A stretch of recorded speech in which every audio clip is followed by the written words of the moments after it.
Whoa. Yeah, I just learned about the whole Lakari thing. Jinkies.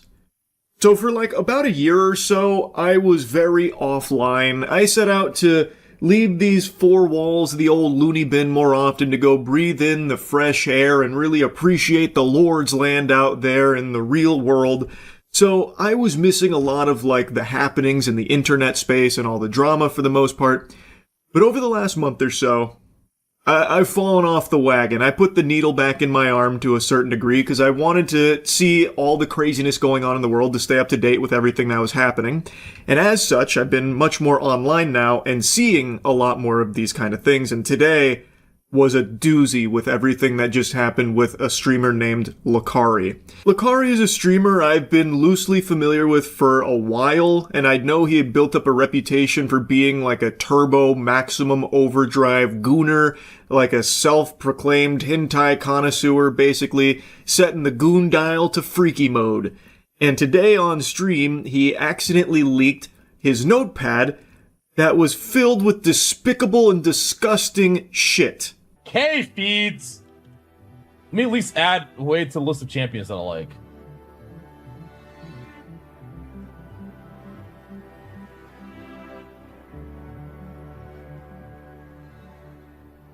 Fuck. The links are censored there, but apparently a lot of people have taken the plunge into looking up a lot of what was revealed here through the Lakari leaks. And what they have found is beyond heinous. Like, this is some evil shit we're talking about here. Things like family nudism, apparently. Like, that's some real pedophile shit right there. Also, like, teens and animals. In that notepad there, you might have saw one of the tabs that said JBT. It was like 500 JBT. Apparently that stands for jailbait teens. Like, it's bad. Like, really, really bad. And after this happened, his stream was calling him out on it. And most people expected him to, in the stream, to like hide the evidence, nuke it, basically banish it to the Shadow Realm and hope that people didn't have enough time to dig into it. Lakari, on the other hand, cooked up a different kind of scheme. He streamed for multiple hours after this happened, and just fucking face-tanked everybody that was digging into it, and all the people that were rightfully calling him out for how deplorable the shit they found in there was. So he kept streaming through this, and people were obviously researching what the fuck had just been revealed through this notepad and everything on there. And then he was trying to defend himself by saying like, oh, this was sent to me, or oh, it was actually a virus, or this and that, and then the stream, they weren't really buying that load of barnacles, so then they asked him to do something like show his notepad recents, to show what else had been on his notepad recently. And apparently he took quite a long time not doing that when requested by his chat. According to members that were asking this of him, he was looking at like his other monitor, potentially doing something there, and then eventually he showed his notepad. And the keen observers might notice a little something in front of their peepers that's a bit fishy. Fap for Fun? Fap for Fun is a hentai site.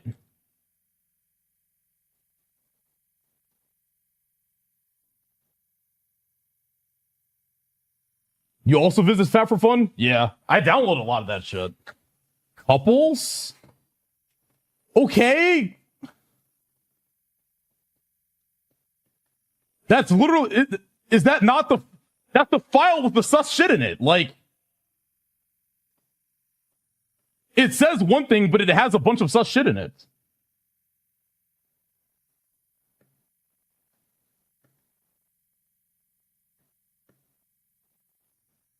So I don't understand.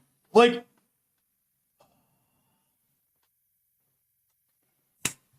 when he showed the recents on Notepad, there are 3 new text documents. And it doesn't take a super sleuth. You don't need Inspector Gadget to come in with some high-level tools in order to crack this case. The most likely reason is because when he looked at his recents in Notepad, there were probably some really awful things there that he knew people would pick up on. So then he opened some new text documents in Notepad to push those down out of the recents so people couldn't see them.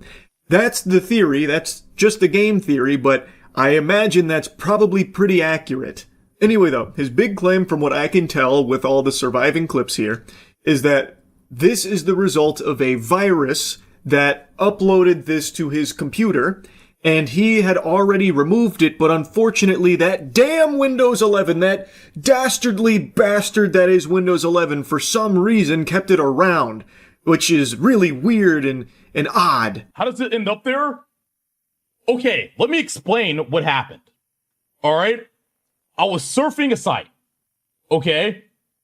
The shit got downloaded. Like, I didn't trigger a fucking download. It just got downloaded. I opened up the fucking text document. I saw what was in it. I deleted the text document.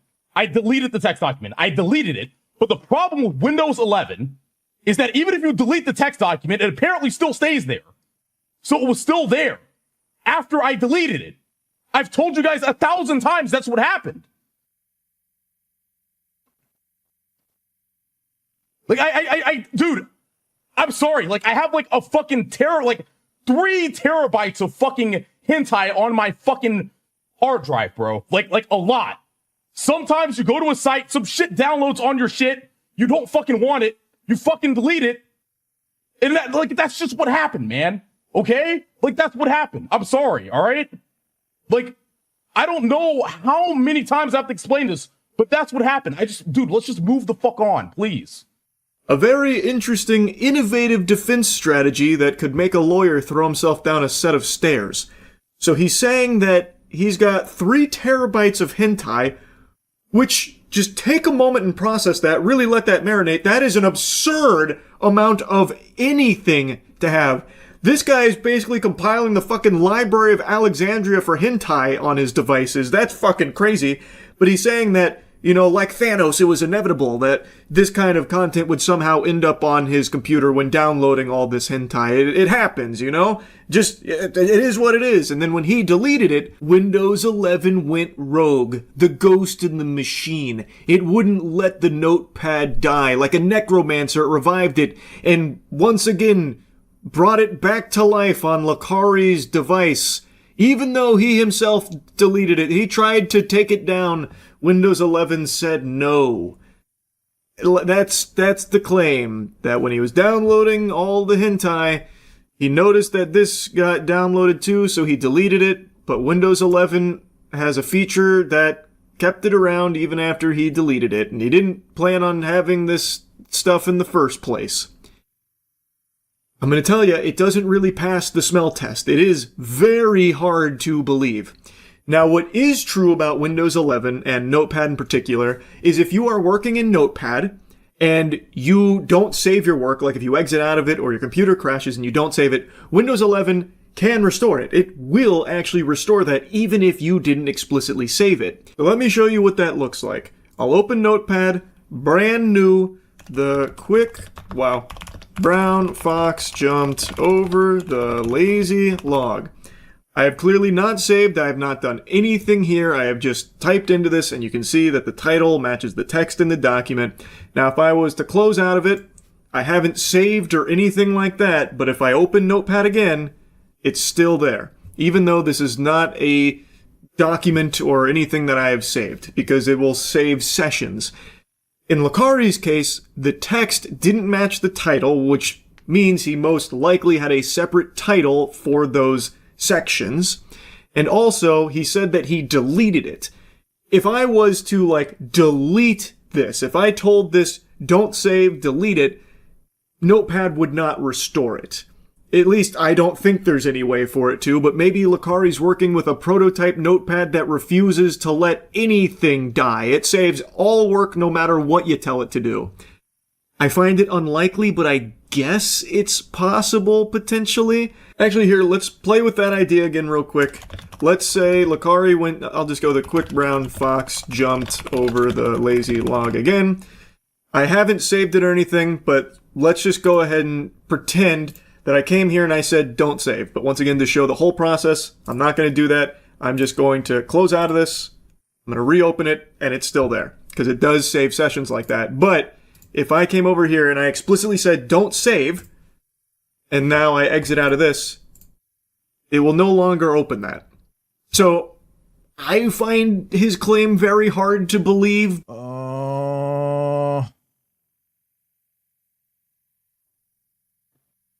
43K?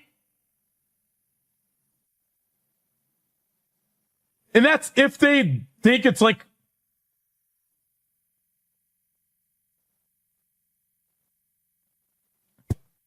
Oh my fucking God. Bro, it's not worth it. Just fucking delete my hard drive. This is him on stream now looking at the legality of lolly in his state, Texas. He doesn't fully understand what he's looking at, but he can recognize that it's not good, and then he eventually says that he's just going to delete his hard drive. It's not worth it. Now, call me crazy, maybe I'm on the crack pipe, but that just doesn't exactly sound like a statement from an innocent man. Like, if you've done nothing wrong and there's nothing suspicious, illegal, or like pedophilic or anything like that, why would you then be saying that you're going to delete your hard drive? It's not worth it. That's very fishy, I'll tell you. And again, from that leak, from that notepad, the things that have been allegedly turned up from all of it are fucking unforgivable. Like, really disgusting, terrible shit. And him then saying, like, just delete the hard drive, it's not worth it. Again, that doesn't really seem like behavior from someone that has nothing to hide. I'm joking about it! What the fuck, dude? What are you just writing your own narrative? You're just writing your own narrative, man! What the fuck else do you want me to do? What do you want to do? Oh, I'm so sorry! Oh, I didn't do anything! I didn't fucking do anything! That's why I'm not fucking crying and sobbing, bitch! I didn't fucking do anything, dumbass! You just want me to be guilty so fucking bad! Shut the fuck up, retard! Jesus fucking Christ, I'm so sick of this! You want me to be guilty so fucking... Yeah, like I said, he continued streaming for hours, so obviously people were talking about it for a long time. He snaps eventually and kind of goes ballistic about it, saying like he didn't do anything. Again, I find that kind of hard to believe given everything that happened on stream, at least from the surviving clips that are out there from it. It does not look good. This looks fucking awful. And Lakari got a ban on Twitch for all of this. Apparently he even got banned on Kick. I don't know if he like actively streams on Kick or if that was like a preemptive thing from Kick because they thought he'd go over there after he got banned on Twitch. I don't know, but if you try and go to Lakari's Twitch account, it has been removed as of right now in light of everything that happened during this stream. Again, I find it unlikely that this unfolded the way Lakari is claiming that it did, but I guess we'll see. I'm assuming there will probably be, an actual kind of investigation here, judging by what was allegedly found in some of that leaked from Lakari. Anyway, I had to yap about this a bit. Fucking crazy, man. That's really about it. See ya.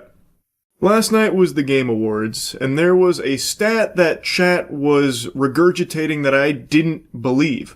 I thought it was so outlandish they must have escaped from a mental institution and were spewing a bunch of mumbo-jumbo until I checked and verified the authenticity. The claim was that last year's Game Awards had higher viewership than the Super Bowl. And I said, well, that's a bunch of fiddlesticks, no way. Super Bowl had like 120-something million viewers. It was like the most watched Super Bowl ever. No way the Game Awards beat that. Turns out it did. Jeff Keighley hung his hog on the Super Bowl numbers. 154 million global viewers. Now, Super Bowl is an event that mainly only Americans care about. I get that. Game Awards is international. But even still, those numbers blew my fucking mind. Blew my ass out. So, it is like a super big deal. And I watch the Game Awards every year, but had no idea it was this big. And now that I have this knowledge locked away in the old steel trap up here, it makes the Game Awards final reveal from last night even more odd, just peculiar. Because it is a blunder. That is the most important final reveal. And last night, boy howdy did that one fall flat. unfortunately. And I know a lot of people have criticized Jeff Keighley, like playfully teasing about how he'll overhype things that don't warrant that level of glaze or, anticipation, where Jeff Keighley will sometimes, get you like biting your nails like, holy shit, what's he about to reveal? Because he's hyping it up so much. Like, in my numerous decades in the industry, I've never been this excited. This is my honor, my privilege. This is the apotheosis of gaming. I present to you the world premiere for The Poop That Took a P2, as he's starting to get like tears in his eyes for it. And it's like, well, I think you oversold this one a bit, to be honest with you. Though, one that people point to is from last year where he revealed Okami. I do not think that's a good example of that, because that is not overhyped. That genuinely is extremely exciting. I fucking love Okami and cannot wait for the new Okami. But he does have a history of doing that occasionally, and last night was one of those examples for the final reveal. Our final world premiere comes from 61 members of the team that built Apex Legends and Titanfall. 4 years ago, the principals founded a new independent studio with the hopes of pushing the shooter genre forward with a new original game. If that doesn't put a boner in your trousers, nothing will. You cannot have a more hype introduction than that right there. Those sentences alone could make the Grinch's heart grow 3 sizes. And when I was watching this live, I actually thought for a moment we might be seeing a Titanfall 3 or, at the very least, a spiritual successor to Titanfall. But that's where they get you. Jeff's got you eating out of the palm of his hands right now. You're hook, line, and sinker buying into this delusion. Like, I have said for a long time, we will probably not see a Titanfall 3. Unfortunately, I think EA is going to kegel on that property forever and never use it for anything ever again because they didn't perform financially well for them.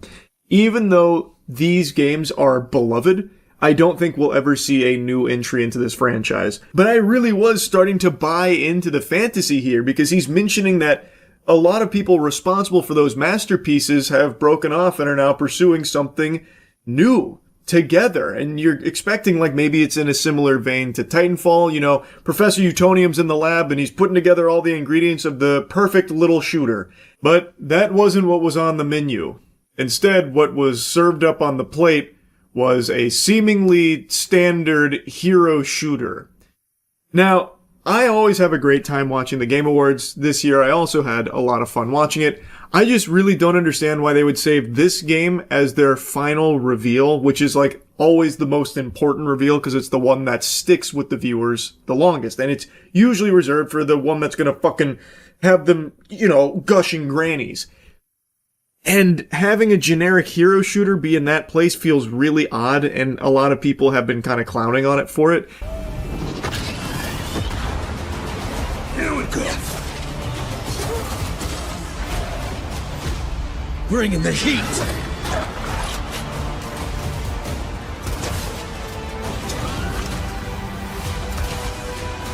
Your light belongs to me. Forming.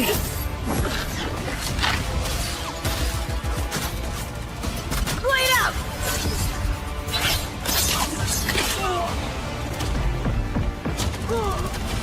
Siege tower coming in. It's not the most exciting looking game. It's not going to put you on the edge of your seat there. And it does give me a similar vibe to Concord when that was revealed, unfortunately. And a lot of people have taken to calling this Concord 2. Even though the game's not out or anything yet, it does kind of have a lot of similar DNA to it from the look of the gameplay here. And it just feels like a game that shouldn't have been saved for last as like the big hoorah. This should have just been a game that they show somewhere in the middle or towards the beginning where it's like, hey, this game's also right around the corner if you want another hero shooter. Like if you're really salivating for more hero shooter action, here comes High Guard. Like that makes sense. It just doesn't really compute why they would have this be the final reveal. I think what would have fit here best actually was the Star Wars KOTOR game. They have a new KOTOR coming out called Fate of the Old Republic, and that was extremely hype. I think if they had saved Fate of the Old Republic for the final reveal, that would have been a big pop-off moment. Because that is something that a ton of people, myself included, cannot wait for. And now I need to go back and replay KOTOR 1 and 2, because it is so cool. That is something people have really wanted. Whereas with High Guard, I feel like there's more people asking for the common cold than more hero shooters. And especially from such a talented team that have put together games like Titanfall, you would hope that they'd spread their wings a bit more than just like a hero shooter game. So it's just one of those things that is underwhelming for a final game reveal. Anyway, though, I had a great time watching the Game Awards, as I do every year. It's become a tradition, and I always think Jeff Keighley and his team put on a really impressive and really entertaining show, and I really appreciate all the hard work that goes into it. Though I will say I think this year there is a lesson to be learned in the amount of nominations a game can get. With the E33 sweep, I do think there maybe needs to be some kind of limitations in place. I said from the second the credits rolled on that game that it was special, and it is in my top 20 favorite games of all time. I think it is a full-blown, full fucking chub masterpiece. But that being said, I don't think it should be in every category that it was in, even if it could fit into that category. Like, the most contentious is the indie game category. While yes, it is by definition an indie game, I do feel like it shouldn't be there to give room to other games to shine in that category. Like, it is an unbelievable game. And by being as good as it is and in every category that it was present, it drowned out a lot of other extremely impressive games from this year. 2025 was genuinely an amazing year for games. There were so many super slappers, absolute bangers out the wazoo, but if you only watched the Game Awards, you would think that it was just Expedition 33, really. And that's a shame. I do think E33 deserves like the Game of the Year win and many of its other wins, because I do think that does epitomize what the games industry should be about. A team of passionate creators that all banded together under very unlikely circumstances with a very wild way of assembling this team of creatives to create something that's really not been done before to the degree in which they did it with the budget that they had, apparently less than $10 million. It is an unreal story, and the person at the head of Sandfall, he is like a gamer's gamer. That guy, I've watched a couple of his interviews, he is always singing the praises of the GOATs that have came before him, and he's not just doing lip service, he knows his shit. Like, this is a guy who lives and breathes this medium that wanted to do something truly special in it, and I think they succeeded, and it's great to see the reception be as positive as it is to their art. I'm very happy for that team, and I think it deserves all of the glaze that it gets. But when it comes to the Game Awards, I just think it would have been best if it was reserved for, a handful of the categories that it was nominated in. And I also think that would have been better for Expedition 33 overall as well, because when people who aren't overly familiar with it see it keep winning everything, it makes them tired of it. It makes them soured on E33 as a whole.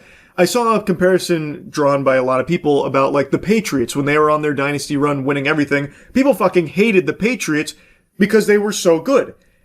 Expedition 33 is having a similar phenomenon. It won so much, people now just hate it by default.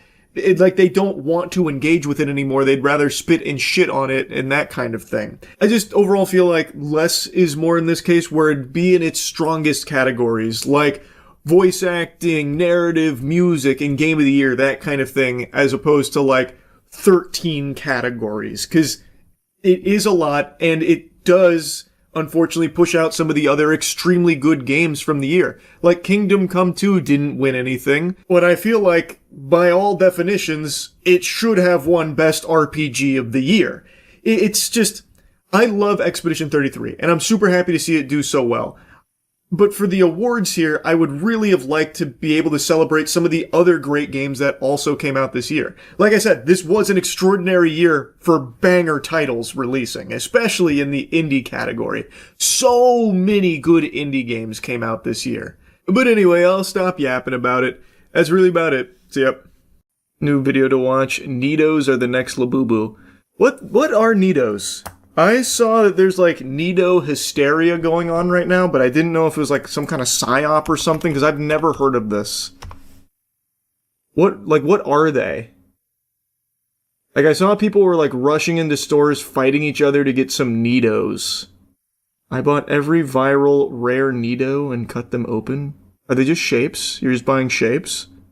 Girl burned after Nido toy explodes in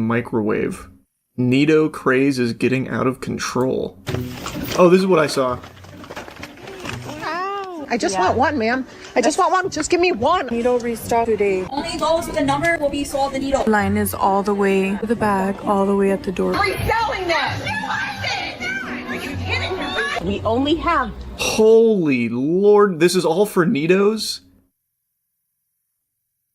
Wow, I guess they really are the new Labubu, huh? 2 cases of Nido. Nido hunting chaos at Cracker Barrel. Waiting here at 9 in the morning. Cracker Barrel has Nidos? I'm really so sorry to whatever kid decides that they want to get squishies today because, girl, I am grabbing literally like all of them. Why? So, Are they collectible? Like what makes you want to grab all of them? Let me see. Aren't you just buying like the same thing over and over? I guess maybe she could be like reselling potentially, but yeah, I'm looking at it. It's just shapes. Nido is made by the Shilling. There's no way that's how you say it. Shilling? That's the name of the company that makes Nidos. That's the only way to sell it. Shilling. That's crazy. Unless I'm on the crack pipe. Here, look. How else would you say this? I guess maybe Shiling? Shiling, potentially? Yeah, I guess it could be Shiling. That's pretty on the nose, though. Straight up calling the company Shilling. They're sort of like flubber fidget toys, squeezable and stretchy, and are coming in a variety of shapes. Flagship products, the Nice Cube. But they don't really seem like a collectible thing. I don't really get it. oh, we're fighting in stores again. Not over food, not over necessities, over squishy toys. Yeah. Bro, for real, sleeping on shapes. Me and the boys going to Shape Store later this week, hoping to pull a hexagon.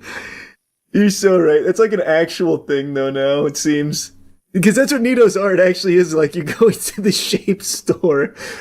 Holy fuck, they got the dodecahedron! Damn, ultra rare pull!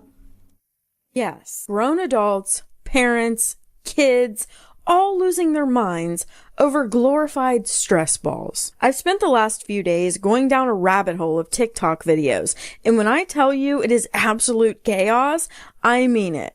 I'm talking people clearing entire shelves, kids where did this come from? Get one, and full-on arguments in the middle of stores. I had never heard about Nidos until I saw people like climbing over themselves World War Z style to get their hands on Nidos.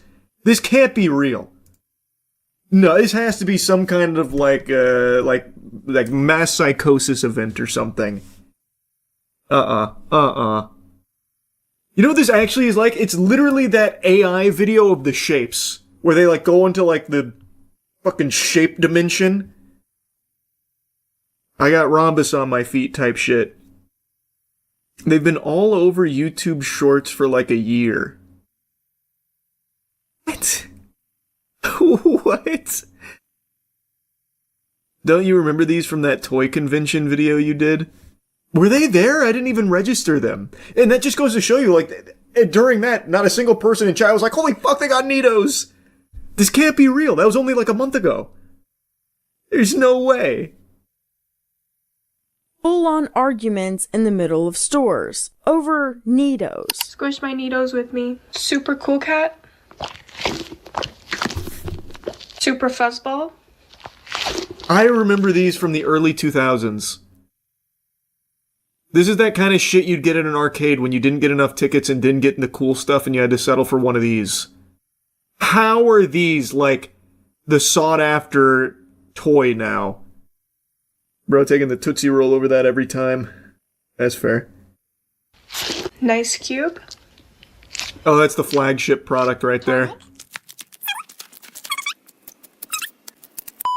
So what I'm going to do is show you some of the most insane clips I found, oh my and then God. we're going to talk about what is actually going on here, because it's deeper than just a toy trend. Is it?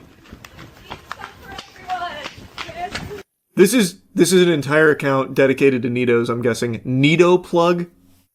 What? Hold on, I gotta look that up myself. Anyone recognize that riff right there? I'm not looking at chat right now, but I hope chat just went crazy when they heard that riff. If not, I'm real disappointed. Wow. This is a pretty big TikTok account, Neato plug.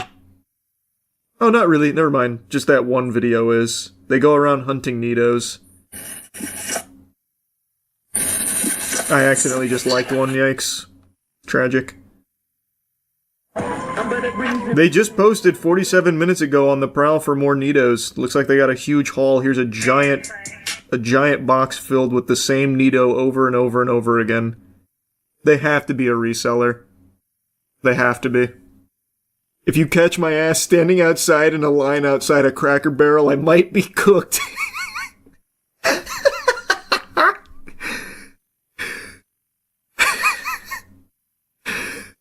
That's pretty fair.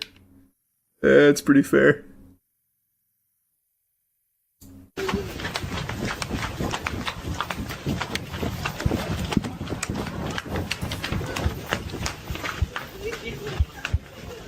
Oh, they only got 2 fucking boxes of Neatos?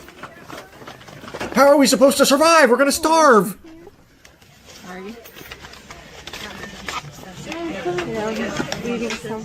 Kiva, where are you? Like, you can't be serious. And did you catch the sign on the Due to high demand, we'll be limiting the purchase quantity to 4 units. For Neato and Squeezy. This is... We live in Poppy Playtime Society. Wow. Wow. Squeezy with 3 E's. And it's adults buying these, by the way. This is shit for adults, it seems.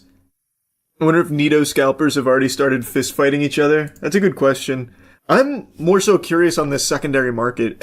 I'm assuming it's for reselling. Why they're having giant hauls of like 1,000 Neatos here, and it's all the same one. Let me just see what like Neato eBay prices look like. New listing: Neato Nice Cube Super Solid Squish Purple. This is from a brand new account with 0 sales and 0 reviews. Might be someone we just watched in the video getting their hands on it. Just checked, they're all sold out on Amazon. Prices seem inflated on eBay. I see a new listing here from a pretty successful seller. The 12X Neato Gumdrop Assorted Colors Case of 12 with the display case viral for 280 clams. It only has 1 watcher. That has to be fake. There's no way someone's doing that. What's the MSRP on a Neato? Because on eBay it looks like it's between $14 to $25 per shape. Buying it is an investment, though. Yeah, I'm a big Neato investor, actually. I guess that's less embarrassing than being an NFT guy, though, to be fair. It seems so manufactured. No one would be excited for dog chew toys. That's what I'm saying. Like, I can understand, like, these being a popular fidget toy or something. That I get. But to be so popular and I guess so in demand that they fight each other at these, like, releases to get them. Adults, by the way. That makes no sense. Like, filling an entire shopping cart with Neatos, like the same ones over and over? I don't think so. I don't know, man. I don't really get it. It must have, like, a crazy secondary market that I'm just not seeing. Not even blind box, so it can't be gambling or rares. Exactly. Like, it doesn't even seem like it has that element of gotcha to it or anything. So it's not computing with me. This feels really planted. Nah, bro, just check the Neato subreddit. They got their asses lined up outside of Staples.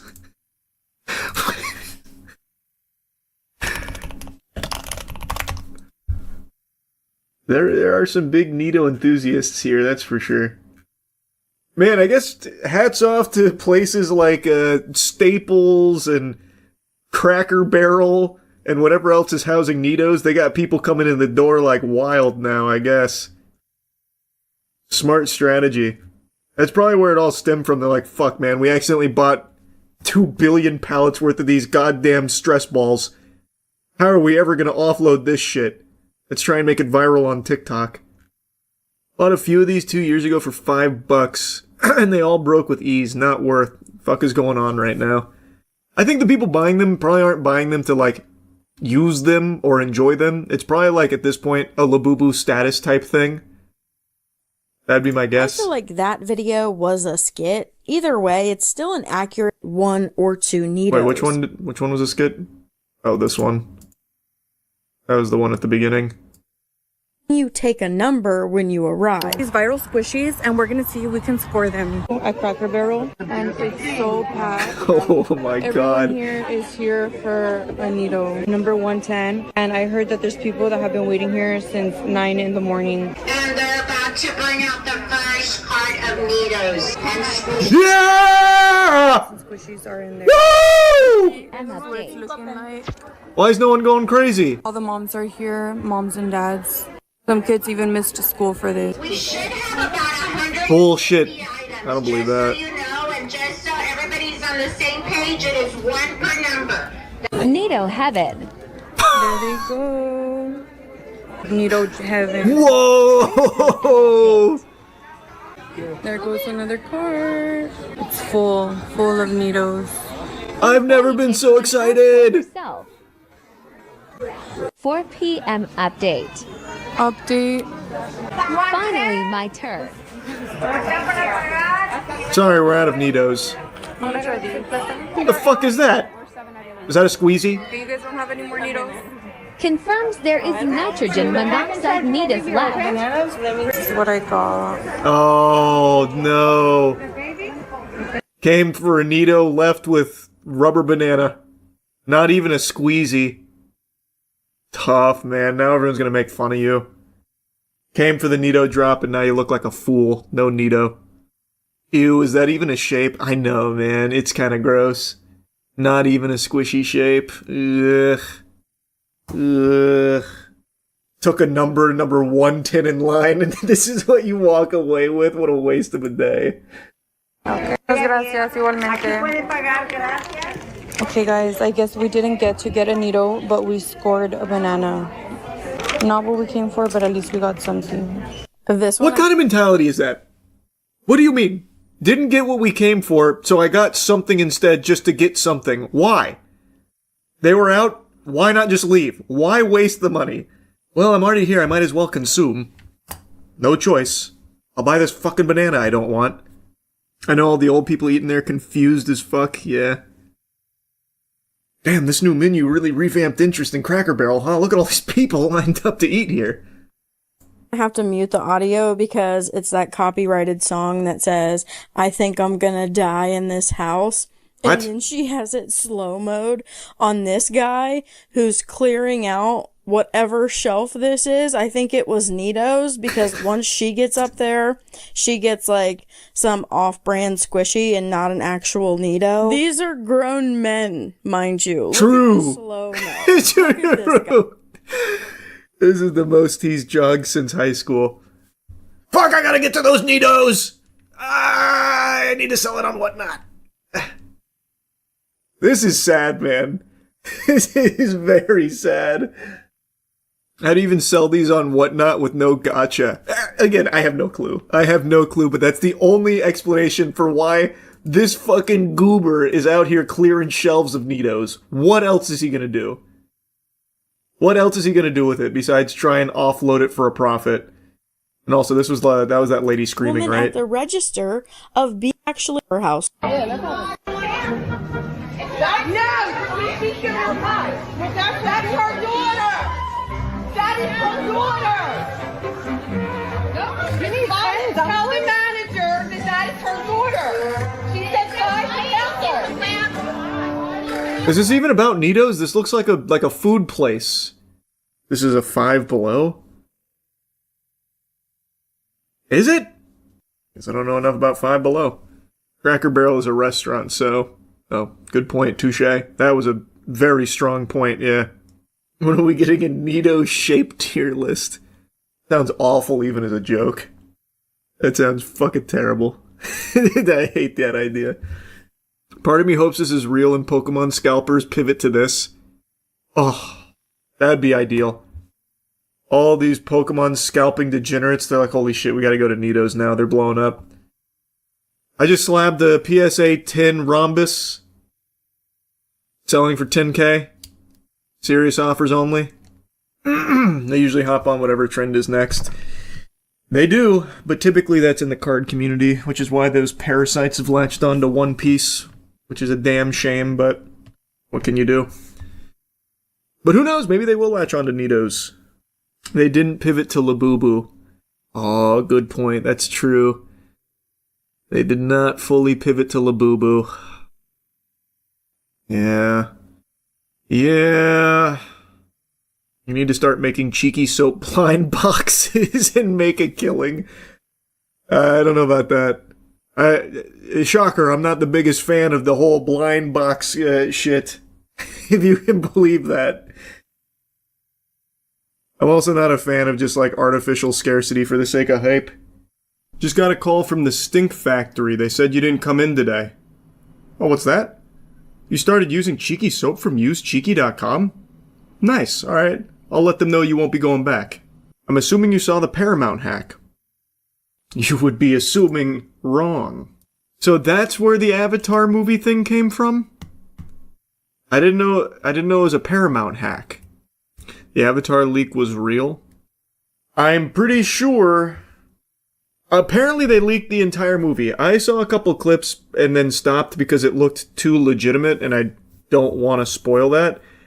That sucks if they leaked the whole thing, man. That's really a shame because it looks like a lot of work went into it.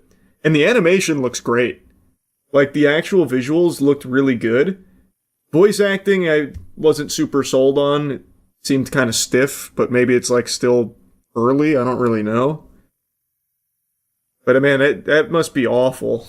Just to have the entire thing leak, 5 months before the thing actually even comes out? Yeah, it's real. Clips are getting copyright claimed and removed. Yeah, I knew it was too high quality to be fake. That really sucks, man. I hate when that kind of thing happens.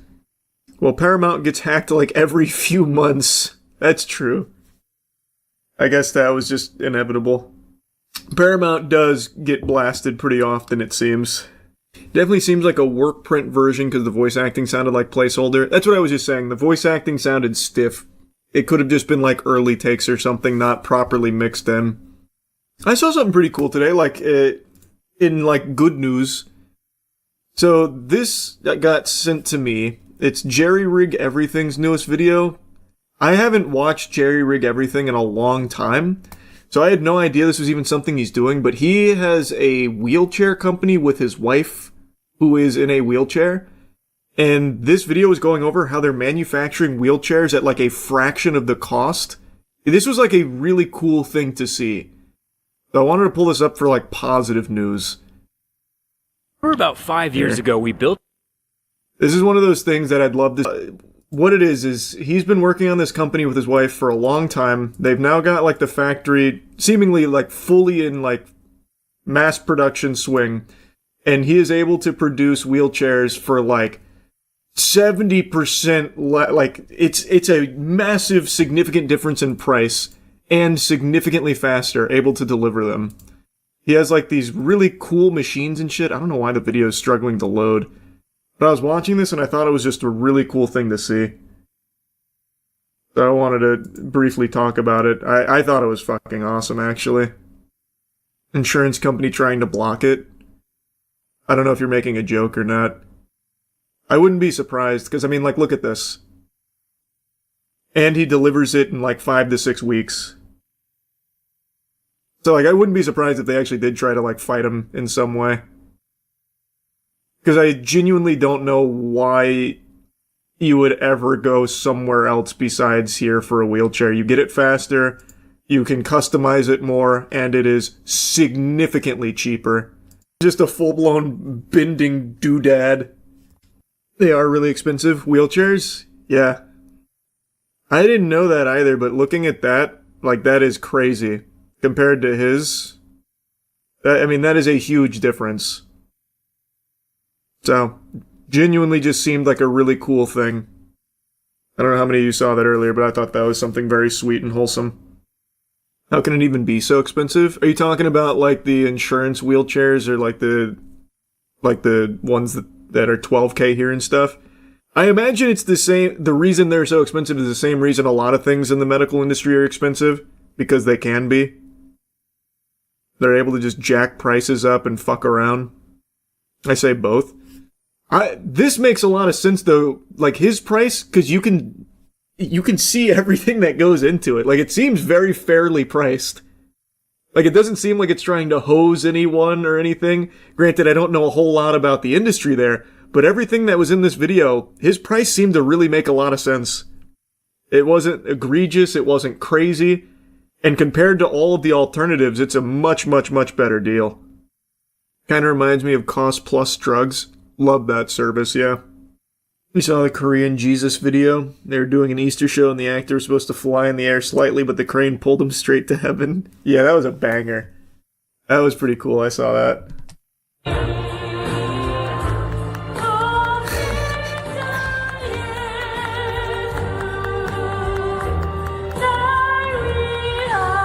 He's staying in character too, it's very, very impressive.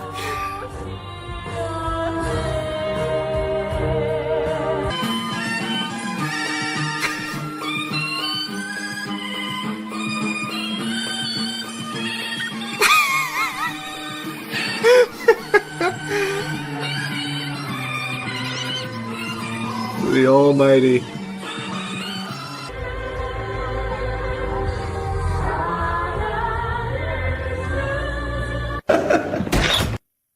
They got a little meme slapped on there. At some point he actually passed out because he was so high up. Oh, I didn't see that. That must have been terrifying. It really must have been, yeah. I couldn't imagine. I've recently been getting big into the UFC again. I'd always watched the big fights, and when I was in high school, I watched a lot more of it, especially GSP and Machida bouts. Lyoto Machida is my favorite fighter ever, but post-high school, I stopped watching as much and only tuned in to the big fights, and that's the way it's been for like the last 12, 15 years maybe, until recently. I've been getting more and more into the UFC, and as such, I've started hating Dana White more and more. I feel like as you pay more attention to this sport, you unfortunately have to pay more attention to this fucking fungus. Now, the obvious that everyone talks about is how he refuses to pay his fighters appropriate wages. And I'm not even here to really dive into this can of worms here. I'll briefly mention it, though, that it is sickening how underpaid the athletes are in the UFC. The only ones making, like, real money are, like, the actual superstars. But, like, their starter contracts of the 12-12, 12 the show, 12 if you win, that should be criminal. Dana White should be in handcuffs right now for that kind of shit. It's fucking disgusting how underpaid UFC athletes are if they're not champions. And it's something Sean O'Malley mentioned as well, though Sean O'Malley seems perfectly content being financially cucked by Dana White because he often defends it. But Sean O'Malley was talking about the money he made as a champion being significantly different from the money he makes not being a champion, which I think most people would expect, but the difference is absurd. I think a lot of you have probably heard that UFC fighters, when they're starting out, have to still have a part-time job elsewhere. They can't do the UFC full-time. It's not until you are literally like a top 5 cream of the crop level athlete in the UFC that you can actually make livable money there, it seems. And the bonuses that they introduced are kind of just a band-aid for the problem of Dana White being too cheap to actually pay his athletes.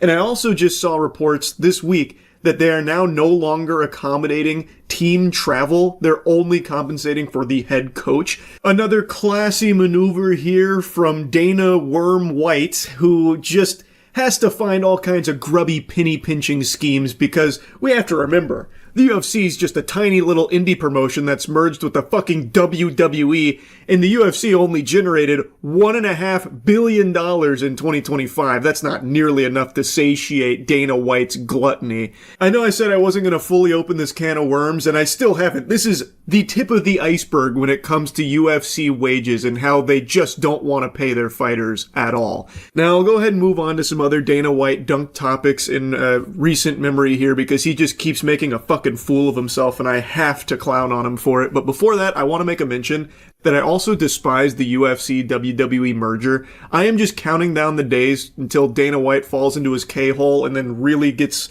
convinced that he should be more involved with the WWE, so he tries to start shoving his meat over there and strong-arming some of his ideas in place. Like, listen guys, let me pitch you on something.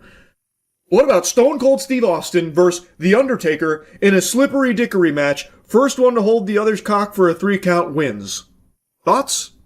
Because I can just see him doing some dumb shit like that. He is just a factory of zero IQ ideas and even worse execution. Anyway, though, I want to show you a clip that I just saw this morning. This is from an interview that I think is 2 months old, and I think it really showcases just how evil of a man Dana White is. Now, a little context before this clip plays. I don't think Dana White has any respect at all for his wife. A while ago, I made a video covering an incident where Dana White and his wife got into a bit of a slapping match at a New Year's Eve party in public. She had slapped Dana White, and then he responded by slapping her multiple times in public, in full view of everything. When I covered that, people were very upset with me for talking about it, and then even outright denying that it was real, that this didn't happen, this is a fucking lie. And then Dana White himself had to do like the world's smallest violin press tour about it, like, listen, don't defend me, this was bad. And I'm not trying to just regurgitate all the talking points from back then, but in the clip you can see he's already grabbing his wife when she slaps him, and then he slaps her multiple times and pushes her away.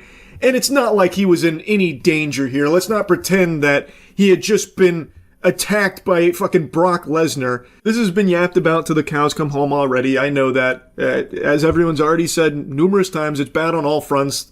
The slap from his wife is no good, and then the retaliation from him to slap her multiple times also very not good. The reason why I'm bringing this up again is because after what we've seen him do publicly, like in that instance, and now what he's also now just said publicly about what he made his wife do in regards to the birth of his child to compensate his schedule, it just really feels like the most loveless, miserable marriage imaginable. It just seems fucking terrible. My son Aiden, when she was pregnant with him, the due date was the Chuck Liddell fight. Oh, Lord.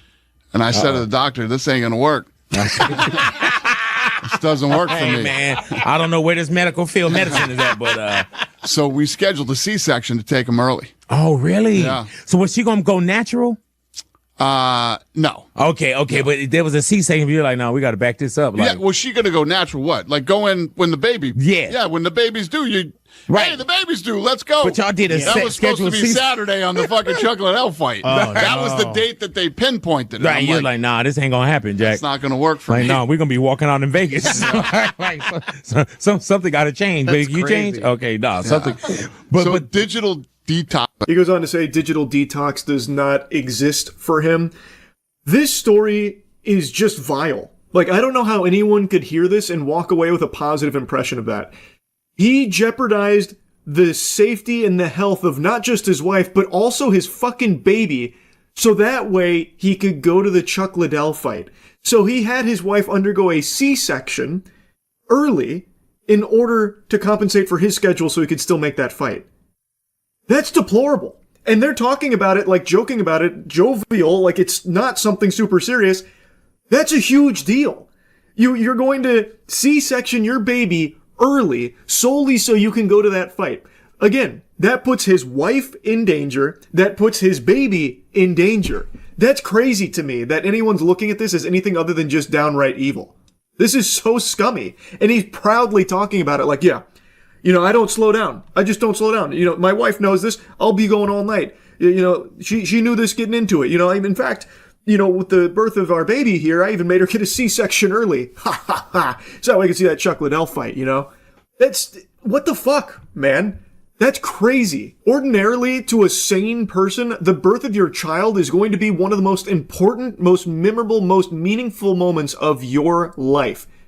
But to Dana White, that's just an obstacle, because now it's potentially infringing on his ability to go watch the Chuck Liddell fight. That's how much he cares about his promotion. He needs to make sure, the birth of his child is fucking, that's peanuts. That's nothing. That's scraps. Spits on that. We're going to speed that one up. Let's get through that real quickly so that way you can go to the real thing that matters, the Chuck Liddell fight. Like, even the most diehard of UFC fans should hear this and be like, wow, that's extremely concerning. That's just genuinely fucked up. And I have seen some cope with people saying he's probably just exaggerating or kidding around. I watched most of that podcast there. He doesn't go back and say like, oh, that story I told about making my wife have a C-section to deliver our baby early for the sake of the Chuck Liddell fight so I could still participate. Oh yeah, I made that up. I pulled that out of my ass. That was just supposed to be a good goof, ha ha ha moment, you know what I mean?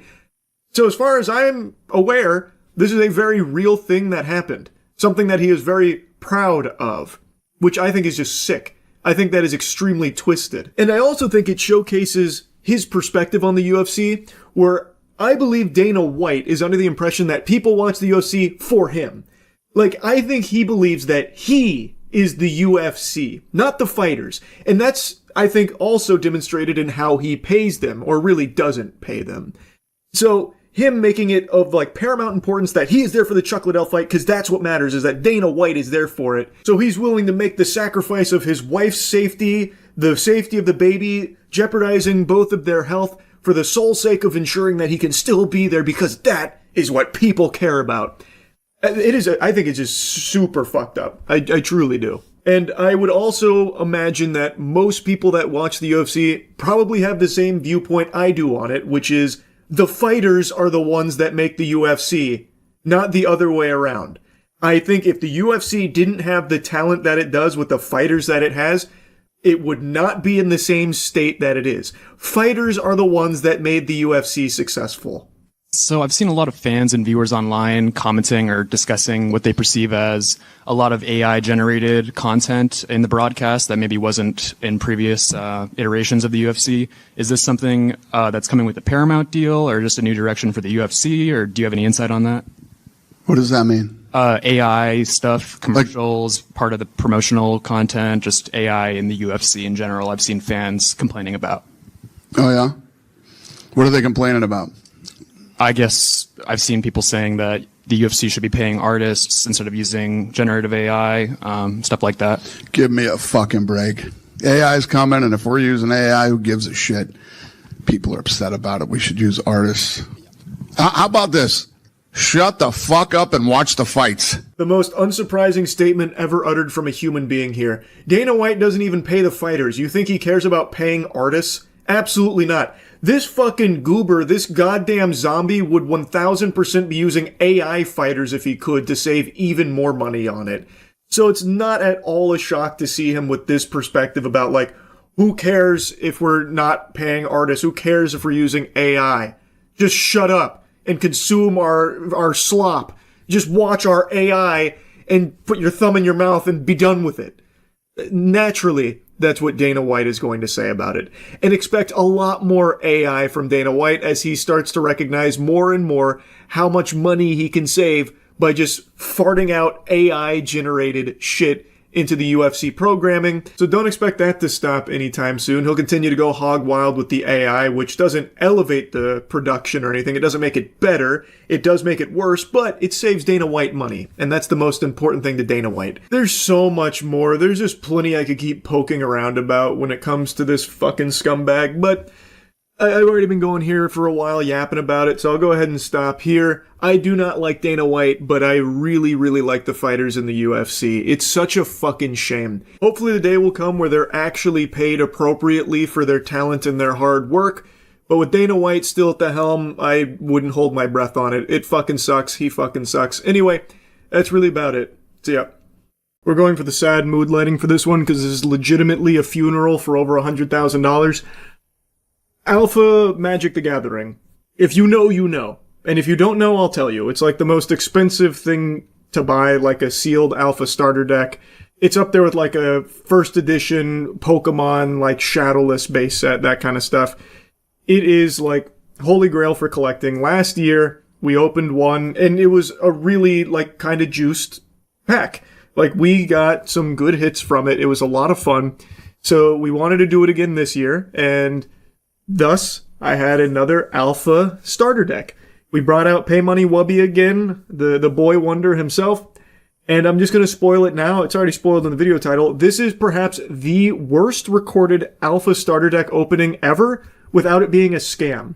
Everything in this seems legitimate. It doesn't seem like it was repacked or anything. There's nothing like super fishy about it. I think it is just statistically the worst possible box you could ever open of an Alpha starter deck, and we got to capture this tragedy on camera, and I'm happy to share it with all of you. One of these goes for like $100,000, if not more, depending on who you're buying it from. So this is legitimately the biggest possible waste of money imaginable. Hey, it's the Alpha Box. We're back. It's been a year and some change. We brought in the magic guy himself. I'm the magic guy? The magic guy, Wubby. He's back. Hey guys, we're back. We got this box from him a year and a half ago. When It's the same box. Yeah. When we just started playing this goofy little card game. We pulled nice cards and we had no idea what to be excited about. Yeah. You were shaking and we were like, whoopee! I want you to know times have changed. I'm a colder man now, and I'm not going to shake. That's good. I'm excited for whatever happens. We now know what's in there. Still probably will be like, whoopee! Yeah. I've also lost knowledge since then. I was way more prepared the first time, and now I kind of don't remember shit. I didn't want to say anything, but it did feel like that when you came in. Yeah. This guy got stupider. This guy doesn't know shit anymore. This isn't the same guy from last year. All right, so you brought this last time too. This was the second one that Charlie decided he wanted both then and there. Yeah, he's even dated May 2024. May 2024. You can't just print those either. That's like official. That's true. Yeah, it's laser etched on the bag. All right, open her up. Wait. While exploring their barn, can I say that? Yeah. While exploring their barn, I found smelling salts, which I've never done, and I'm gonna make everybody do it before. We need to lock in. We gotta get excited.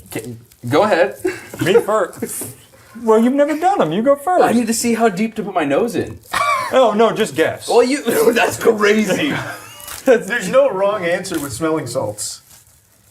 Ooh, and now nobody else do it.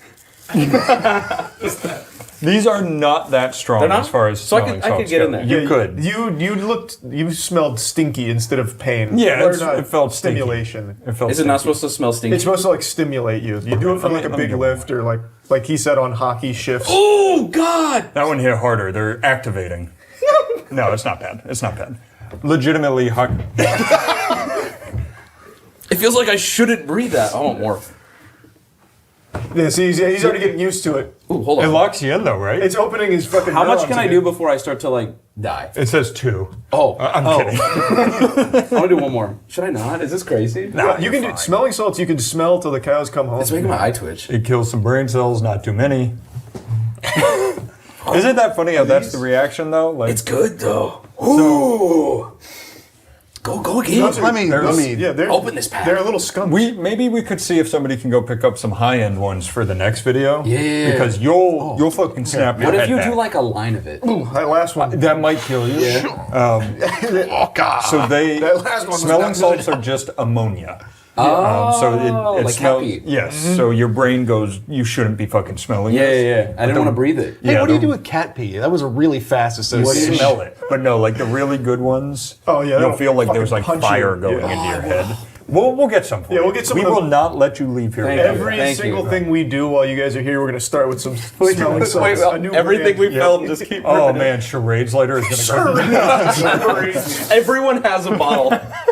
All right, let's get into this now. We've got the fresh, sealed alpha starter deck. It doesn't look tampered, right? I think we can all agree. Oh, I don't want to. He's on a magic card right now. Yeah, no, don't be careful because this could be a sleight of hand thing. Well, you know tricks now and shit. Oh yeah, you should do some with this. That's a good idea. I know a trick. I'm gonna be real. Okay, this looks good to me, but I don't like saying that because some nerd will tell me I'm wrong.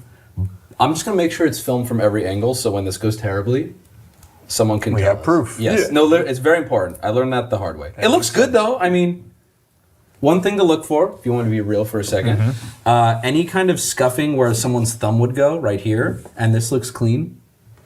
I think. You want to take a look at that? Looks clean. Oh no, that does look clean. It was the light playing tricks. The one, I've got many fakes in the past, and almost always the fakes have some kind of like someone's nail went there, they bent it a little bit. Do you want to look? Yeah, I would love to. Sorry, I was just admiring your technique. They're addicted. I develop a light addiction to smelling salts. To cat piss. Bro, take a look. Does that smell like cat piss? Rip that shit! How do you want to open it? Yeah, no, we're prepared this time. All the tools out for you. Well, you don't need a tool for this part. Oh, okay. Well, there should be a pull tab. Well, you can go that way. Yep. No, fuck it. You don't need a tool. Oh, we're so back, aren't we? It's the same thing. You're like, I'm a lot less high I'm not. this time. No, you know? There's literally a pull tab right there. Wow. He wasn't lying. He was not lying. I'd like to take back what I said. I'm super high strung immediately. Here, pass the rock. I'll open the top. He said throw it. I mean, it's like. Yeah. I truly thought he was going to throw it. No. See, There was looks scratches, like there's right? like a scratch going up. Okay, so yeah, that looks like that's bad. No, that can. We should have lined this up with the plastic. That is. When I looked, I did see the scratches through the plastic. Scratches? Are we sure? There were two. So there's dents on the cardboard, and you want to see that there's also dents on here, but it is possible to dent the cardboard without denting That's this. fair. That's a yellow flag to me. Yellow flag. He's going in. He's going. Wait. Did we look up the order? Did anyone do this? Oh, that'd be. Last time There's you like just 12 knew it. people in this room right now, and everyone just went. Hey, should we look this up or do we not? Yeah, look up the. I believe I believe it can be different. It can be right here. I believe it can be up below the instruction booklet. It can be above the instruction booklet, and there's a low chance, I believe, of being on the top. Let's see. Like a year ago, there's a Charlie video that probably has the. Pull that up. There's a guy in it who probably knew. You probably actually explained it. I do think I'm right, and I do think it can be in a lot of places, especially with Alpha. These things were not quality controlled at all. They're kind of everywhere. But be careful with the bottom. That's where you could see it. I've got some crazy developments here. It's already open. By the way. Yeah, look at that. Yeah, the whole ass end of it down there is open. Yes, it is. Okay, Someone did the job for us. Opened is generous. It's like splitting. Yeah. It's damaged. I will say these look like Alpha cards based on the corners, which is always the first. Wait, are they? Uh-oh. They look rounder, right? Get a normal Magic card. These corners should be more rounded, and they look like they are more rounded. I would say, like a wider. Alpha is the only card printing where they Good have save, Matt. Good save. Okay, Yeah. huge. Yeah, this is important. Yellow flags galore on this one. That's good. I just took a peek at the bottom by accident. Did you see? I can tell you it's not. I can promise you. I can tell you what it's not. I can promise you we don't want that to be the rare. I'm hoping. Is it? Can you flash it to me? Oh. We don't want that to be the rare. That can be, and that's a disaster. I think we've seen it now. Might as well just. I can also explain why that's really bad potentially. So that is an island. Wow. Yeah. And that's what I thought. The issue with that is you can get an island in the rare slot in cases. It's not even a misprint. It was part of the rare sheet. You would say that's the worst possible thing you could get. Where do we get this again? Yeah, well, there are some people who value those rares, and they consider them island rares, and they do buy those at a premium, but I still wouldn't say that's a good hit, because it's not a Lotus. That's a good point. It's pretty much nothing, actually, is what I would say. There is one grading company, I believe, that grades those as rares if you have proof that you pulled it in the rare slot, which does put a nice label on it, which can be... Does it look like the plastic is pulling so tight it's almost bowing, or am I crazy? Yeah, but I mean, this is what, 30-some years old or something? Yeah, So it's just old. The thing, like, there are real Magic savants who I want them to see this wrapping right now, because they will, in a glance, they'll tell right now. That's why I love doing this live, because it'll get to them while it's live, Yeah. but we'll find out. I just want the whole thing documented. Listen, I've been scammed so many times, I'm not the authority on this. It looks fine. I don't know. Yeah, I trust you. This source is about as reliable as you can It get. literally is. Well, at the very least, we know he would never do anything. Yeah. You're going to try and open it with that? Oh my God. Would you guys like to? He talked a big game before he sat down. Do you want me to? Yeah. There was already dumped smelling salts The on it. precision of a surgeon. We got a I'm rare glad you guys are island. here for this one. You were off camera last time. Well, we're going to filter in some more friends. We have a ton of people here who are going to watch That's okay. They're good, I think. Yeah, they're fine. You guys are good, right? Did you get it? I'm very I confident. don't see it. Here, I got most of that side. Be sure to spill this. Yep. The fucking vacuum is nowhere. Oh my god. Oh my god, he's just doing it. This one copy. Okay, careful now. We don't want to spoil. I will say, the top of that card is shit. But that's understandable. Let's get it And out. remind me what we're looking for in commons. Llanowar Elves, we're looking for a Lightning Bolt. We're looking for Sinkhole. Sinkhole? Dark Ritual. I thought Dark Ritual was a Demonic Tutor. Demonic Tutor, yeah. Okay. And All right. Here's Lightning Bolt. Okay. Wow. We are That's not looking for tap symbols, which we don't have. All right. That says tap. That's great. Good. That's very That's good. great. That is good. All right. Do you want to do 3 and then pass? There's a lot of commons. Yeah, no. Let's do one each to get it heated up. There we go. And in I believe in one card, the audience at home will be able to tell the entire comment. Real quick. You also have a bunch of smelling salts on your side. Oh, look at that. Thank you. It's weird. There's 1/4 of this table without smelling salts on it. That is odd. Do you want to fix that? And it's a boring corner. Yeah, that corner doesn't have fun. Go ahead. Okay. Did you get there's a little salts over there. No, that's fine. Swamp. Garbage. Okay. All right. That's normal. Yeah. We can okay. use this as a coaster too for the rest of the good cards. All right. Rip it. Yeah, give us our first something. Lightning bolt. Sorry, that was really bad. This is looking good so All far. right, wait. Yeah. Talking a big game over here. Okay. I am. And I'm going to rip this lightning bolt now. You ready? You see how these look? Okay, only the top card was damaged. Perfect. Yeah, this top card is quite fucked. And haboom. I have a question. Pestilence. Would you say that corner is like cut off? Where? This one? Uh-oh. No, that's normal. Oh. That's okay. These cards look homemade because they almost essentially were. If you're from BGS, these look wonderful. That's Our good. grizzly bears. That's so good. That's cool to see. I mean, these look nice though. We're holding alpha cards, guys. That's true. Yeah. That's true. Hopefully alpha cards. They don't look as nice as the Avatar cards. No, I know. Where's Aang? Yeah, Okay, this is a little weird. That's weird. That's strange. Keep doing it. Okay. We'll keep going 1 for 1. All right. That's a good card on the bottom. I picked it up no, while we I know slid it. We know what it is. So we don't mind. We know can- what it is. It's The impossible. Black Lotus could be this card, or it could now be sandwiched on the. All right, so bottom card is now fine to rub Bottom to our card heart's should be an content. uncommon. Oh, yeah. I wouldn't rub it, though. Yeah, I won't. Yeah. Ooh. Maybe rub it a little. That's a force. It's a forest with a pathway. I feel like we're playing. That's basically a shitty Llanowar board Elves. game. Haboom. Wow. I'm going black. Ray's dead. If he pulls a grizzly bears, I'm question marking. Oh yeah, that'd be crazy.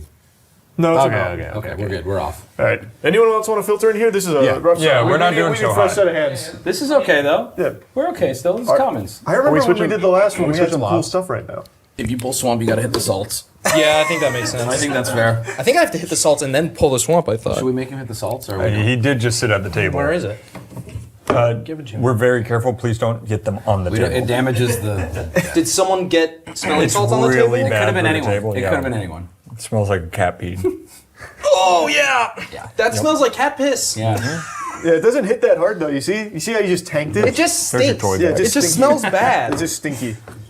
Oh, an island. bro. Fantastic. Well, we're getting all the lands out of the way early. There's lots of lands. I hear that this is a rare. If that's a land, I squeal. Fog. Okay, fog's good. Fog's better. We like fog. Playable Fog's a card. beautiful card. You Yeah. can use fog. Ryan beat me with fog once. Fog. I love Fog is fog. Ryan's go-to and everything. Boom. yeah. A swamp. You took my card. I'm sorry. Oh, God. I got a black theme bastard. going here though. It's okay.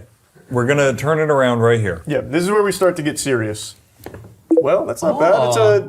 It's a what the hell am I reading? He's a guy. The furloon. Yeah. Furloon Minotaur. Herloon? Herloon Minotaur. He's got it. It's a Herloon Minotaur. There's a jacket with him on it. How nice. That's Guys. It's like $300. Is that more or less than the card? More. Ooh, I didn't even announce the card because it's bad. Yeah. So here you go. What was it? It doesn't matter. Phantasmal Danny. Terrain. Yeah, Danny, we need your... Mono blue enchant land. Danny boy. Denny. Give him the salts. I'll take the salts. Based on how we are, I think we're both doing salts. Speed at which you're dealing salt. Now you're good. That's Thank my. you. That's my. No, right there. yeah, I've done those occasionally. Yep. Yep. Oh, thanks. Do one more. Do one more. One more. Yeah, you got it. I rolled this over. You That got was it. technically Okay. my We have to break the loop. Yep. Yeah, we need to change something. Fix it up. Yeah, it's a coffee bean forest. Yeah. This is a big one. This is a big one. Boom. It wasn't, guys. Wow. Yikes. We're getting real close to those cool knives. I'm gonna give up. Should we? I'm gonna give up. As are we all. Please don't give up. It's okay, guys. This is very normal. The commons are boring normally. Yeah. We got shit. Disintegrate. That's new. It's new for us. Yeah. Haven't him yet. This is like any other magic To deck. us. Okay, here's the Phantasm or Blue Elemental Blast. That's good. Yeah, That's playable. Yeah, Very it's a fun playable. card. That's a card. It is playable. And look, nobody's here for the comments. No one's here. No one's here for the comments. I like the comments. Someone shoot that guy. Bro, boo. Ooh. Nope. Nope. That's a worm. Crawl worm. Yep. But He's ugly. you warmed it up Yep. for my warmed lightning it. bolt. Lightning bolt. That could cast lightning bolt. I could. Lightning bolt. Wait, maybe that's a sign. You and I work together. Now watch, I'll rip it. Ready? You rip it, I'll cast it. Okay, here we go. Tap. Can you tap it? Yeah. Tap for lightning bolt. I'm gonna play lightning bolt. Oh, I saw We that could right. play- Right? Tap it. We could play play a multiple lot now. lightning bolts. Yes. Tap yours. Yep, tap it, I'm tap it, tapping, tap it, okay. and lightning bolt. Oh, it's an island. Wait, now we can play Tap something it. else. Lightning bolt. We've got I'm gonna everything we float need. the blue. Yeah. All right, I've tapped it. We're crafting the worst card in all of history. Yep, it's a forest. We are ramping. Maybe we're casting a commander. We're ramping as hell. Are we not doing enough? I don't. We need to filter in more. Yeah. Let's get a flip out. Chase. And Zach, come I on. haven't given up a spot. Someone should. Yeah. Someone come take my spot ASAP. Come here, sit here. I warmed it up. Now, if you reach into here, there's smelling salts. So. Yeah. They've been really lucky for us so Zach. far. Okay. Zach, come to my seat. Okay. Spin you, bitch. Ooh, yeah. Careful on the table. That was an inhale. You ever been to Corpus Christi? That's what the water smells like. Oh, Jesus. Shouts out. It's just piss. That's really it. That's really it. You like that? Yeah. All right. Give And he's flipping and. Hot hands! Hot hands! Holy shit! Oh my God. Guys, it was because his mountain was tapped.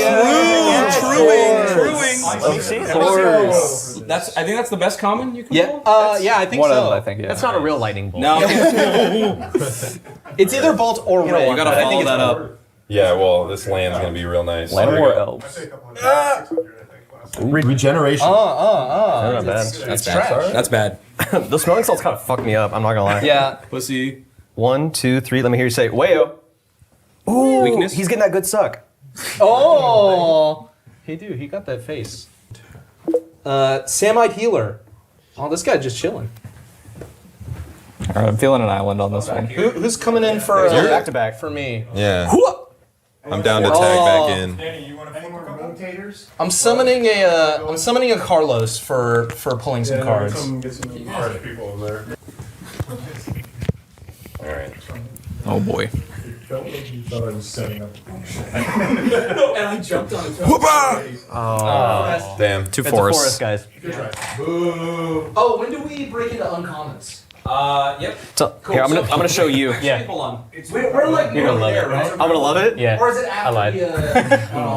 Dude, it's the booklet. Nice. So in fact, if we want to now, we're They're, not almost to uncommons, but I'm you're gonna gonna right now. take out the I'm gonna possibilities. move where 2 rares could be. These 2 could be those rares 2 as could well. be rares, I think. And I'm gonna put them. Put them in the middle. Yeah. Right there.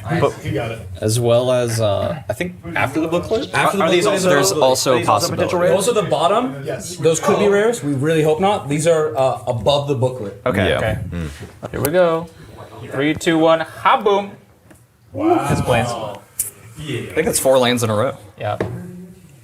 So only good things. Yeah. I'm just gonna. Flip one of those. Giant spider. Big spider. He does not fly, but can block flying creatures. Is that a common? I think so. I think so. Why do I think he's an uncommon? Already satisfied. Okay. Little dryads. Little dryads. Yes. Booty, I'm gonna show it to you. Tap it. I'm really happy to see just a lightning bolt. Yeah, it's good. Oh no! But you made another Schuler. I'm getting a lot of Douglas Schuler actually. Here we go. Would anyone else like to get in? Back in? Get Alex in, and it's just a full. It's just a Wubby video. Circle of protection green. Okay, a circle of protection. Circle of protection green. Well, there's almost playable cards here. Hey, thank you. This almost. This would be the most whack draft. Ever. There is women here. What? Welcome to Mulligan's. Yeah. All right. Guys. This is all right, guys. I'm Alex, the token woman. How do we do this? Rye, cut that. Thank you. Now, Alex, flip over the card, look at it, and describe the card to us. Don't read the name. What are you hoping for? Yeah. Okay, I'm hoping for. Tell us what it does based on the art. Yeah. Unless it's a land, I guess. But what? But I can see the words. It'll tell me. Don't read. Okay, I'm illiterate, so that's fine. Yeah. Okay. Very empty. Oh, it's It's plants. Yeah. Very sad. Very empty. All right, this will be my last one. Okay. Okay. It's a Oh pretty my god, it's a unicorn. It's a Belisara.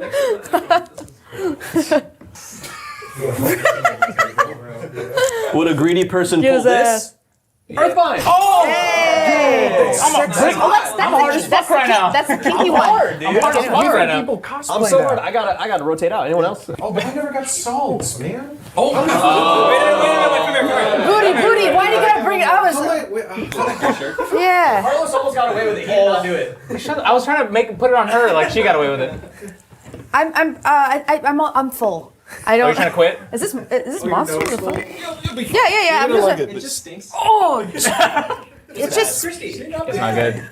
Well, here It smells like hair dye, actually. If you've ever been covered in bleach, you know, like the girl take. Yeah. Salute, he says. That's a good sign. Boom! Oh, damn. I felt it. You tried to sneak up on it, like I got it. When we weren't paying attention. Yeah, literally. Gentlemen, hold on, ready? Oh, let them both put one more. Oh, okay. You're too kind, guys. Death Ward. That's new? Okay, we like new. They're all gonna be new, by the way. Yeah. I would hope they're all new or something's wrong. Okay, let's Pull see. something big for the Last for one. our chair. Rip it right here. Yep. Let me add to that. Okay, yep. Two more mana. Yeah. We gotta tap a bunch. It's gonna be Yeah. Tap. Put all the energy into it. All right, I'm all tapped out. Shaboom. Oh, No, that's fine. you know what? That's good. All right. Also, okay, remember when I said there's no doubles? More resources. Hey, you did our spot proud. Is this the last uncommon? I mean, last common? Last couple, there's like 2, I think. Oh, you're Yeah, right. there's 2. So that means Charlie will start the uncommons. Okay. That's good. Oh, you big dog. We love to see those. And I think this is gonna be a Llanowar Elves. Nope, it's a snake. Okay. Good. Okay, I'm now gonna prep next for you. So these could be rare. This is the book, very rare. These sell for something. Well, we need those because we really don't know. Yeah, how we to gotta play read up. it. Yeah. These could be rare right here. And I'm gonna move them to the side. So any of these packets can So be we rare. know what this is an island. Yep. Could be a rare. Rares. We don't know. And these should be uncommon, and we're gonna find out right now. Here comes the demonic tutor. Well, good growth. That's not bad. It is an uncommon, right? Somebody fact check it. You know? A dragon whelp. Oh, yikes. Yikes. No good. Yikes. So what you're looking for, Ryan, when you're pulling. Demonic tutor. Yep. There's a lot of uncommons that are. Let me see the back of one of these. Are you looking at the blue ink mark that's on every magic card? Yeah. You look at the. Yeah, you see that there? Yeah. It's on all of them. I have a story about that. When I first started buying vintage cards, like very early, I got into it with a seller about the blue mark on it, and he educated me, and it was a very humbling experience. He's like, "That's how they're printed." All right, here we go. Demonic tutor. Damn. Boom. That's tough. Aye. You don't want lands in this section. Agreed. Yeah. The good news was this was a free pack. Yeah. You know? This was nothing. It's been sitting so long, it just doesn't register. Well, remember, Wubby back then, Play the Clip, said, I'll cover this one for you. Just get all the good stuff concentrating towards the bottom. Oh, God. All right, there's only one thing to do here. Danny, come flip this card for me. Whoa. Calling in. This didn't work so well last time. It's all right. Talking to my pecs. Well, I don't know if I need to talk to do this. I'm going to be talk. honest. Narrate. All right, I'm flipping the card right now. You ready? What do you want this to be? What do we want this Demonic to tutor. be? Demonic tutor, I please. think I pulled the last one. You did pull the last Do it again. one. Yeah, let's do it right here. No way. Oh, okay, wait. That's still good. No, it's not. It's trash. Spoken like someone who's played against that before. Yeah. It's tough because you recognize the card, you get excited, but it's like, I don't think there's value there. Yeah. All right, here we go. Demonic tutor. Boom. Gloom.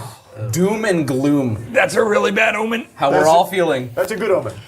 Here, let me get in here real quick. Get in. Please rip it. It's not good. Ooh, a little jade. I summon Drew. Okay. Can you redeem this chair? No, I can't, but I might on accident. Demonic tutor. Is this the last one? Because I'm locked in for this You're one. locked in. It's the last one. I'm locked It's in. a tutor. It's a tutor. Do it, Matt. This one. Do it. Please. Man, this is less fun when you don't hit. Wow. Maybe don't upload this one. Well, here's the thing. Oh It's my about the rares. God. Okay, so Yeah, we're here for the rares. It's about the rares. I say, can I lead? Yeah, please. I don't have to Please flip, do. but Do let's just start by getting rid of what we know, which is the Yeah. island. Rare island. So this, hopefully not. We're praying. I'm gonna leave this. Sure. We leave that for last? We'll leave it, and well, we'll see. We're Yeah, gonna start these that's files true. and see where. Let's start. You want to start here? Yeah, let's start there. I like Do you want to that. start? No, you start. It's Okay, so calling your name. let's. If this is a rare, we hope it's good. If it's not a rare, that means we can flip the rest of these. Or if it is a rare, we can flip the rest of these. All right, here we go. Wall of Air. Is that uncommon? I think that's uncommon. This is worth fact checking. I think so too. This is worth Wall of Air. Clicking coming. My boss just spent all of their money on that. He's googling how to Job return applications, Florida. Uncommon. Uncommon. Okay, good. So that means which means that's a demonic tutor. this is an uncommon if you want to flip it. Which means this is nothing Yu-Gi-Oh! Oh god. Uh-oh. You did say nothing. That's Siren's call. We said it was nothing. So that brings us to these two. Yeah. Whoever wants to start. I think that skill check gets to flip one together. Really hope this is a rare. Me too, because Actually, we need this to be a We rare now. need this to be a rare. Ready, go. Oh. Unsummoned. Unsummoned. That is an uncommon, I think believe. so. Which means we got a rare island. No way. that's good news though. Unless it's one of those rare. Someone had to do I'll it. flip the last just get us out of uncommon. here, boss. Just take us out. Really wipe that on the table. No, that's this. Yeah. That's Oh no. Good. This is good. Charles. This is where we want to be. So that means here's one of our rares, everybody. Now, here's the thing. All of this is moot and is not hurtful if that's a Black Lotus. Exactly. Yeah. Or if it's just anything. That we recognize. Okay, I'm not going to look at it. I want good reactions. Make sure it's on camera, bud. Are we happy? Oh my god. Holy shit. That may be the worst alpha booster that is possible to open. Hey, when we were all here to share it together. That's exactly right. great time. Gentlemen, that's exactly right. That's History was made. History was made. Gentlemen. It was the salts that got us there the whole time. Hey, the next person opening an alpha deck, you're lucky. We got this one out You're of the way. talking to video. us in a year. Yeah, that's true. Us. Our next deck is going to be great. You brought the other one with you, right? Oh yeah, it's always with me. Yeah. Hey guys, this was really bad. Yeah. In case we didn't realize. That was not good, huh? No. No, that wasn't good. We made $600 back. Yeah. Chipping away at the investment. I think I'm just going to put that in a deck. Yeah. That was good. Hey, I would play this. And we were here. All right. Let's just delete the footage. Do we upload this or? This does feel worse when you don't get anything. Yeah. Let's fake it. Wait, We've talked about this before in like esports and stuff. We've found scientifically we have more fun when we do well. Yeah, win. Than when Winning we don't. is more fun, usually. All right, well done. Hey, that's one less force field out in the world. You're welcome. Your deck is worth more now because of us here today. So Wow. Yes. Yeah.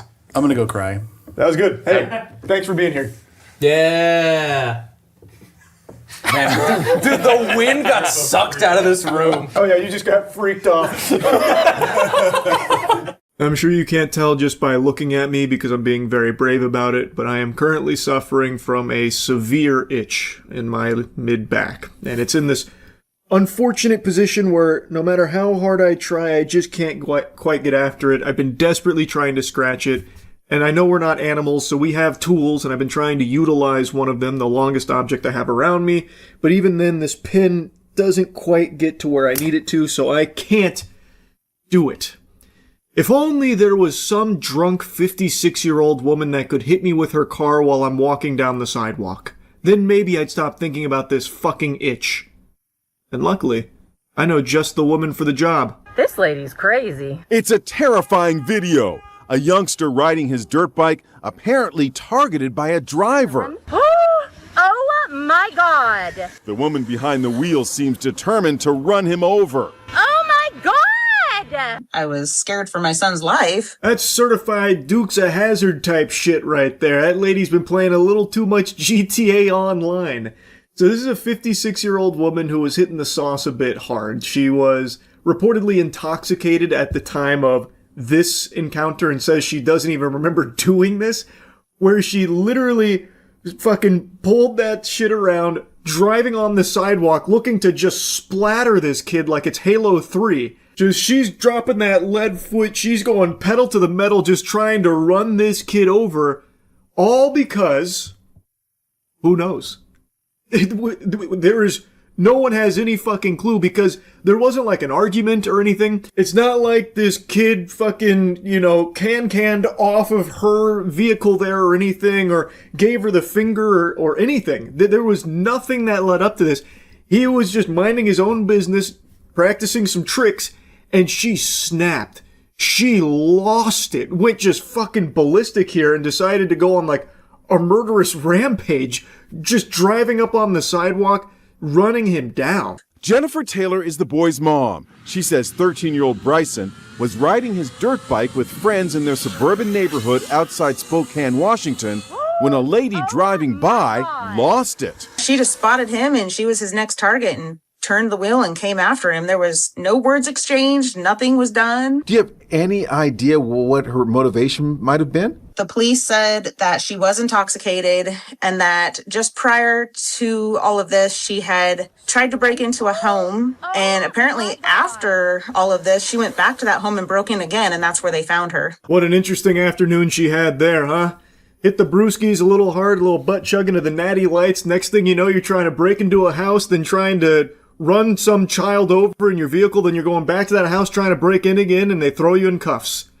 That's a full day right there. What an adventure. Also, in all of the coverage I've seen of this, every video has a title like this where it's video allegedly shows woman driving up on sidewalk trying to hit a child with her car, or this Inside Edition title, video appears to show this woman trying to run a child over with her car on the sidewalk.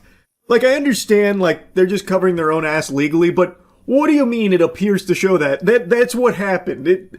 Like, there's no wiggle room that this is just like some baseless allegation. You can watch it unfold. It's not AI. They arrested the woman. She even admitted to the drinking and driving, being intoxicated behind the wheel, and says that her memory's a little foggy on that whole trying to run over a child on his dirt bike thing. She probably views that as a bunch of hoopla because she can't remember it. Like, oh no, I may have been drinking and driving, but no, that's very unlike me. I would never do something like that. And since I don't remember it, you can't punish me for it. Checkmate. According to the police report, she denied drinking alcohol or consuming any drugs, but then changed her story and admitted to drinking alcohol. While trying to put her in the back of a patrol car, she resisted and even tried to kick a deputy. The woman has been charged with criminal trespass, DUI, and assault. She lives in the neighborhood where today lots of people want her punished severely. Yeah, it sounds reasonable to me. She should be punished severely. She tried to use her car like a fucking torpedo. She was a heat-seeking missile trying to hunt down a child on his dirt bike for no reason. Not that there'd ever be a reason for it. Like, even if the kid did just start shooting spitballs at her car windshield or something, that still wouldn't be an excuse or anything. But this was literally just completely unprovoked across the board. It was a kid just riding his dirt bike in her neighborhood, and she lost her mind. She's off her gourd. She should absolutely be punished severely. I don't know why they just already released her back out there in the middle of all this. She's a danger. She is a menace. So yeah, the neighbors are absolutely right to be fearful of her and demanding that there should be severe consequences for what she did here. This isn't some innocent whoops-a-daisy moment here. Oh, come on, guys. Who gave Ruth access to the Tito's? You know what happens when she drinks. She can't help but get in her vehicle and try and run over children. Ah, God. She's so quirky, oh boy. And I haven't even begun to scratch the surface of the rest of her shenanigans from that afternoon of trying to break into homes twice. Like, Jiminy Christmas, she sounds like a loose cannon. So apparently, she was telling deputies that she had taken her dog for a ride and was looking for other dogs to socialize with, and said she stopped after noticing dogs in a fenced yard and denied knowing the homeowner or attempting to enter the home. And then also told the deputies she didn't remember the earlier incident of trying to run over that child on the dirt bike. She also initially denied consuming drugs or alcohol, but then later sang a different tune. So her explanation is, no, you see, I was taking my dog for a ride. We were, cruising around looking for other pooches to socialize my pup with. And I saw some dogs in a fenced-in yard, so I had to stop. That's normal behavior, right? That totally makes sense for what I'm doing out here, and this supposed possible burglaries, just a misunderstanding. So she was booked on charges of first-degree attempted assault, DUI, first-degree criminal trespass, and then at her court appearance the next day, the Superior Court Commissioner of Spokane County ordered her release on her own recognizance, and she was released without posting bond. I just don't understand why this is so commonplace. I really don't. She is dangerous. She attempted to run over a child while blackout drunk behind the wheel of her vehicle. What the fuck? Horrifying. She's clearly using her vehicle to attack a child, goes this social media comment. Unbelievable. She tried to assault a child with a vehicle, goes another. You saw that video. Yeah. It's frightening. Very frightening. She could have run him over. She could have killed him. Mm-hmm. Where do you think she should be right now? I think she should be in jail, off the streets, not able to hurt anyone else. Oh my god!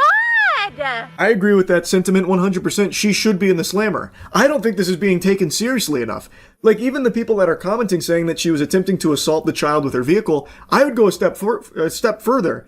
I think this is just blatant attempted murder. Going out of her way, driving down the sidewalk, chasing this child in her car, just going, like, barreling down the sidewalk to try and run this kid over. That, to me, feels like she is trying to kill this kid. And again, it is entirely random. Comes out of nowhere. There was nothing that led up to it. She just snapped because she's drunk and lost her fucking mind, I guess. She is not safe to be around in any capacity whatsoever. Anyway, I saw this, had to yap about it, fucking crazy stuff. The woman hasn't been, like, identified or anything, but she is a 56-year-old woman who apparently even just lives in that area and just decided randomly, I'm going to try and hit this child with my car. And thus she did. Come hell or high water, she was going to try and accomplish that task. Luckily, she was unsuccessful. Luckily, the kid was okay. But yeah, I do think she should be in jail right now, not back out there on the streets. Anyway, that's about it. See ya. Hey, you stop right there, Buster. I'm approaching with intention to mug you. Now show me your wallet. By God, I can't believe it. You're missing $100 in here. I already know where it went, pal, and it breaks my heart. You put $100 down to pre-order the T1 Trump phone, didn't you? And now you still have nothing to show for it, just an empty hole in your wallet where dreams once were. You know what? Take it back. You've been through enough. You've already been robbed. That's right. The T1 Trump phone, we're checking in on it again. It was supposed to come out in summer of 2025, then it was supposed to come out at the end of 2025, then it was supposed to come out in the beginning of 2026. It is April 6, 2026. Still nowhere to be seen. And curiously, not only is it nowhere to be seen, but it is still complete radio silence from Trump himself, and Trump Mobile as an organization. They haven't squeaked out a peep about where the T1 phone is. More than happy to accept hundreds of dollars from tons and tons of Americans, yet not too gung-ho about actually delivering that product, or at least keeping you updated on the whereabouts of it. This will be my third time checking in with the Trump Mobile support staff to see where it is. I feel like I'd have a better chance locating DB Cooper than I would locating a single golden Trump phone, the T1 device. I don't want to just regurgitate the lore, but the cliff notes are Trump advertised the T1, a golden phone for Trump Mobile, a $500 phone that has all the bells and whistles, and it was going to be made right here in America, the land of the free, the land where Jesus was born, baby. And then it never happened. Also, they then removed that messaging off their website when they realized they couldn't make the phone they were advertising in the States at that price point. It was literally impossible. It is going to have to be made overseas. All phones like this are overseas. It's just not possible to be made here. So they had to completely strike that from their website that it was American made. Now they tout that it is American proud design. It is a proudly American design as opposed to American made. And even still, it doesn't exist. I have not seen a single piece of evidence to confirm that there is actually a T1 device anywhere on this fucking planet. I don't even think God could get his hands on one right now if he asked. Which is extremely shocking to me because I thought for sure he'd do the classic Trump thing of just grabbing some dog shit from China and drop shipping it over here for a huge markup. But he's not even doing that much. Not even doing like the bare bottom tiddlywinks of providing a product for money. Like with the Trump Bible. The signed Trump Bible that, $60 up to $1,000 if you want like the inside cover signed by Trump. Those are made in China for $3 a pop and sold here for $60 to $1,000. I was expecting something similar for the T1 device here, but not even that is on the plate. So anyway, this is going to be my third time checking in with support to see where it is, because when I called them a month ago, I was assured by the customer support representative that they were shipping at the end of the month, March. That's when the phones were coming, end of March. It's April now, still no phones, still no pickles, and I can't find anyone out there that has one, so let's give them a ring. Let's get them on the horn and see what the holdup is. Well, last month when I called about my Trump mobile device, the support representative told me that it would be ready at the end of the month, but they missed that window. I'm assuming something went awry with UPS, so it's probably on its way, but I just want to double check. Thank you for calling Trump Mobile. For English, press 1. Para español, oprima el número English, dos. please. Press 1 to open a new Trump Mobile account. Otherwise, press 2 for support with an existing Trump Mobile account. That's me. Thank you for calling Trump Mobile. Your call is very important to us. To ensure the highest level of customer care, this call may be recorded for quality control and training purposes. Please hold, and our next available representative will be with you shortly. You can also visit our website at www.trumpmobile.com to apply for a new account or access your personal account portal. All right, now we wait. They're not even piping in the waiting music this time around. Hello, this is Michaela with Trump Mobile. How can I assist you today? Hi, yes, I just wanted to check on the status of my Trump mobile device. Hello? Hello? Hello? Hello? Hello? Hello? Hello, this is Michaela. Can you hear me? Are you able to hear me? Yes, Michaela, I can hear you. Can you hear me? Hello? What? Hello? Yeah, but you're good. Hello? Hello? Hello, this is Michaela. Are you able to hear me? Yes, I can hear you. Can you hear me? Hello? Hello? Hello? Help! I'm scared. Hello? Am I being pranked? What is going on here?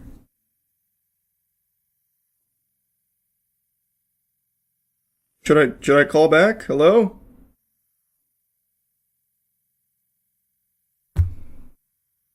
Hello? Okay, I'm just gonna try calling back. I guess even the Trump mobile headquarters is having problems with their mobile devices. The ones that exist over there. Let's try again. Okay. I guess Trump Mobile was experiencing some kind of EMP blast or something that was shaking the system, so I gave them a little bit of time to cool off here, let the alt recharge, so I then gave them a retry a couple minutes later, and it did work then. Now, once again, just to remind you, the first time I called, they said that the reason the Trump phone hadn't been delivered is because of the government shutdown, and they had no estimated date for me. And then when I called last month, they said it'll be ready at the end of the month, in March. So, let's see what they have to say today. To ensure the highest level of customer care, this call may be recorded for quality control and training Hopefully it works purposes. this time. Please hold, and our next available representative will be with you shortly. You can also visit our website at www.trumpmobile.com to apply for a new account or access your personal account portal.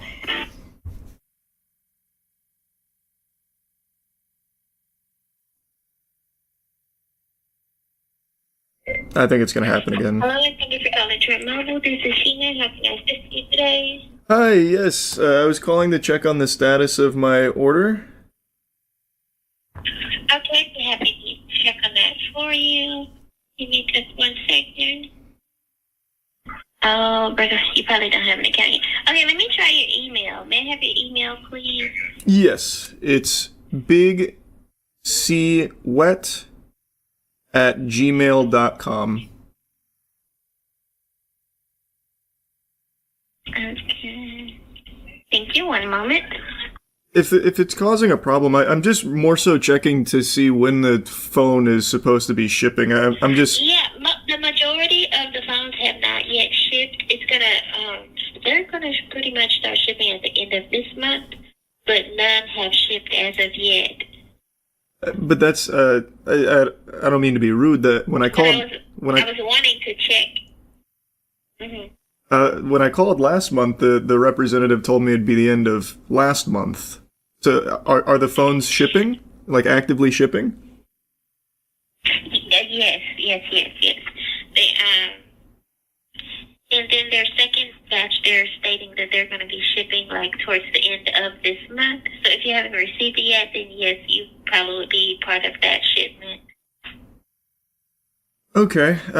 Where can I find information on the first batch of shipments? Because the people that I know that have also ordered it haven't received it either. So we've just been kind of concerned about the whereabouts. Yes, sir. Well, what happened was they had some sort of pushback on the push-out date. So that's why they've been delayed on top of, the shutdown and things like that. However, when you called last month, what information did you give the other representative? The same information I've shared with you. And then I called back in December as well, and it was the same information I gave then too. So I don't know why it'd be an issue now. I guess maybe something in the system didn't log it. I'm not really sure. So yes, let me go ahead and get this submitted for you, sir. I do apologize for the inconvenience, but we'll get this submitted and you'll be, I can't even talk. You will hear back soon. All right, I appreciate it. But just checking in one more time, you said that phones have been starting to ship out? So I should be in the next batch then if I wasn't in the first batch? Yes, they were stating that they should get shipped out sometime near the end of the month. Okay. All right, well, I appreciate it. Thank you. Okay, thank you. You have a great day. Bye-bye. You too. Bye. Very curious to see if they actually will reach back out in 35 business days about fully setting up the Big C Wet account. That would be fascinating. That's the first time that a customer service rep at Trump Mobile actually bothered to check if I had an account. All the other times they were somehow magically finding bogus information. So, looks like they're beefing up their customer service protocol there. So, we are still at the any day now the Trump phone should be here. Apparently, they've already been shipping some out. I guess they're bringing them around on tricycles or something, because it's real slow. I haven't seen anybody receive one, and presumably, according to some data, there were many, many thousands of pre-orders, and yet not a single piece, not a single morsel of information on someone actually having received one in that first batch the customer service representative mentioned. Now again, as I said in the last two, I don't blame the customer service reps. They're just doing what they're told, and right now it looks like their talking points are, it's coming at the end of the month, or it started shipping and, there's another batch coming at the end of the month. So now it went from any day now to this nebulous end of the month kind of spiel. I don't know if I necessarily believe it, but one thing is for sure, the customer service rep this time around actually bothered to look up some of the information I was telling her. I gave her the same stuff I gave the other two, and yet somehow in both of the other cases, they found my accounts and my purchases, which I never made until today, by the way. After the conversation with her, I decided I'll go ahead and put a pre-order down, so that way when we do this song and dance again next month, when inevitably I still haven't seen anyone with a Trump phone, I'll then at least have information for them to pull from, and then they can tell me how it's coming at the end of May, actually. But who knows? Maybe this time it really is on its way. Perhaps that T1, that golden nugget T1 unicorn phone, is right now in the mail carriers, going out to all the good boys and girls across the globe that have wished upon the star and put down $100 to receive it. And by golly, I can't wait, because now I'm excited to get my hands on a T1 device too. Anyway, that's really about it. So yeah, I'm going to try and use my power of incorrect predictions for good instead of evil. I will boldly, proudly, with my whole chest state that Bloodborne 2 will not be revealed at the Game Awards. A statement I didn't even think needed to be uttered, but the hopium, it's overflowing right now. The cup runneth over here for people to see Bloodborne 2 at the Game Awards next week, because Jeff Keighley posted a wacky statue, which does look very cool. It's a very aesthetically pleasing little doodad there, a little doohickey. And then there was a reply to it with a bunch of like redacted information, like it was fucking Epstein files there at the Game Awards. And this sent people into a frenzy trying to find ways to brute force Bloodborne into it to make it seem like this is confirmation it'll be Bloodborne 2. I don't buy into it at all. Would love to be wrong, though I'm gonna tell you, I'm batting with a tremendous record right now when it comes to my predictions on Bloodborne 2 not being real and probably never being real, at least not for many more moons to come. But anyway, let me show you the statue, let me show you the Game Awards riddle around it so you can start forming your own thoughts on what it could be. And then I want to tell you a little new piece of information that dropped this morning, a little tidbit that I think would be so fucking embarrassing if this actually is the reveal. But you know it'd be even more embarrassing? If people found out you didn't shower using Cheeky soap. It's the best soap in the universe. What are you waiting for? And right now is the perfect time around the holiday season because Queso and I just got our collab soap out. We got the Naughty and Nice. So go to usecheeky.com right now and really upgrade your hygiene game. Yes, I want to talk about the Jeff Keighley cryptic tweet that a lot of people are speculating could be a reference to Half-Life 3, to Bloodborne 2, and all that. So it's this right here. I already talked about it when it got posted. It's that right there, but the Game Awards replied with this. The blank are silent, blank bleeds, new blank stir. And that right there has been a bomb in the Bloodborne Hopium community. It's a very cool statue, by the way. Very cool. They do this every year. Not really to this degree. There's never been a year where I've thought, maybe it could be Bloodborne until now. And even then, I still don't really think that. I just think if someone's going to go this hard for, like, teasing an announcement, it's either gotta be something people have been begging for a long time, or a delusional company that's about to just beclown themselves in front of the entire Game Awards and God. Like, imagine this is all just an announcement for some, like, fucking shovelware gotcha game or something. It's definitely not going to be Elder Scrolls. If you want to know what I think it is, and I don't think anyone's going to be, like, necessarily pleased, I think it's Saros. So, if you look at Saros, and this is a game that's got, like, a lot of meat behind it, and it looks like a cool game. I think it's this. They've already teased this game before. The style of that statue is kind of similar. I think it's probably going to be Saros. And I also don't know how this would have, like, applied to Bloodborne other than the reach of, like, New Blood Stir something, Moon Bleeds or whatever. I just do not think it's Bloodborne 2. But do you really think they would do all this marketing for a game that's already announced? Seems like a waste. Brother, it's the video game industry. Of course they would. They do all kinds of nonsensical shit. The hunters are silent. It could be. I'm kidding, it won't be. I'm still very confident this is not Bloodborne. I don't even think the style really looks all that Bloodborne-esque. This would be a crazy departure from the aesthetic of Bloodborne. It literally has to be Duskbloods. See, Duskbloods I could definitely see.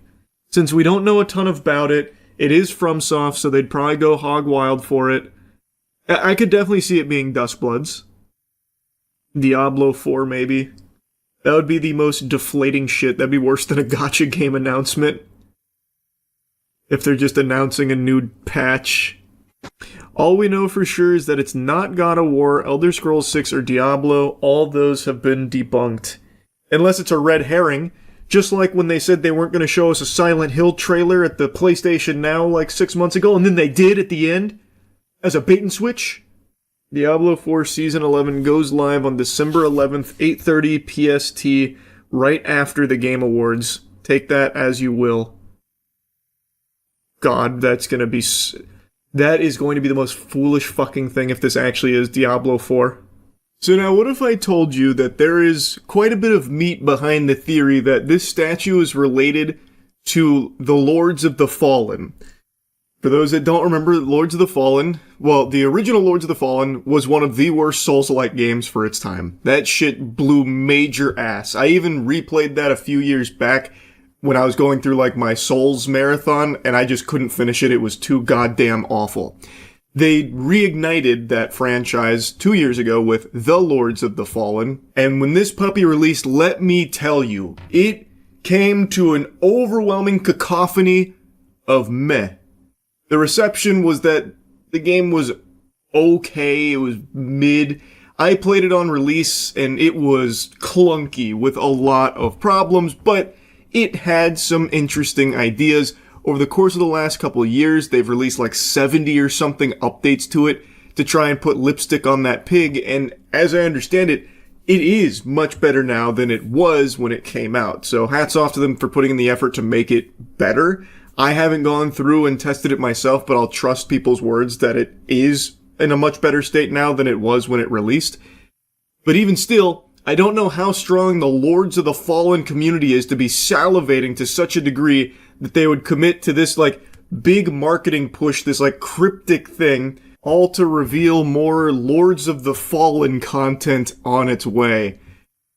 I feel like if that is the case, and I'll show you the evidence here, the audience will be silent. Like, even fans of Lords of the Fallen are saying, like, this would be pretty underwhelming if it's you guys doing this. Because, like, again, even though the game's in a better state now, it's not exactly something that people have been dreaming about, fucking soiling their britches hoping for, and getting, like, this really big, like, mystery ahead of the Game Awards where some big things do get revealed. It would feel very, like, if it is Lords of the Fallen 2. Anyway, though, they posted this tweet, "Something stirs within, ready to rupture," and people were quick to notice that something stirs within so soon after the Game Awards thing. Well, that's a little odd considering Stirs is there as well. And the aesthetic of the statue does match the aesthetic in Lords of the Fallen. Also, the way Jeff Keighley initially tweeted, "Regal inspiring thickness," is very similar to how Lords of the Fallen tweeted, "Executions, tentacles, rotting corpses," all things also present on that statue.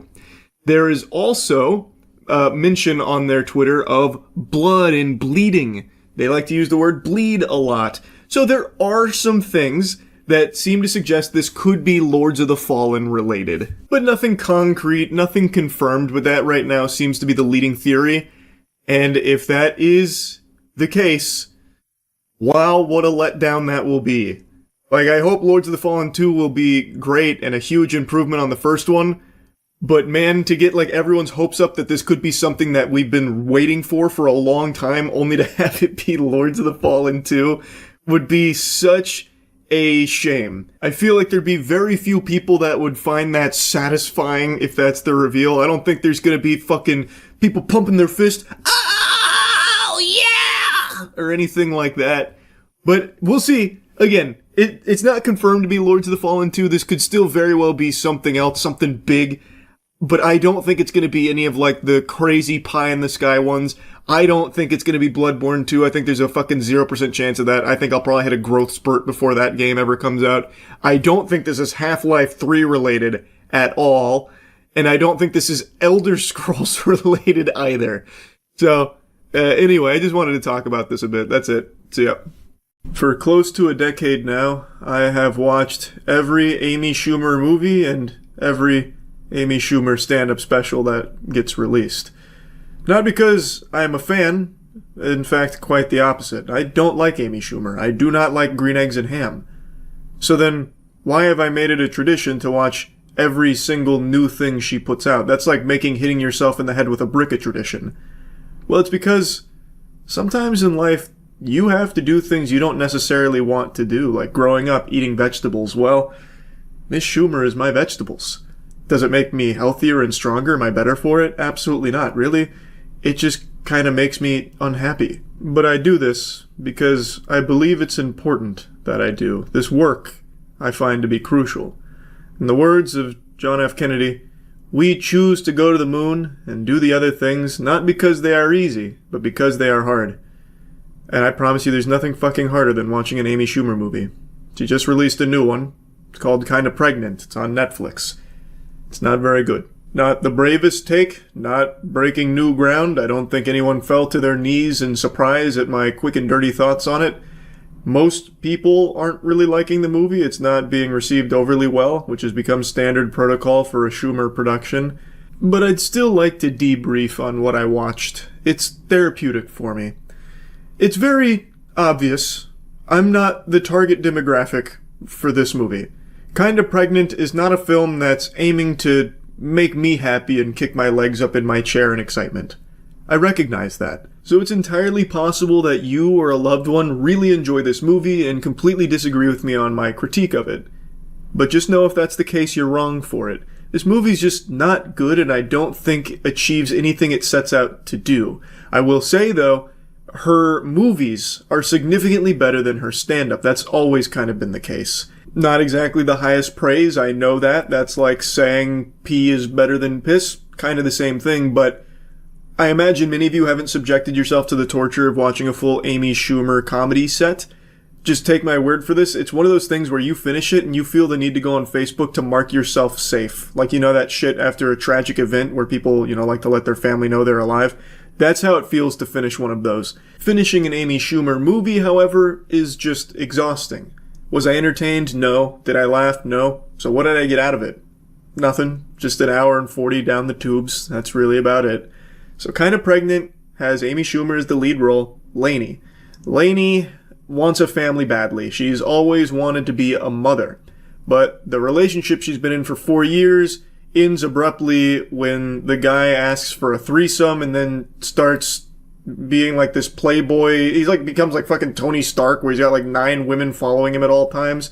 So that falls apart, and now she's approaching 40, and well, she doesn't have a husband or anything, but she still wants to be a mom, and now her best friend just found out she's pregnant with her husband, and it makes Lainey really jealous. She then puts on a fake pregnancy tummy, and people assume she's pregnant. She doesn't correct them, and then she ends up making friends while still putting on the ruse of being pregnant.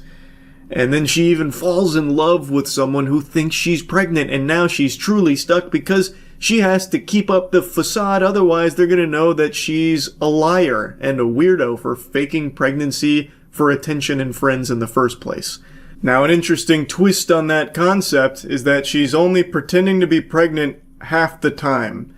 So she fakes pregnancy with, like, one group of friends, but with her best friend, Kate, who's actually pregnant, she doesn't. And she's a middle school teacher, and she doesn't fake pregnancy there either. But she also told the other friend group that she's a teacher, so then sometimes they come and visit her at school, so then she'll take a balloon and stuff it under her shirt, so that way they'd be none the wiser. I'm not gonna bother yapping about the story that much, because who gives a fuck?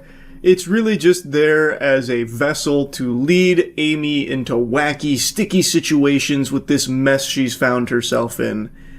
And that'd be fine if the scenes were amusing. Which, of course, was never in the cards, and I knew that when turning the movie on. Expecting an Amy Schumer movie to make you smile is like expecting salt water to not hurt your eyes. But with nothing else in the film, basically just being a bounce between one wacky scene to the next, it needs to hit on the comedy, and it doesn't. I will say, though, that there was a surprising lack of ma-vagina jokes, which Amy Schumer has become known for. That's her fucking bread and butter. Like, Amy Schumer and talking about pussy, that's spaghetti and meatballs right there. Now, of course, don't get me wrong. There is moments where she talks about her holes. In fact, she has a whole sequence dedicated to her mentioning all of her holes in a variety of ways. And there is still, of course, her talking about vagina. That's present, but in a lesser degree than it has been in her previous work. And that's because she has now delegated that role. She's kind of passed the torch to a different character in this movie, the guidance counselor that works with her at the school. I cannot remember that character's name, but it's a guidance counselor whose whole purpose in the film is just being very vulgar and over the top. You know, I just jerked off this alpaca and I put its cum in my macchiato. And she takes a swig of it, that kind of thing. And then she's talking about, like, you know, labia and all that. So it's still there, but it's just not always Amy Schumer being the instigator, which I found to be pretty interesting. Instead, Amy Schumer is focused on being really bombastic and like slapstick. So like the earliest attempts at comedy in this film are Amy Schumer walking up to her date and she stumbles. So she falls down like a stair and she's like, oh geez, oh man. And then she comes up to a cake and fucking slams it because she thought there was going to be a wedding ring in it. So, and then she starts yelling and screaming like, you want a scene? Here's a scene. Rips off her dress, twirling it over her head. And that's kind of her comedy in the movie, is just being like really loud and becoming the center of attention. Like there's another scene where she's on a date with Will Forte, who becomes the main love interest. And he mentions there's a guy on the ice that's kind of ruining the ice. So she screams at him that he's going to get killed if he keeps doing it up. She's fucking yelling and screaming at him. And that's most of her jokes throughout the film. Now, of course, she has like the little quips, and she bounces off Will Forte for these quips. It doesn't work for me. Maybe someone out there will really enjoy the comedic stylings of Amy Schumer. Wasn't hitting for me. That was shitting, unfortunately. And one thing I found really interesting is that throughout the entire runtime of this film, I would imagine there is not a single scene that goes by without Lainey being present. I'm pretty sure across the entire hour 40 or however long the movie is, she is there for every fucking second of it. And it feels like every character in this movie is there solely to elevate her character, because she just steps all over them. Every character just feels like some kind of fucking, like plyometric that she'll jump on top of in order to get like the joke in. So the most egregious example is her best friend Kate, the one who's actually present and then sends her down this spiral. Kate, she's not even a character. She's just kind of like a step stool for Lainey to plop herself on top of.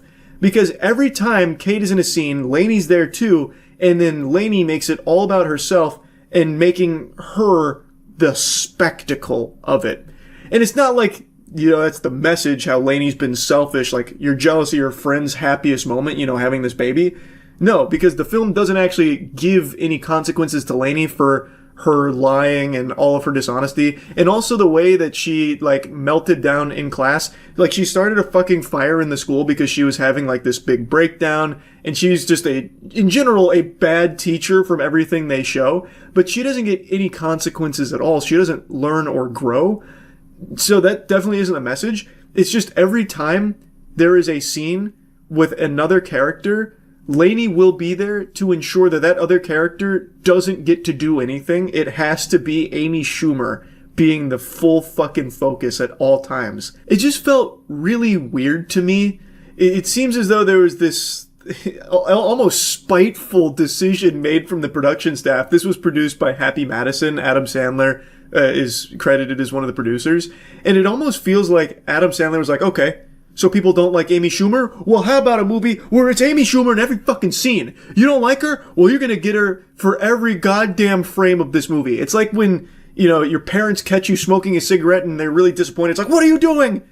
Okay, you like to smoke cigarettes? Well, here, you're gonna smoke the whole damn pack right now. That kind of thing. It was so much Amy Schumer. And I know it's an Amy Schumer movie, but holy shit.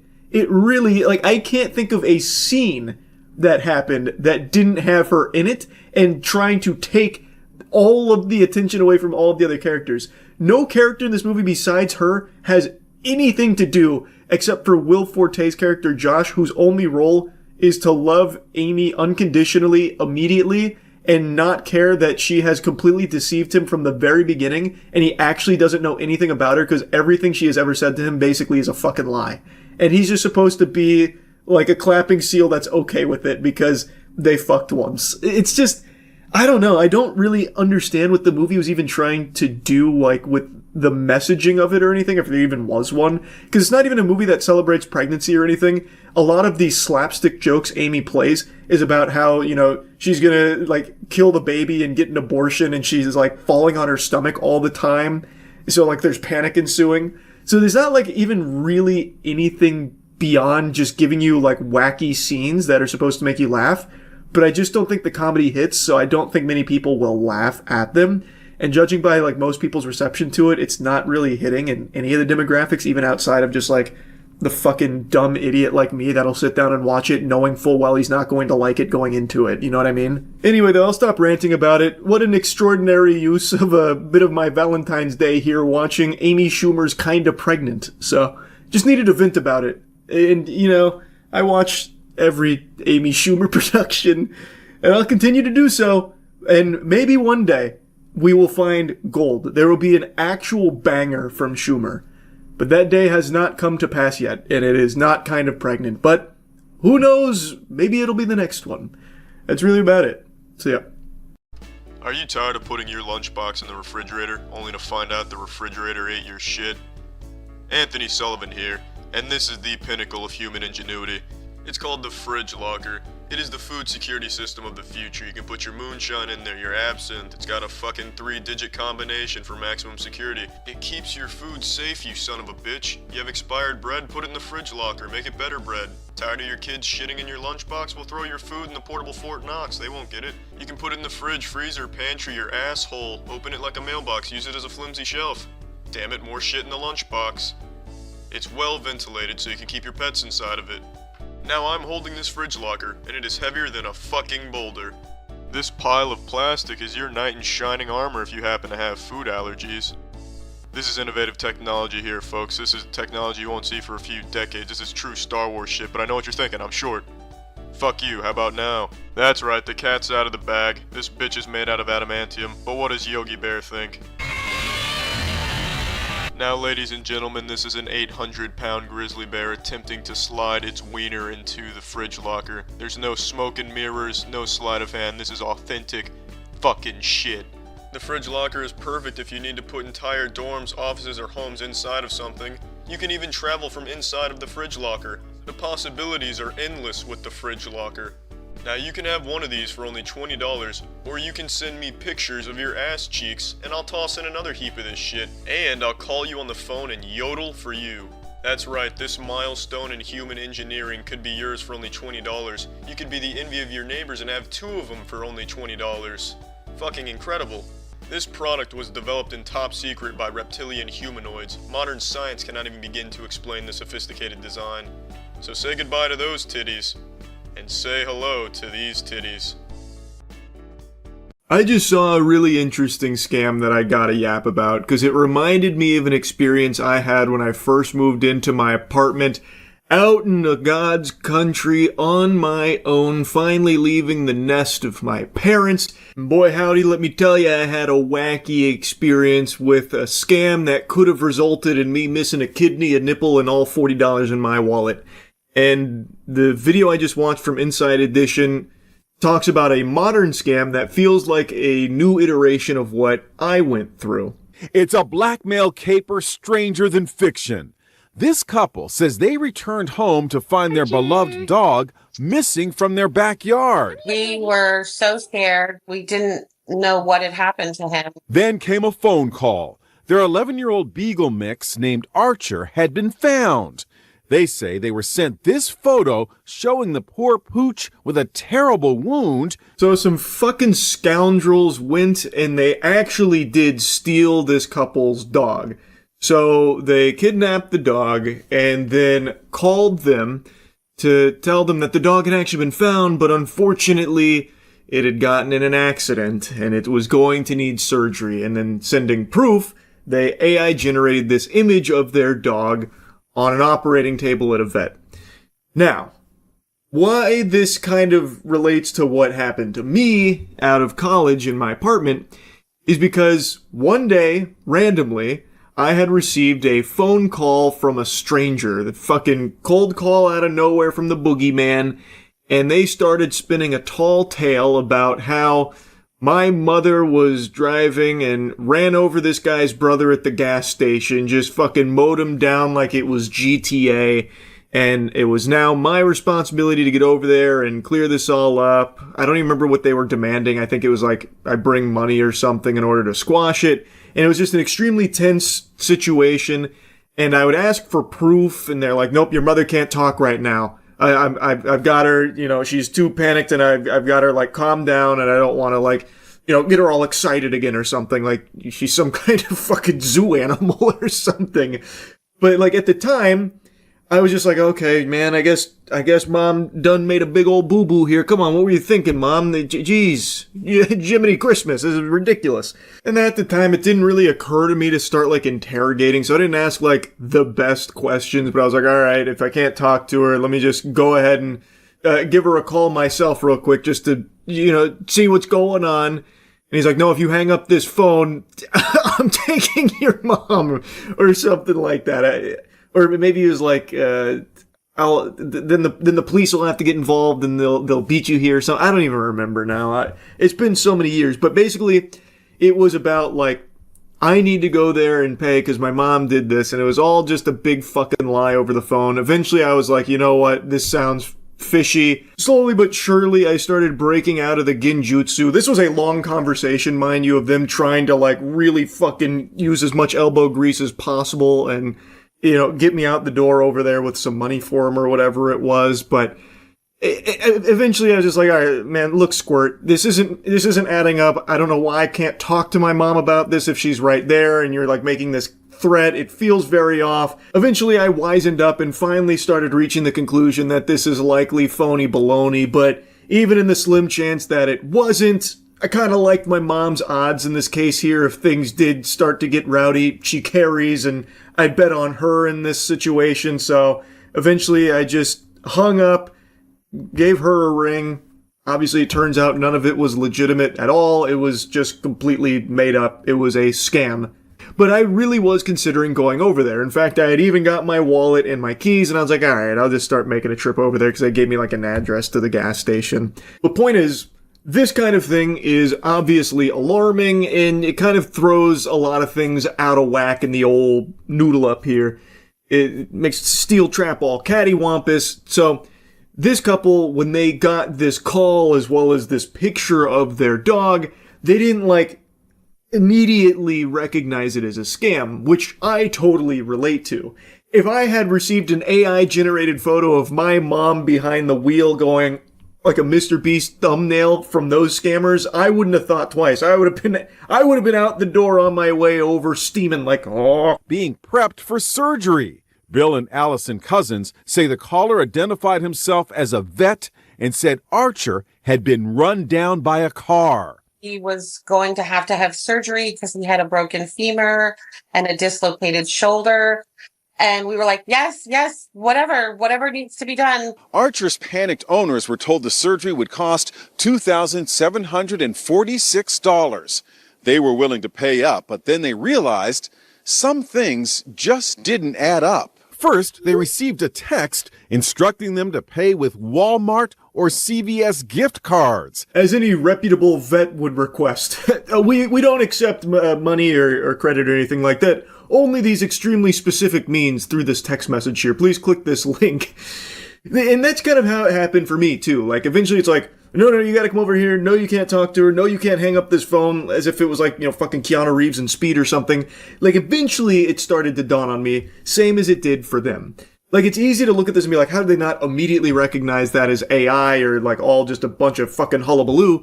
But when you get, like, a call like this, it's alarming, it's jarring, and especially now with AI, it is enough to, like, fool you, at least temporarily. And they did actually have their dog stolen. In my case, they didn't, fucking hog tie my mom or anything like that.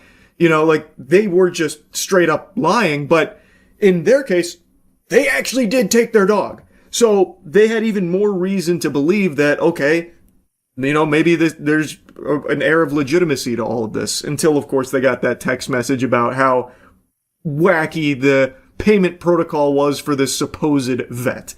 Then they started to really look at that photo they got sent of Archer on the table. Then they were sent another photo of Archer post-surgery, this time with fancy bandages. I'm like, this is exactly the same as the first picture, just the two doctors had moved. And look at the date on the x-rays. It says 12/21/2022. Wow. Holy shit, it's more serious than we thought. Arthur ran so fast that he traveled back in time 4 years. Must have been hit by the DeLorean or something. Oh my goodness heavens to Betsy. So yeah, when you really look at it, it falls apart. But the thing with the AI and scams, like we talked about with the AI voicemail scams, where AI scammers, not voicemail, but AI voice scammers, where they will emulate a loved one in order to try and like weasel money out of a relative. It doesn't need to be perfect, it just needs to be good enough. And since they're preying on people that are in a vulnerable state already, like them missing their dog and trying to exploit that, it's even more effective there because they're just really wanting their dog to be okay and safe, and they're willing to pay to ensure he gets proper care. So they're more willing to believe that. Almost 4 years ago. Correct. Turns out the photos were entirely AI generated. The AI scam failed, but the heartbroken owners were still missing their dog, Archer. Then, 4 days later, Archer suddenly showed up at their front door in Deltona, Florida.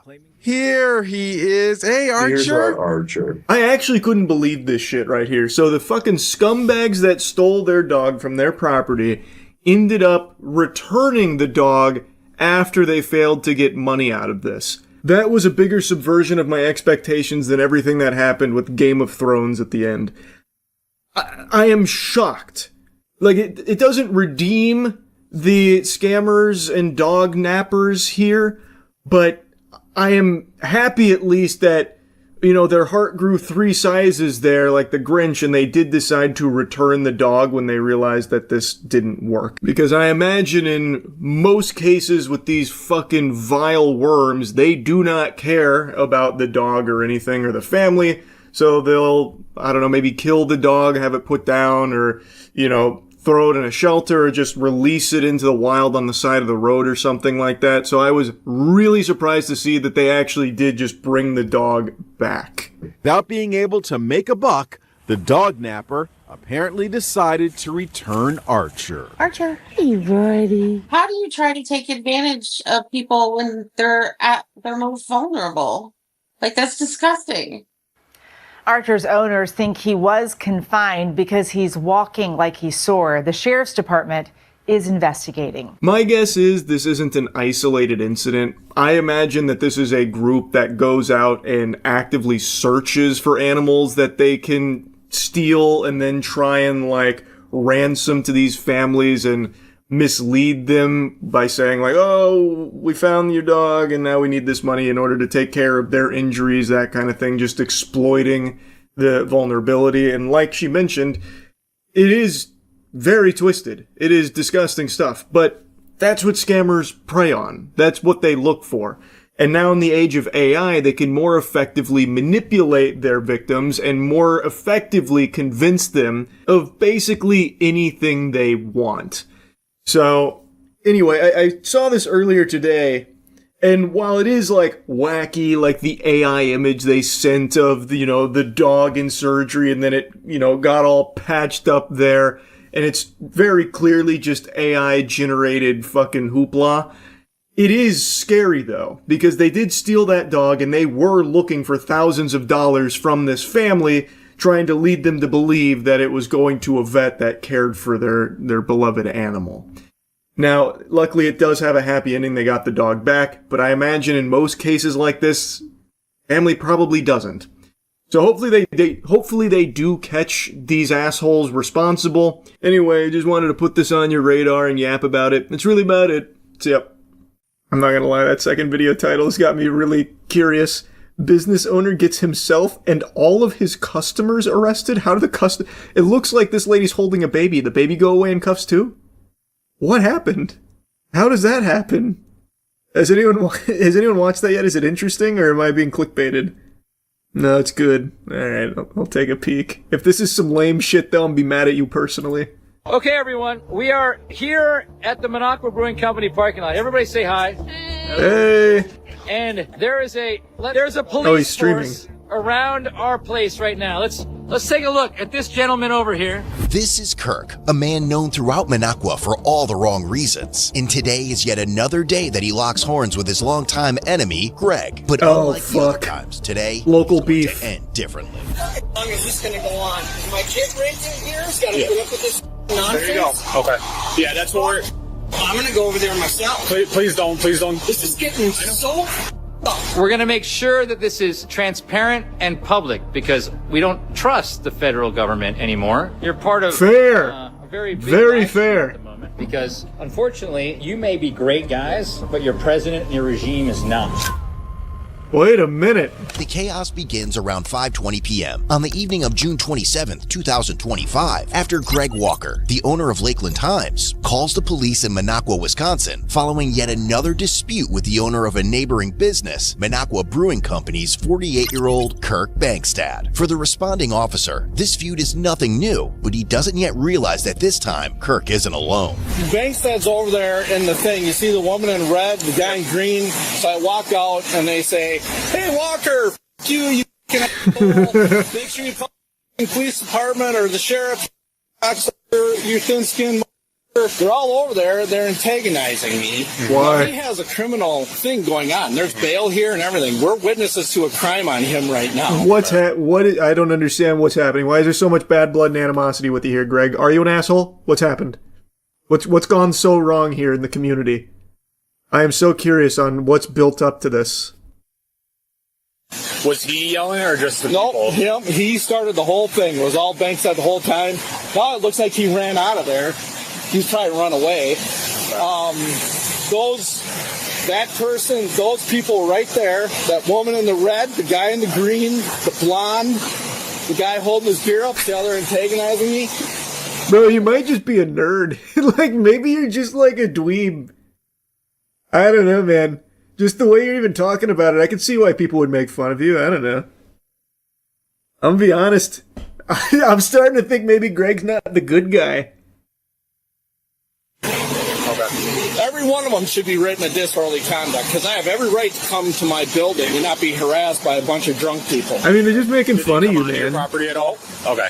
But they don't have to. He's got a criminal. We got a case right now, criminal defamation case. Right. Defamation, he's just making fun of you, bro. I'll talk to you in a minute.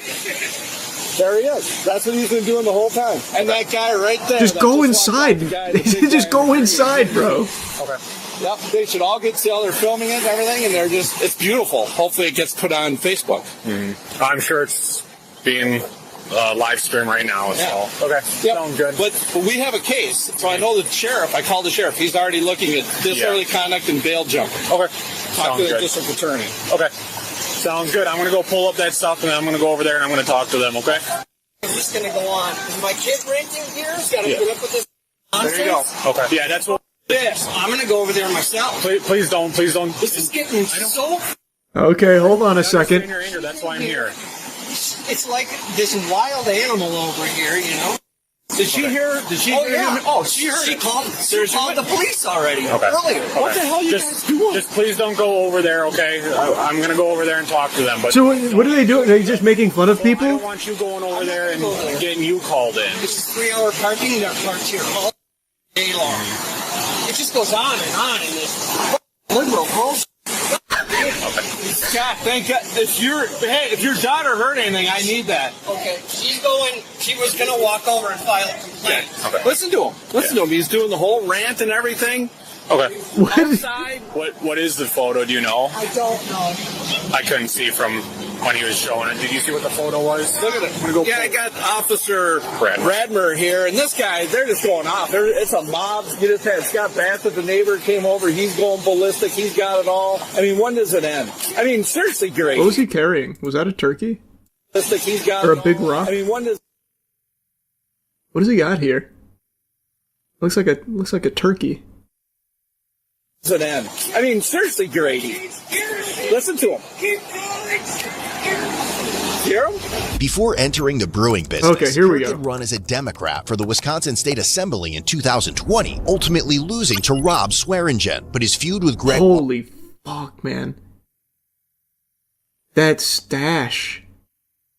This is like the idea of a mustache.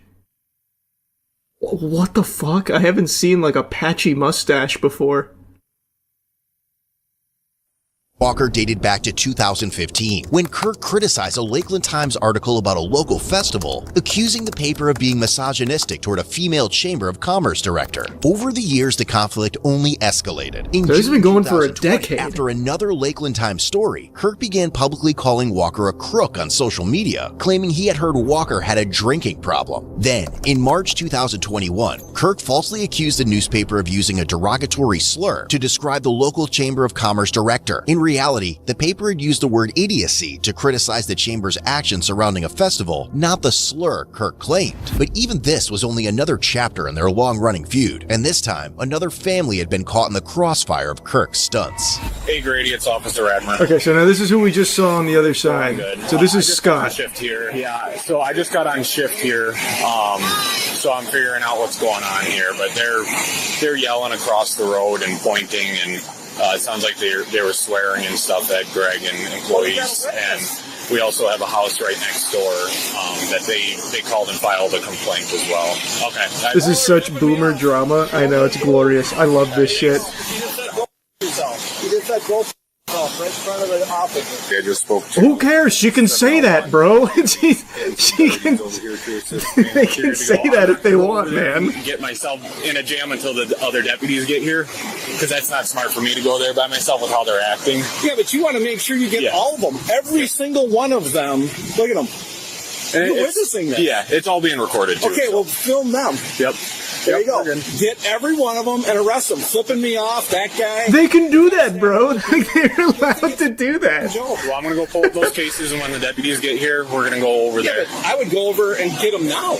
I know, but you have to Go over there and fight them if you want, bro. I mean, why are you over here whining about it? Or go inside and you won't hear them. They're all flipping me off. Are you witnessing it? Yes, I am.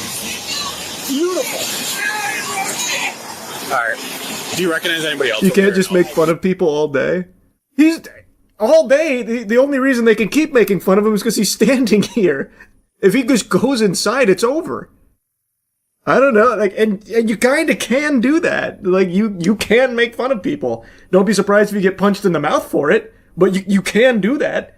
And if he wants it to stop, he can just walk inside. He's 2 steps away from him, from his house or his business. He doesn't have to stay there. Okay. You got this, man? Yep. You getting this? Yeah. Sounds good. Yep, no problem. Pier 43, I have about 30 people over at Minocqua Brewing Company. They're still consistently yelling profanities across the highway. I did speak to the father of the tenant next door. Sounds like the daughter is going to be walking over to make a complaint as well. I'll just go over there. Hello. You're the one who lives here? Okay. All right. So what can you tell me? He's just been really loud. Like, I've been home for like 45 minutes and he's been like screaming, and then like 5 minutes ago, like just awful. Like that, screaming across the street. Screaming and flipping them off and yelling over here. I'm the one that called. Okay. I just called too. Because they were flipping me off. Just please, everybody, just don't even go over there and look at them. I don't want to make this, you know. I ran my leaf blower just to drown them out a little, so you don't have to listen to this nonsense. Because right now, That's not really a good plan, bro. How's the leaf blower gonna do So I'm anything? waiting for some deputies to get here as well before I go over there, because I know it's Play some music or something. Play some DMCA music. It'll get his Facebook thing demonetized. Think. Hopefully they're stepping on it. Think, Mark. Put a lock on his door. That's the county thing. Because, yeah, the county is the one who said he can't operate. I don't know. I know everybody is asking that question. I'm asking that question myself, too. Yeah. He's got to close up and go before everybody gets. I had to pull up some stuff on my computer, but I'll be hanging out here till the deputies get here. While Kirk's actions were nothing new to officers, Walker, or much of the community, they still managed to provoke outrage. In May 2021, Walker officially filed a libel lawsuit against Kirk after he refused to remove posts calling him a crook and a misogynist. Then in August 2021, while that lawsuit was This is so pending, local. Kirk made another another shocking accusation, falsely claiming that Walker had allowed his own brother to die in a hunting accident so he could inherit the family newspaper business. What the Kirk would fuck? later admit that parts of the story had been fabricated. In October 2003, this guy's just a maniac. The jury awarded Greg Walker $750,000 in damages, one of the largest defamation verdicts in Wisconsin history. A year later, in October 2024, the judgment was reduced to $580,000, with Kirk personally paying $50,000 while the remainder was covered by insurance. But if anyone believed this lawsuit would finally put an end to it all, they were wrong. Less than a year later, so much Kirk was lore. back doing what he had always done, and things are only going to get worse. Okay. So they're all standing in their beer garden, looking over at Greg Walker, flipping him off, cussing at him and everything. Kirk is involved with that, and I know he has, I believe, what was it? For his open misdemeanor. God damn it! I need to see them talk to Kirk. Go over to him. Expect Sheriff Grady Hartman Oh wait, to this is come his and arrest POV. me because they are friends. Kirk pulls out his phone once again to record a video for his social media about the incident. Okay, everyone, we are here at the Minocqua Brewing Company parking lot. Everybody say hi. Hello. Hello. And there is a let's see. There's a police force around. Damn, he is our hammered. place right now. Let's take a look at this gentleman over here.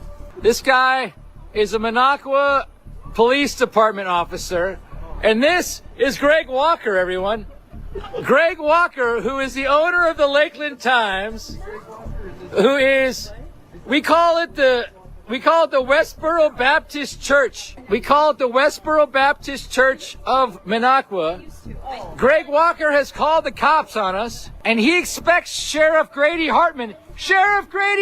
He expects Sheriff Grady Hartman to come and arrest me because they are friends. He expects Sheriff Grady Hartman to come and arrest me because they are friends. And I think somebody else with him is Heather Holmes. Wait, someone just typed in his chat. One person. Blocked by the... God damn it. Like it censored it. Ooh, there is a no contact, is what they said. I don't know how many viewers he has, but this is the first comment that we've seen pop up.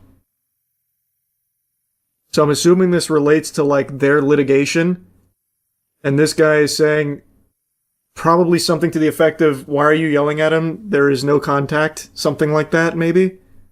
Sheriff Grady Hartman to come and arrest me because they are friends. And I think somebody else with him is Heather Holmes. What's happening here, folks, is a standoff between the Hatfields and the McCoys. We have the I don't know about that. poll in the state of Wisconsin, who would be Greg Walker, who owns the Lakeland Times and the, what are we talking about? River News of Rhinelander. We're giving a beer. God damn it. He's actually got some viewers in here. What the hell? Totally disgusting. I can't believe some of the other businesses don't speak up. Is that what? I can't tell if that's for or against this. Yeah, we're giving a beer tasting, and we were lamenting the poor state of journalism in northern Wisconsin because Greg Walker only reports the news that he wants to be told. And he also sues people when he doesn't like what they say about him because he's the thinnest skinned person in the history of mankind. But unlike most other times, he isn't alone. In 2024, Kirk was also charged with criminal defamation after posting a photoshopped explicit image of Walker and one of his editors. Although those rare criminal charges were later dismissed, they resulted in strict bail conditions being imposed on him. But even that didn't stop him. In February 2025, Walker filed another lawsuit against Kirk, accusing him of violating their privacy by using Walker's name and face on his politically themed beer products, including one called Snowflake Holiday Ale without permission. And even now, he's only rubbing everyone the wrong way. I got the whole county coming right now, so I just started my shift. I bet he makes it himself. He probably doesn't have a graphic artist. I bet he's making all of it himself. Hey, Greg, smile for the camera. Greg, that's Greg Walker, everyone. Unfortunately, I can't. Oh, here we go. That's Greg Walker.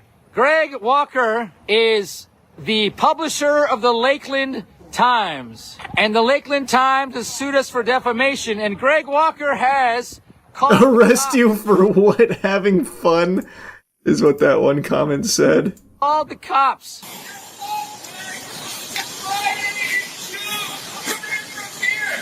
3911. I'm on law 1. Kirk is currently still yelling at Greg. Hey, officer, raise your hand. You're on prime time. You're on prime time. Apparently these guys don't love to be videotaped because they're all corrupt. Are you going to stick around, Greg? The entire state of Wisconsin is seeing you with Heather The whole Holmes state?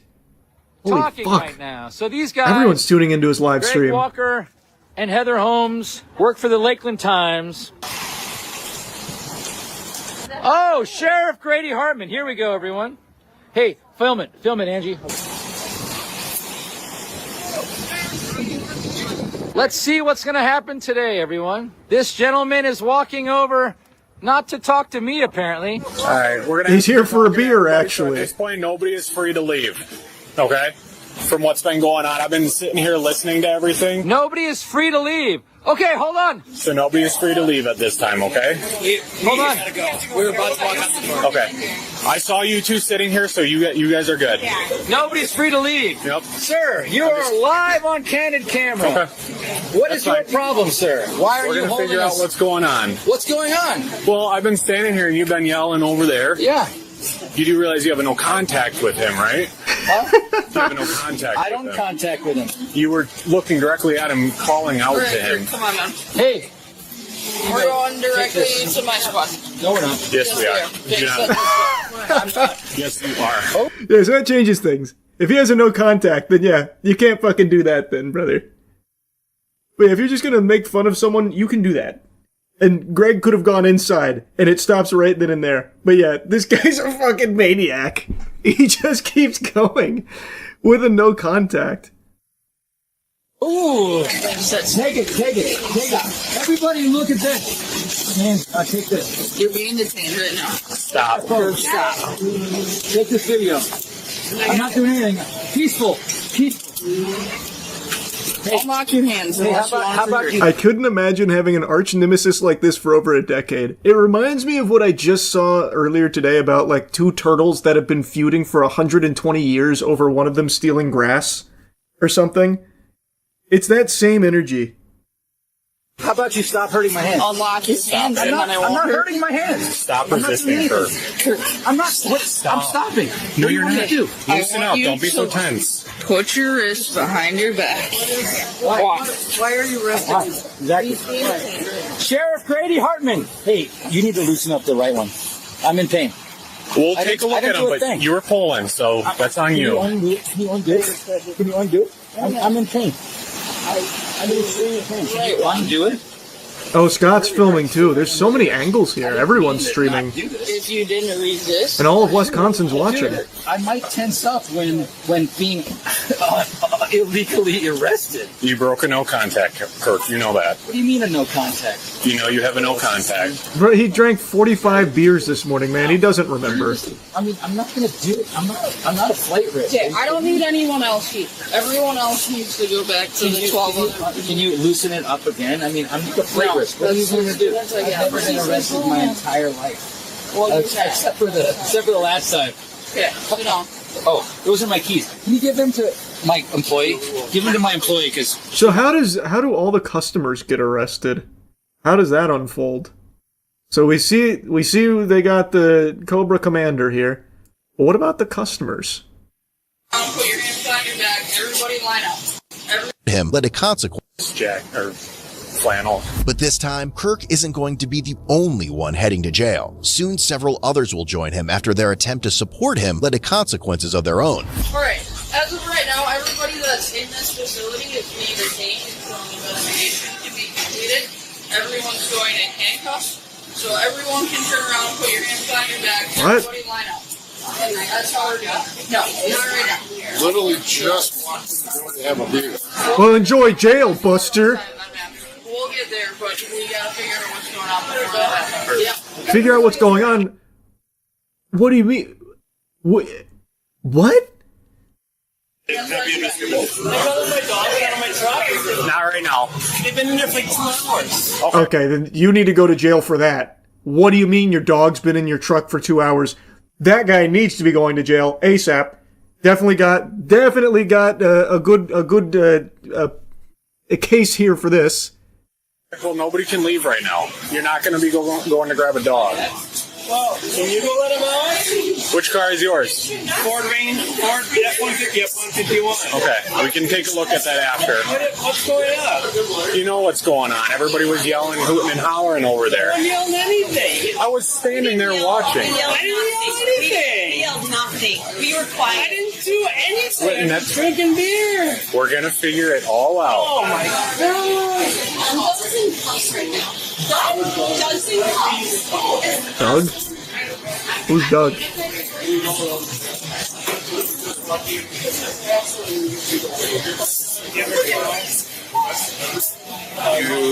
everybody that was doing it? So the one that she took away, he was yelling. She's saying They can yell. Okay, this makes no sense. They can yell if they want. They can make fun of Greg till the cows come home. Bangstad can't because he has a no contact. I don't get this one. This makes no sense to me. They're not. It's not harassment. That guy can just walk inside. They are doing nothing but making fun of him if they were even yelling. I don't know. I only saw Bangstad yelling. Now this is some goofy shit. next to Kirk going like this, over towards Kirk. Or over towards Greg. I need to point out the guy in black shirt, one that's still recording. That one? It's not harassment. It's not. Black shirt can go, handcuffs. That guy could have easily just turned around, walked inside. They were making fun of him. You can boo people. You can make fun of people. Do you think Eric Schmidt was being harassed when the entire auditorium was making fun of him during his AI speech? No. That is not the same. Bangstad can't because he has no contact. This doesn't make any sense to me. I didn't see him before. Okay. Yep. I didn't see these. Are you with her? I didn't see them. Black shirt with phone. Blue shirt that just walked that way. Her. I did not see them do anything. They said they just got here. I believe they did. Okay. Who else? She was standing by Kirk, pointing over to Greg. Okay. Well, when you got a group of people that are over yelling in that direction. Who else? That might be it right now. Some people dispersed while I was talking to them.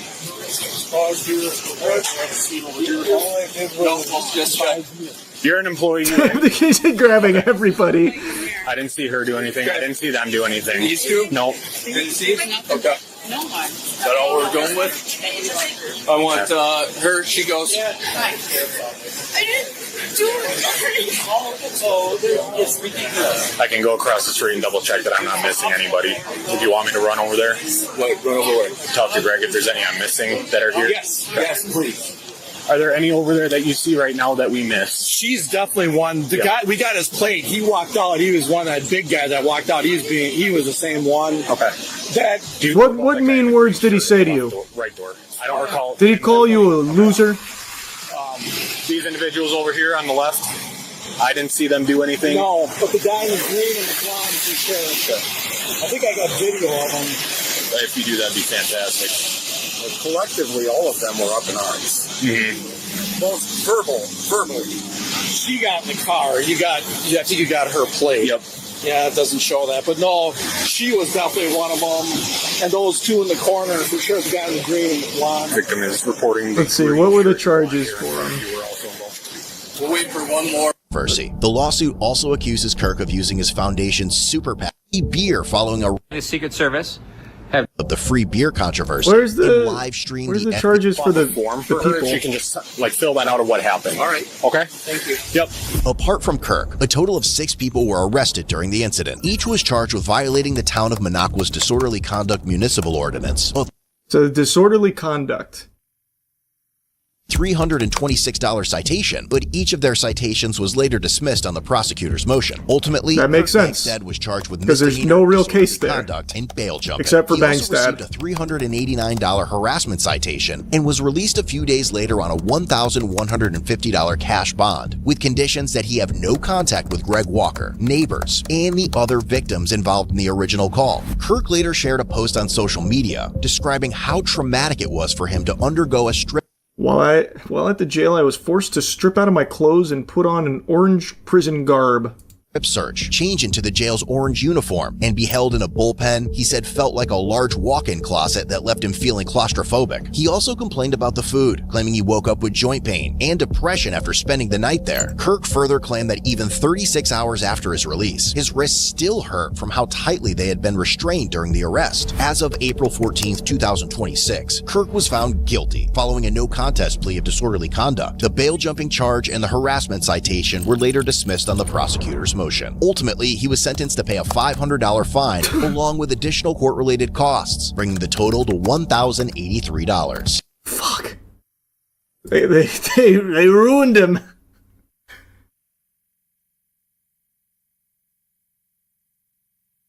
What a wacky story. Yeah, I'm sure it was the food. I'm sure it had nothing to do with all the copious amounts of alcohol that he was consuming that day, by the way. Yeah. Keep watching, there's more. How could there possibly be 4 more minutes here? $3. But this incident is only another bookmark in Kirk's long history of run-ins with the law. As of 2026, Greg Walker and his editor are still pursuing a lawsuit against Kirk over the beer branding controversy. The lawsuit also accuses Kirk of using his foundation's super PAC funds to cover personal legal expenses tied to his ongoing feuds, something a judge reportedly described as potentially committing some sort of fraud against his donors. Yeah, but that's not a crime anymore. Already found himself in trouble again after making another controversial social media post offering free beer following a recent attack. As of April 30th, 2026, Kirk posted another cryptic message on social media in the aftermath of the free beer controversy and live streamed the FBI's visit to his establishment. The FBI and the Secret Service have just pulled up. I've got my lawyer, Fred. Hey, Fred. We're going to make sure... Hey, Fred, that's your lawyer? Hi, Fred. No tie? Casual wear today. Hey, Fred. We're going to make sure that this is transparent and public because we don't trust the federal government anymore. So hello, guys. How you doing? You're part of a very big live stream at the moment because... One of the biggest live streams in Wisconsin, you actually. May be great guys, but your president and your regime is not. So the reason that we're here today... Yep. Just to ask a couple questions and then we'll be... Yep. Got it. So the question that I got first for you is, do you know anyone who wants to or has made threats to kill, kidnap, or inflict bodily harm on the president or vice president? He doesn't. Do you want to kill, kidnap, inflict bodily harm on the president or vice president, or have made threats to do that? I can answer that myself. No, I do not. Do you know anyone who... Can I ask you guys a question? Go ahead, yeah, consensual interview. Is it always black suits? Because it's like Men in Black, guy. It's like Men in Black with a... Oh, this is so sweet now. Kind of, they're all friends. You guys want a beer? A little bit, all right. You guys want to shout some insults at Greg with me? To provide support to do the things that I just listed off of, either kill, kidnap, or inflict bodily harm on the president or vice president. Absolutely not. Do you want to provide support to any of those groups that might do something like that? Absolutely not. Can I expound on that? Please do. Okay, I'm not going to expand on that. Sounds good. Thank you, guys. Appreciate it. Don't do that, These Bankstead. guys are probably not bad. Your lawyer guys, would be let's very honest. upset if you did. They probably hate their job as much as we hate the federal government right now. They left me alone. We're probably all good. By the way, all you MAGA guys that linked the Secret Service and the FBI, it appears that they don't give a crap about your links, but the You've fact given that you Bangstad overwhelmed some them with powerful links probably allies. forced them to actually come here and question me, which, maybe that's what you wanted. So you got what you wanted. However, First Amendment still rules, and we're never going to stop talking. I'm never... Bangstad. What a crazy story. Well, it happened a little sooner than I expected, but I think everyone knew this was on the horizon. AI is now making actors. And the first AI actress is about to be signed by a Hollywood talent agency, it seems. Meet Tilly Norwood. Like if a Sunday roast went to drama school and got BAFTA optimized. But can she cry on Graham Norton? Of course you can. And it'll be clipped, subtitled, and monetized on TikTok by lunchtime. If that isn't the most pathetic fucking thing I have ever heard. So this is an AI-generated video to announce their AI actress Tilly Norwood. Her 5-second bursts of acting in this comedy sketch were so impressive that she is now being eyed by talent agents, according to Eline Vandervelden. I don't know who that is, but that sounds like the name of a character from a Duke Nukem game. So, at the Zurich summit, apparently there were agents, fucking falling over themselves to sign Tilly Norwood, the first AI actress. We're all going to hell. Got recommissioned, didn't it? 3 seasons and a podcast. By an AI commissioner. That's right, baby. 3 seasons and a fucking podcast. This is a certified LeBron scream if you love Tilly Norwood. Moment. Tilly to the moon. I've said it for years. She is an underrated gem. Ever since her debut in Funky Fart Blasters Volume 8 Deluxe, I've said Tilly Norwood has what it takes to make it in Hollywood. Be damned to the flesh and blood machine future.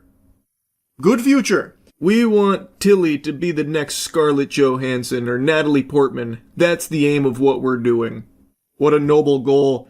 Yeah, fuck working hard for something or spending a long time grinding to get somewhere. Just go ahead and make the next Scarlett Johansson or Natalie Portman with AI. People are realizing that their creativity doesn't need to be boxed in by a budget. There are no constraints creatively, and that's why AI can really be a positive. It's just about changing people's viewpoint. Well, I got a viewpoint for you. How about this, huh?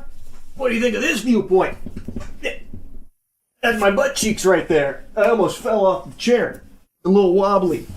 Change that. Huh? I'm so tired of this goddamn spin. Like, AI is allowing people's creative juices to overflow. The cup runneth over on creativity thanks to the power of AI. This is literally the absence of creativity. It has nothing to do with budget. If you can't afford an A-lister, there are plenty of talented actors that don't charge that kind of money. Fucking find them. There are talented people that aren't Scarlett Johansson or Natalie Portman. So if you're feeling constrained by a budget, maybe look elsewhere outside of the A-list. And if I have to hear this despicable, silly, stupid, ugly-ass excuse of it allows everyone to get creative, I'm gonna have a conniption. I'm gonna have a fucking freak out. Creativity is like air. It's free. It's all around you. The only difference is you need to learn how to be creative. So, like, if you have some ideas in your noodle floating around and you want to, like, draw them, learn how to fucking draw. If you have a story you want to tell, learn how to write. If you have an idea for a character that you want portrayed, well, learn how to cast for someone that fits that. Now, don't worry, they're addressing the elephant in the asshole here about, not too long ago, AI was seen by many in the industry as a negative and something to push away at all cost. Remember the U.S. writer strikes? Yet today it is being embraced by an increasingly large swath of industry, partly because it offers a way around the seriously tough economic conditions that producers in particular are operating in. I like how they start this by saying not too long ago, as if this viewpoint has passed. This is still the prevalent viewpoint. People don't like everything being replaced by fucking AI slop. But I will say I appreciate their honesty, the going full mask off there about the whole goal of it, to just save money on the bottom line and nothing else, to cut corners and save cash. They just right in your face say that. So I at least appreciate they didn't try and sugarcoat it or anything there. It's the whole purpose behind it is because it saves the top of the food chain a lot of money. Oh yeah, this next section's super fun. It's a little sneak peek of what I imagine the Hollywood writing process is going to look like for all the big budget blockbusters in the next couple of years, because you can save a lot of money on writers because you can just have ChatGPT be your writing partner, I guess. She describes it as sort of a writing partner. It would come back to me with ideas and I would be an exec producer effectively. We worked together. I then got feedback from lots of people and we adapted constantly. There were so many iterations. I mean, it took a long time, I'm not gonna lie. And it's also about performance, right? Because every one of these characters will say the lines differently and you need to instruct them differently. If this comedy sketch is anything to go off of, boy howdy is the future bright for blockbuster productions. High quality material being shit out here, no doubt. I hate that they're trying to coin a new term here, by the way, AI directing.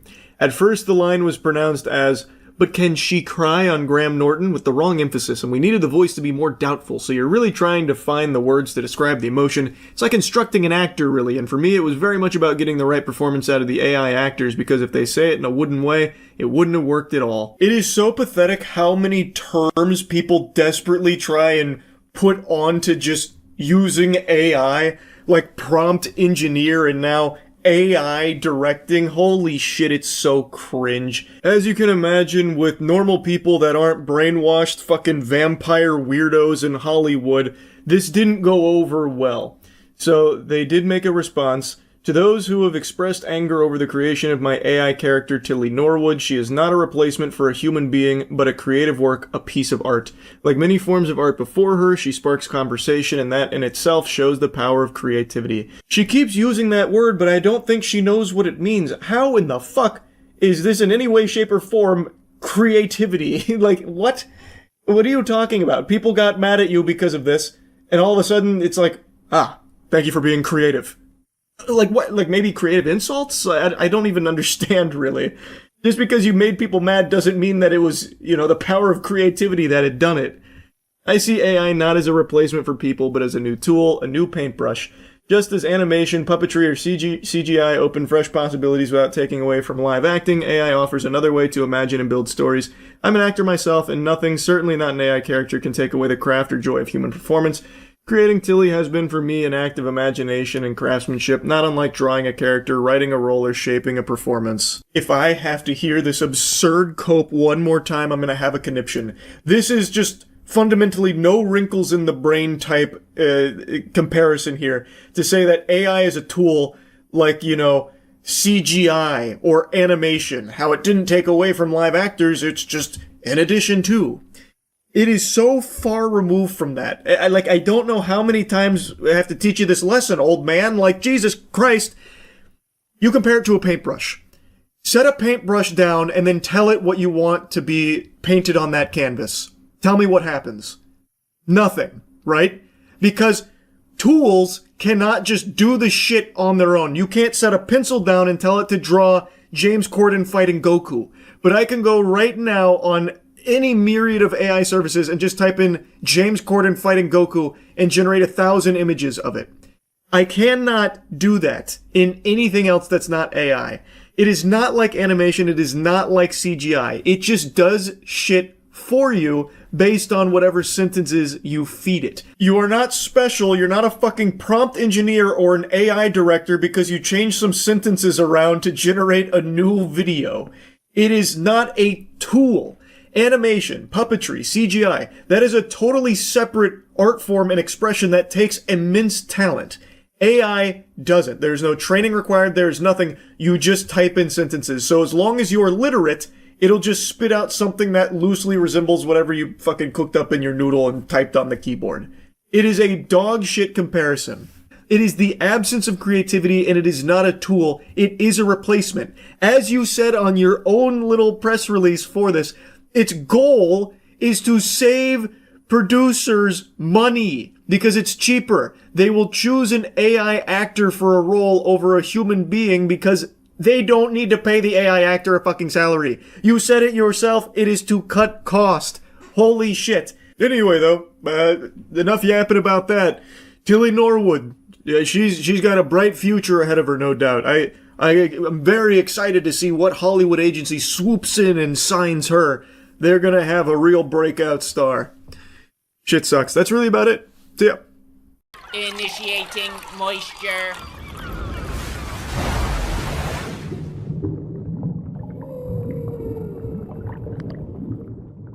Welcome to the Moist Meter. Today we're taking a look at Season 3 of Stranger Things, and as a whole, Stranger Things in general. I really like the show. A lot of people like it out of nostalgia for the 80s feel because it really captures it well. This show is almost second to none when it comes to production and set design. I think it does an absolutely beautiful job capturing the time period, But for me personally, it doesn't elicit nostalgia because I wasn't born in the 80s. I was early 90s, 94.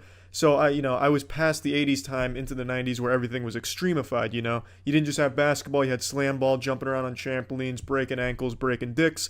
So I don't get the feeling of nostalgia, and I still fucking love the show. But in season 3, I did get some fat nostalgia boners from one particular place in the show that's very integral to the entire development of the season, and that's the mall. The mall in this show is absolutely beautiful, and it really captures what pre-2000 malls looked like. Where I grew up, the mall I went to was pretty old-fashioned, and it looked almost exactly like this one, eerily similar, in fact. And watching this season, I was having some fucking flashbacks, Vietnam style, to some events that happened in my childhood at that mall. I saw my first pair of tits at that mall, in fact, like live titties. I'm not going to get into the story. There's really not much of a story. The area I grew up in was also pretty crime-ridden, so it's just, drugs and shit. But anyway, it brought up old memories, and it was very nostalgic for me. I fucking loved that mall. And I love seeing that design reflected in this season. I really fucking like that setting, and man oh man does it look great in this season. The whole season is fantastic. I actually think it's the strongest season. I liked it more than the first season. The second season I enjoyed, but I thought there was a lot of low points. And it's going to be hard to talk about season 3 and Stranger Things in general without getting into spoilers, but the shit's been out for 4 days, so I'm sure most of you have already seen it. So this is a forewarning for spoilers coming up, because there's things that I didn't quite care for really get into spoiler territory. But overall, I loved it. I really did. I really enjoy the characters. I think the characters are super strong, super well written, and they're able to deliver, well, not the characters, but the writers are able to deliver a really fun story told very well with a lot of moving parts to it, and it has that really nice cheesiness that I always like to see. In this season, there's the new enemy introduced, some evil Russians that have invaded Hawkins for a dubious, nefarious, evil mastermind comic book shit plotline that is never really touched on. The motivation for why the Russians are trying to get into the Upside Down and, reopen the gate isn't really explored. It's just kind of left up to the viewer's interpretation. What you kind of get is military reasons. So maybe I'm sure they will expand on why they're doing it more in the next season. But I don't think that's a big deal to leave it vague like that. I'm sure they're going to expand on it, of course. And to be honest, it really kind of fits the vibe of an old 80s style movie where the only plot development and plot device you get is there's some goddamn evil Russians doing some creepy shit with demons. That about covers it. And you don't need to know why. You just need to know it's there, and you got to start coming in guns blazing, tits flying off and shit. So I'm fine with them leaving the motivations vague. I really just enjoyed almost everything about this season. The only things that I can even point out that I didn't care for were some plot holes and also some plot lines that didn't really go anywhere. The biggest one there is Billy and Mike's mom. Very early on, they're about to, fuck in a hotel. Mike's mom cheating on the family to go fuck Billy. And that didn't happen, and it is never touched again outside of that episode. Nothing develops from that. It has no purpose at all, and it just kind of fades out of everyone's memory. I just don't really see why that was even thrown in there in the first place. I don't really get what it added to Billy's character, nor Mike's mom. I thought maybe Mike's mom would be a bigger role in this season, but she is not. That's her biggest role, is nearly cheating on her family, so not exactly, a yeehaw type of moment, nothing great to celebrate with her character development or anything. But it just seemed out of nowhere. That didn't really serve much of a purpose. Billy was a fantastic character. He developed really well and became this huge component to the season by being a puppet for the Mind Flayer. And he was more than just a puppet, because he also had his own personality in there. You get more of his backstory. You get to see him struggle with being a drone and shit. It was really a good character. I really liked Billy's character, and I really like how it all ended with his arc and everything. Very satisfied with that, and I really was caught off guard. I didn't think he'd be much more than just like a comically evil vessel, but it was a lot of fun to watch his character in this season. Another thing that I have a complaint for is the entire way that they discovered the Russian base makes no sense to me.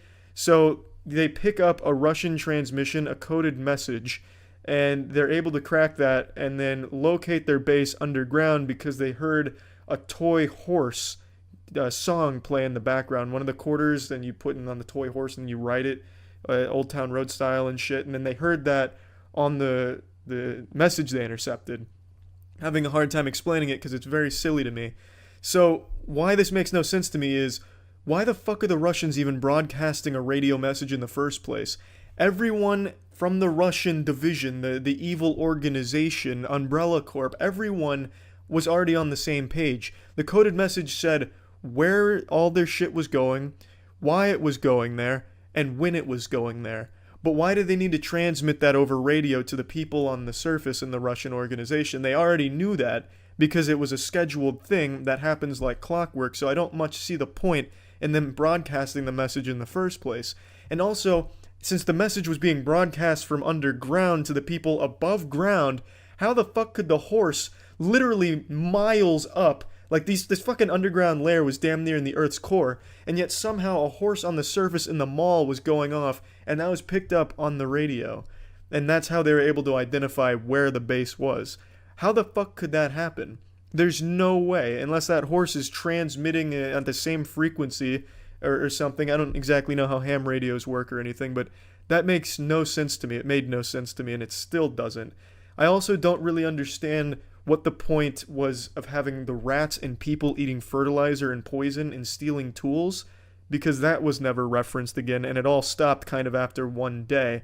And that was huge for a little bit. It was this huge pandemic going around Hawkins where rats were eating fertilizer and then people were eating fertilizer and presumably all bringing it back to the Mind Flayer, but it was never used or explored.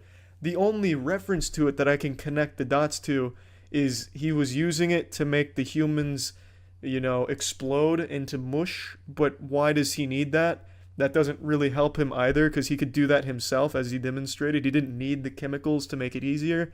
Another thing that I thought is maybe they brought it to him to make him into like a different substance, kind of like what was referenced with Scott when they were working on the magnet. Maybe that's what he was doing, but again, that's not really explained. It just doesn't really make much sense. They just had this whole plot line of fertilizer and poison being ingested and nothing coming from it, but for a little while that was a big deal, and then all of a sudden it stops with no explanation either. I just didn't see the point. I don't know where it went. I don't know why it was there in the first place. Maybe Mike's mom was stealing it and framing the Mind Flayer. Maybe she's the big villain. I really just don't know. There's a lot of plot lines that I don't think had much of a purpose. And the last big one that really comes to mind is I don't like what Will has become in the show. He's an extremely underutilized character. No matter how you look at it, he doesn't do anything except alert you when the Mind Flayer is nearby. Granted, that's important, but come on. Every other character has moments to shine in the season. Literally every other character does some important stuff and plays a very big role and has meaningful moments, but Will is delegated to just being like a proximity detector, like a smoke detector, for when the Mind Flayer is nearby. Yes, I know it's important, but the only time he can ever sense he's nearby is when the group already knows he's nearby. He rubs his neck when the Mind Flayer's coming to the fucking mall. They knew that because Billy was outside keeping them there. He rubs his neck when they're in the cabin, but they knew that because they A, saw him, and B, Nancy had already figured out that the Mind Flayer was on its way. It's just, he's used as kind of just like this siren that goes off when the people are already there, when the bad guy's already there. So it's just kind of an underwhelming role, and I really wish they would do more with his character, because I think he's a really good character. But man, when you have him be nothing but someone begging for Dungeons and Dragons, and only meaningful contributions become, hey guys, neck's tingling, he's probably nearby. Oh, you already knew that? Well, now you know for sure. It's just, it's underwhelming, and it makes me upset that he is not a bigger component to the show or the important things that happen in the show. I do think that in season 4 or season 5, I don't know how many fucking seasons they're doing, but I do think he will be a huge part of the show. But for right now, I can't help but feel disappointed with how he's developing. And that's the last big complaint I have about season 3. Overall, season 3, I think, was the strongest. I also liked how it became a little bit more violent. I think that violence really added another level of imposing, like an imposing aura around the Mind Flayer. It really showed how evil and how high the stakes were regarding this character. You knew he was bad, you knew he did a lot of crazy bad shit, and you definitely saw some violent crazy shit in the other seasons, but in this one, it's downright, visceral. it's not afraid to be really violent or make some hard decisions with characters and stuff like that. And I really think that added a lot to making the villain that much more intense and more fun and satisfying in the conclusion. So overall, Stranger Things Season 3, I'd give a fat 90% to, and as a whole, I'd wrap Stranger Things as a show in 90% as well. I think it has just been consistently enjoyable, a very fun show start to finish, and the only actual low points in the show I think happened during Season 2. Season 3 was just nothing but a lot of fun with, a couple of missteps that I found here and there, but you may disagree with those as well. Either way, I think the show's fucking fantastic. That's it. See ya. We're talking about something very serious today. Throughout the video, you're going to see my shirt changes. It's not some kind of like crazy, wacky, magic trick from America's Got Talent or anything. I actually filmed this video earlier this morning when the story first broke. It's the killing of Alex Preddy in Minnesota at the hands of border agents. And I made the video, but I was pretty heated and I wanted to kind of simmer down and take a break, so I went out before posting it. I just got home, and now even more angles and videos have been released that show beyond a shadow of a doubt that this is a 100% unjustified killing of an American citizen here. And it seems like the execution stems from them finding out that he had a gun on his person. His Second Amendment rights. In all of the videos that exist, there is not a single moment where he is reaching for the gun, brandishing it, threatening with it, or anything at all, and we have video that shows the entire interaction from start to finish. His name was Alex Preddy, a 37-year-old nurse who worked in the ICU at Minneapolis VA healthcare system, and according to the police chief, he is a U.S. citizen with no prior interactions with law enforcement outside of a couple of traffic tickets, and believed to be a lawful gun owner with a permit to carry. So for him to lose his life being shot multiple times by these agents, all because of him exercising his Second Amendment rights, which again, he wasn't trying to use as an intimidation tactic on the officers or anything like that. When they were beating him on the ground, pistol whipping him on the ground, they happened to see that he had a gun, apparently. He wasn't throwing it at them as like a threat or something, or brandishing it or anything. He simply had it on him, which he was well within his right to do, and he got murdered for it. This is completely unacceptable, and the fucking drones that are somehow like parading around like this is some kind of victory or something is sickening. It should be viewed as treasonous by any real Americans when you see this footage.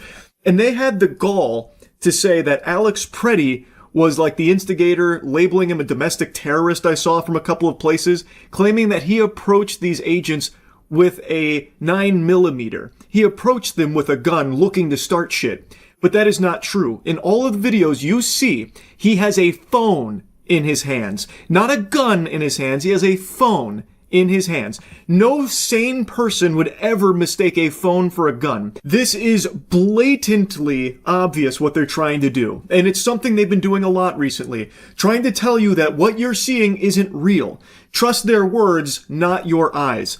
That is completely fucking outrageous, and people are willingly doing it. That's the craziest part. There are people that are like, oh, I saw he had his phone, but if they say it was a gun, well, that must have been a gun. I cannot believe we've reached this level of brainwashing. There are so many angles of this, and in every single one of them, you can see he has his phone in his hand, and at no point during this interaction did he ever, pull a gun on them or anything. And in fact, in one of the angles, you can even clearly see that the agents actually took the gun from him prior to him being shot. You can actually see what looks to be one of the agents disarming him, taking the gun out of its holster and running away with the gun prior to him being shot.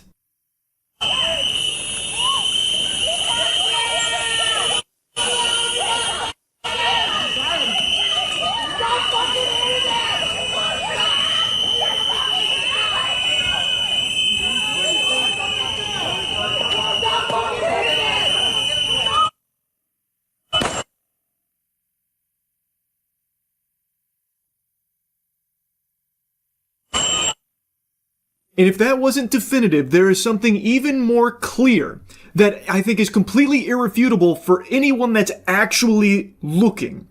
An agent takes Alex's gun out of its holster in front of the agent that pulls out his gun and shoots him. So he can see the gun has been taken out of the holster. And it is clear Alex Preddy has both hands on the ground. He does not have a gun in them. And an agent reaches in and takes it out of the holster right before another agent pulls out his firearm and shoots him in the back. Honestly.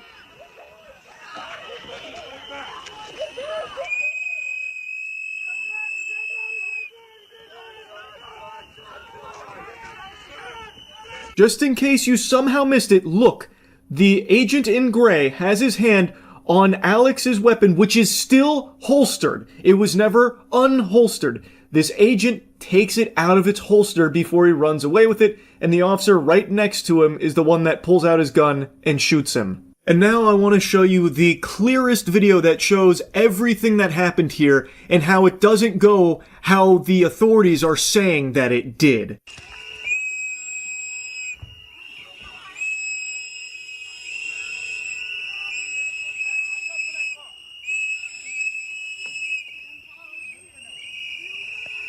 That was Alex Preddy you saw walk by the camera right there. He has his phone in his hand, and then with his other hand, his open hand, no gun in it, is waving cars through. There is clearly no brandishing of a firearm here. He is not approaching agents with a gun or anything like that, and you will never see anything even remotely close to that happen.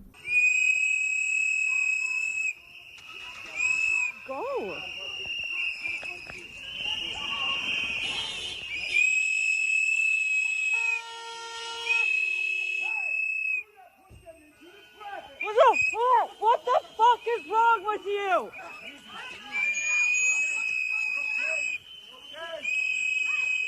In this section, you can again see Alex Preddy has his phone in his hand, and now he's trying to get some of the civilians away from these fucking worms that are now starting to push them.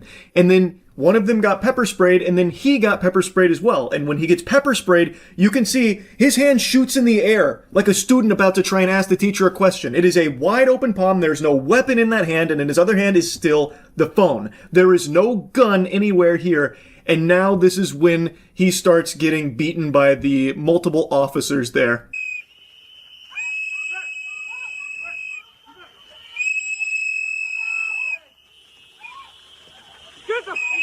The fuck, people!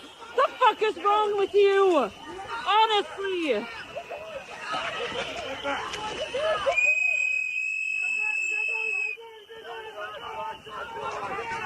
I'm gonna stop the video right here because this is when Alex Preddy gets shot to death. This fucking subhuman coward, you can see, pulls out his firearm and shoots him in the back, and then shoots him multiple times after as Alex Preddy lies on the ground. You can hear one of the agents says gun, and that's when this brain-dead troglodyte pulls out his firearm and starts shooting into Alex while he was still surrounded by his boys, mind you. This is like the antithesis to all training that agents go through, by the way, to shoot into a suspect while still being surrounded by authorities. You're going to get your own people shot too, by the way, you fucking moron, you unbelievable homunculus. So he immediately starts dumping into Alex because someone said gun. But the gun, from the other angles we can see, had already been taken away from Alex, out of his holster. You can see one of the other agents running away with it. But again, he was never brandishing this firearm. And as an American citizen with Second Amendment rights, and a lawful gun owner by all available information, he was allowed to have that gun on his person. It is not grounds to execute a man because you fucking freaked out and panicked because the guy you were beating and pistol whipping with fucking 5 of your friends happened to be armed. He wasn't using it to try and like shoot anyone here or threaten them. They saw the gun and then this guy just freaked out and murdered him. Shot him multiple times. This is indefensible. Completely indefensible. And the fact that they even took him to the ground in the first place and started beating him, with one guy pistol whipping him, by the way. In other angles, you can see a guy just like pistol whipping him like he's trying to hammer a nail in with his gun. Like, it should have never even been acceptable for that to happen. All Alex Preddy was doing was filming, and then when some civilians started getting pushed, he tried to help. And when one got pepper sprayed, he tried to help. From all available angles and evidence and videos here, it seems to be that's all he was doing. He even made an effort to try and show that he's not like a threat or something. Like he threw his arm in the air, wide open, nothing in his hand or anything. He wasn't fighting back against the officers. He got taken to the ground and then immediately started getting beaten. Like, all because he was fucking filming and trying to help other people around there, it seems. This is so fucking sickening. And the freaks that are cheering this on and parading around like this is something to be celebrated are just scum. You're not even American. You're a fucking drone if you actually think this is a good thing. All you care about is just like sucking wiener from the authorities now all of a sudden. You care more about just being on a team than you do thinking for yourself. It's fucking tragic. It is embarrassing. This is crazy now that I'm seeing people justify this guy's murder because he had a weapon. Wake the fuck up. This is America. You can carry weapons. I sometimes carry a gun in public. I have friends who every day carry. It is your right as an American to carry a firearm if you so choose. That is not grounds for a murder. And based on all of the video footage, all of the available evidence, this guy was not brandishing it or anything like that. Thus, he wasn't threatening anyone or about to shoot someone with it, so they had to kill him to stop him. That doesn't seem to be the case. They're now just using the fact that he had a gun as a justification to kill him. That should be extremely alarming to anyone who cares about 2A. Like, again, him having it should not be an issue. And any real, actual American, like a real patriot, should be arguing for his right to carry, because it is something that we have the right to do, and that should not be a justification for this man being killed by these agents. This point that they're trying to beat into the empty minds of a lot of people that are trying so hard to justify it is that the only people being arrested and targeted by ICE are rapists and pedophile illegal aliens, which is just not the case. There definitely have been rapists and pedophiles that have been snatched up in all of this, and those rapists and pedophiles that have been caught and taken away, that's good. They shouldn't be out there breathing the free air. Great. But that's not all that's happening here. You could also right now march into the White House and arrest everyone in the White House, and you would get a ton of rapists and pedophiles. Why isn't that happening? If the goal is getting rapists and pedophiles off of American soil, thrown in the slammer, taking them away from society, why is it only just walking through the fucking streets of Minnesota trying to do it? You would get significantly more rapists and pedophiles if you took ICE and brought them to the White House. An administration is actively covering up a massive child sex trafficking operation and letting tons of evil people get away with this, tons of clients. So if the goal is to get this kind of evil out of this country, why would you not start with what is provably a spot that has so many of them? Also, that belief of like a secret pedophile ring was a very popular one among Trump voters for the longest time. And now that it has been proven beyond a shadow of a doubt to be real, legitimate reality, they are now just ignoring it. They have been proven correct that there was a huge pedophile ring of these powerful politicians, but because some of their favorite politicians are potentially wrapped up in it, they just want to drop it and forget about it. Absolutely unhinged, by the way. It's crazy. So many people for the longest time were adamant against like government surveillance and Big Brother watching them being a huge concern. Now, plenty of people are welcoming it with open arms and a huge smile on their face. For the longest time, people would be preaching about the importance of the Second Amendment and gun rights. And now, even with this, they're saying, well, he had a gun, which means that's an executable offense. So it seems like they now no longer believe in Americans' right to own guns or carry guns, which was a core component of like the right for a long time, where there was like this big fear about they're coming for our guns. And now the same people that were arguing like to protect that are now arguing against it, saying, well, this guy deserved to die because he had a gun with him. It's a fundamental right of Americans to have guns, gun ownership. You can carry them in public too. Like that, you shouldn't be killed for that. And in the footage here, it doesn't seem like he was brandishing it or anything. And also, the same people that only like a year and a half ago were constantly telling you to question the government, that you can't trust anything that comes out of the government, the authorities always lying to you, are now just willingly, blindly, unquestioningly following anything authorities tell them to believe in, and shut out any and all thought and just have the hive mind think for them. It is crazy because it seems like the only actual belief of some of these fucking brainwashed drones is relentless cock gobbling.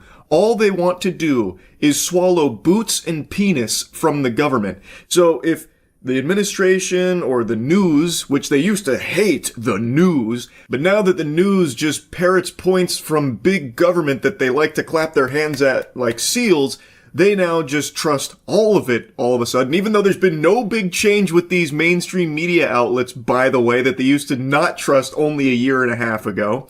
But now, anytime they hear something from the news or anything that comes from the government, they will just immediately accept without a second thought and then attack anyone else that is saying differently, or even just probing them to maybe think a little bit more about the narratives.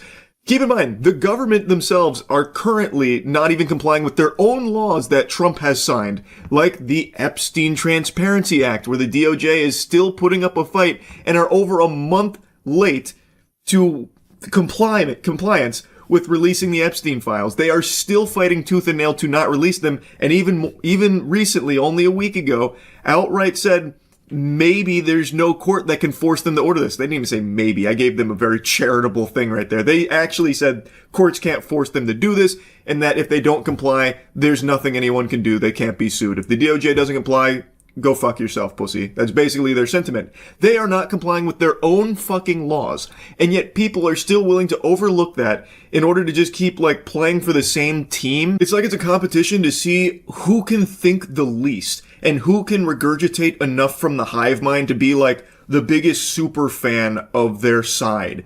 It's fucking despicable. It's actually crazy. This is real sheep behavior. I know a lot of these people like to say sheep, sheep, sheep for the longest time, but now they are actually the epitome of that. Here's just a little thought experiment if you can break through the programming for a second. Imagine what's happening in Minnesota was happening under Obama or Biden, where there were masked agents that were constantly surveilling you, and even at times asking for your papers, your documents to prove you're an American citizen, constantly needing to provide your private information to these masked agents. And these agents also had killed 2 American citizens. What do you think your response would be? Would you be like, oh yes, please, everyone needs to comply with this. This is good. This is what I want. This is what I look for in Obama or Biden. This is what I'm happy about. Would you be as excited then as you are now in that scenario?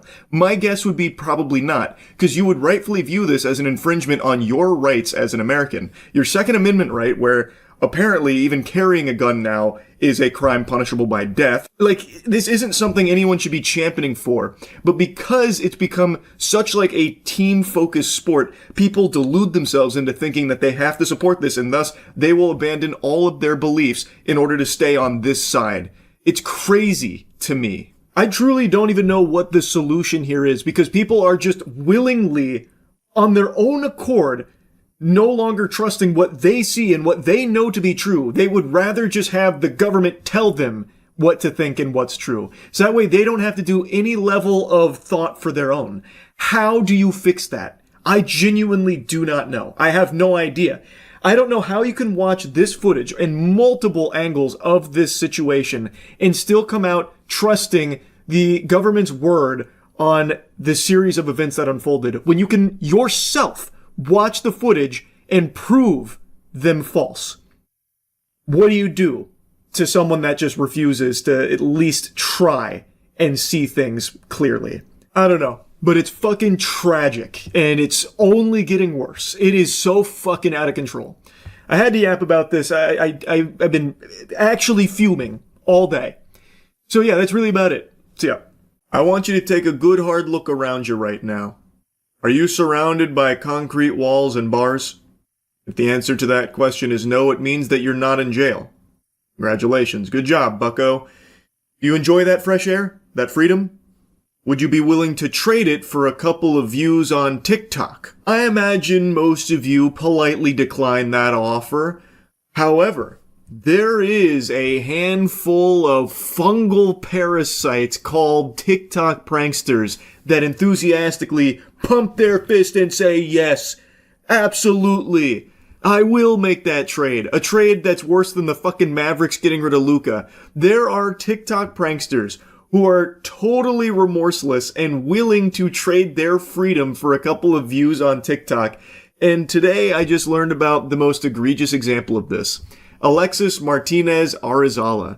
You don't know his name. You'll never know his name, but you do know, most likely, what he did recently. Alexis was that brain-dead goober, that bumbling, drooling idiot that did the AI prank on the officer, where he showed him an AI-generated video of that officer's patrol car being broken into, and then got arrested for it.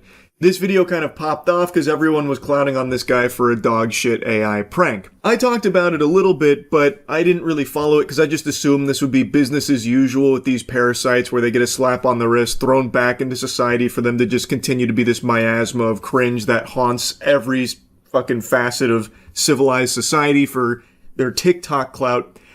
But it turns out I was actually wrong. You see, this dumb asshole actually went above and beyond the Call of Duty here for garbage pranks. He did this AI prank multiple times to such an extreme degree that he has been extradited from Puerto Rico and is facing serious charges here in Florida, and according to Atozi's video, could carry up to 12 years in prison. So let's go ahead and show you the most viral stunt that he did here, his AI prank on the officer. We are told he's a South Florida native, but U.S. Marshals actually caught up with him in San Juan, Puerto Rico. You're actually in here. Here's the video circulating on social media that shows 4 men in suits entering a Seminole County deputy's patrol vehicle. They were going inside of your car, in and out. An online prankster recording the moments he walks into Academy and shows it to the deputy.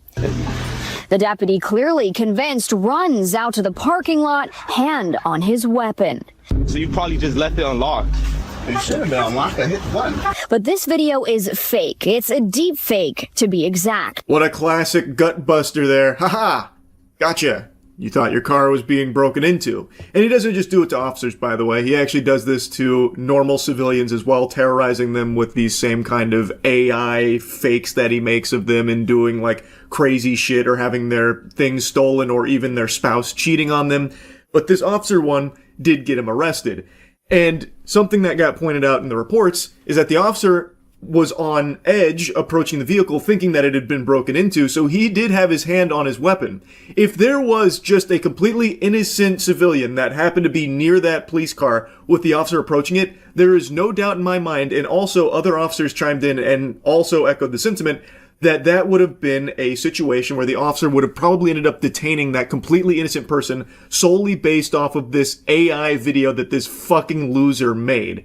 So, and that could have, who knows what could have happened there. It's extremely dangerous. James Copenhaver agrees. The former detective says this deputy did everything correctly, but things could have ended differently. What would have happened if some bystander would have been stopped at this patrol car, tying his shoe or what have you, and this deputy approached?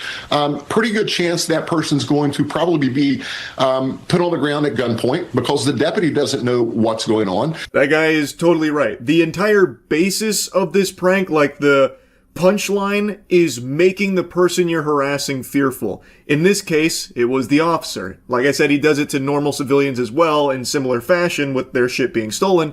But he's making the officer afraid that there's now people breaking into his car, fucking playing musical chairs in there, patty cake. You got Mike and the Dirty Boys maybe having an orgy in there. Who really knows? He's just showing him this video that is convincing enough to make the officer believe that his car is being broken into. So if there is just some person out there for whatever reason near his vehicle, maybe stop tying their shoe like he mentions in that example, there's a chance that person gets, held at gunpoint or something and maybe even taken to the ground, all based off of this TikTok prankster's garbage. It is just dangerous, no matter how you spin it. Deputies say 22-year-old Alexis Martinez Arizala posted the video on his social media accounts to gain attention and create viral content. He was arrested Friday in Puerto Rico and is now facing 4 charges, 2 of which are felonies. It needs to be bumped up to a felony. That would help curtail some of this stuff and start putting people in jail for it. It's not fun and games. It's serious business. I couldn't agree more. There needs to be real serious consequences for this type of shit. It's not pranking, it is harassment, and in some cases, in other pranksters, just assaulting people as well. Like, there needs to be legitimate punishment there, otherwise it's going to continue to snowball as it currently is and has for years.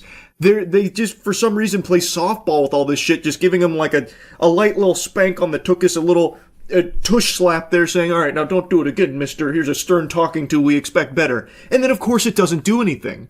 So they don't get punished. Other people see that there's no repercussions for it, and they want the TikTok attention too, so they start emulating it. This guy didn't invent AI pranks, by the way. That prank he's doing on the officer is an AI prank that's been around for over a year now. I made a video on it I think 5 months ago now from someone else doing the exact same shit to civilians. This is just the first guy that was dumb enough to do it to officers and get himself arrested. So they are just emulating what they see got others' attention because that is what they so desperately crave. They need it more than oxygen, so they'll do anything for it. And they see those pranksters didn't get in trouble, so they do it themselves. But if Alexis Martinez Arizala does spend 12 years in jail and the rest of the pranking community sees that there are actual repercussions for this kind of shit, they'll stop. They will stop.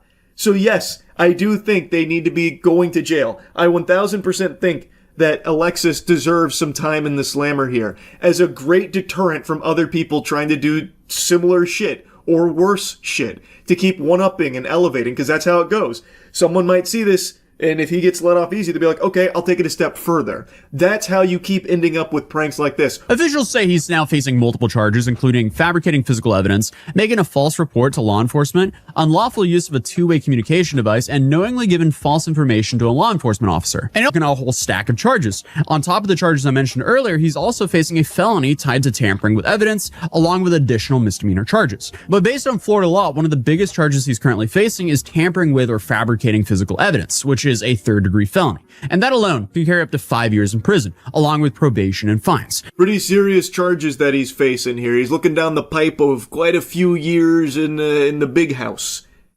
So how's he taking it, you might be asking yourself? Like a champ. Like a true hero. I don't regret anything. It's been 2 days. This is video of 22-year-old Alexis Martinez Arizala shortly after his arrest. Charged with providing false information after San Juan investigators say he showed an officer a hyper-realistic AI video depicting someone stealing the officer's cruiser. But hey, I don't regret nothing. His arrest came 2 weeks after deputies in Seminole County say he pulled a similar stunt. He reiterates that he regrets nothing. All of this is worth it to him. Potentially many years in jail is worth it because he got some TikTok views. Fucking insanity. This should be making the job easy for the justice system. You have someone who has serious charges. He is outright telling you he doesn't regret it. He is making it clear he'll probably do it again. So why the fuck would you be taking it easy on someone who is giving all signs, all indications with his whole chest that he is going to reoffend? He's now facing 4 charges in Seminole County, 2 of them felonies. In 1 month, I hit 50,000 followers on TikTok. That's body camera footage of Arizala months earlier at the Home Depot of Palm Beach Lakes Boulevard, where West Palm Beach police say he's pulled similar pranks twice before. Yeah, it was wild. Police say Arizala first showed Melanie Valentine an AI video of her truck being stolen, then tried to get her into his car. But it was really scary, like thinking about it after the fact. Here's a little montage of just the normal civilians he also does this kind of shit to. So this lady was apparently shown an AI video that he made of her vehicle being stolen, and then I guess tried to get her into his car with him. That's some super creepy psychopath shit right there. So he didn't just stop at like, your car got stolen. I'm kidding, it didn't. It's AI. He didn't even stop there. He's like, no, you gotta get in my vehicle now. Come on in. Get in my car. We gotta chase it down, don't we? Come on, get in. What a fucking weirdo. In a second, the content creator admitted on this body camera to using another customer's likeness to create an AI image of him kissing another woman, then showed it to his wife. That's not his wife. That's a fake one. Oh yeah, you love to see that. Normal couple minding their own business in Home Depot, only to be interrupted and harassed, trapped in an unskippable cutscene with this shameful piss stain that's AI generated a video of the husband kissing another woman in the store. Now, I can't tell from this footage since it's blurred, but they do seem to be on the older side of things, so maybe there's a chance that they didn't recognize this as AI, and now the wife thinks that the husband is unfaithful to her. Like, it's just, this isn't even, like, entertaining. It's just fucking sad. In a third stunt, police say he startled a West Palm Beach gas station clerk. I just showed him an AI video of like a body just getting attacked, a fake body. I swear to God. He was arrested that night for resisting an officer. Bro, are y'all serious? But not for any crimes related to his AI use. This one sounds fucking insane to me. I can't piece it all together and can't find the original, but from what I can gather from this, he AI generated a video at that gas station of a body, presumably a dead body is my guess, that scared the gas station clerk and was designed to scare him, which is what led to all of this here. What's even the prank there? Aha, I made this gas station worker think someone was fucking dead. Haha. I can't even fathom the type of unlovable, greasy loser that actually likes these kind of pranks, just sitting there clapping, giggling, haha, that's so naughty, that's so savage. Anyway, I won't bother torching you with more of this guy's trash. He is facing some serious charges, and I can only sit here, fingers crossed, hoping that they don't play softball with him. He has literally said, puffed out his chest like a real tough guy, and said he has no regrets.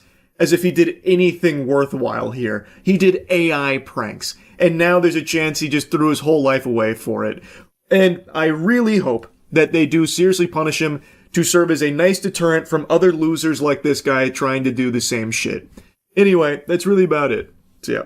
I think most plants are pretty fucking stupid when it comes to war. You see, a lot of the vegetables you eat actually have defense mechanisms. For example, if you bite into something hot, the capsaicin is its defense mechanism trying to ward off predators. But I say that's entirely fucking useless because your defense mechanism doesn't trigger until you're already dead. That'd be like if my defense mechanism was when you cut my head off, I spit blood that burns your legs a little bit. Yeah, it's a defense mechanism, but I'm already fucked, so it doesn't help me. Onions are one that has a very big reputation. You know, they're no Weenie Hut Jr. when it comes to vegetables. There's some fucking salty Splatoon action, and I don't think they've earned that title. See, it all started on one of the incredible Twitch streams that I do over at twitch.tv/moistcritical, which I stream almost daily. Come check that shit out.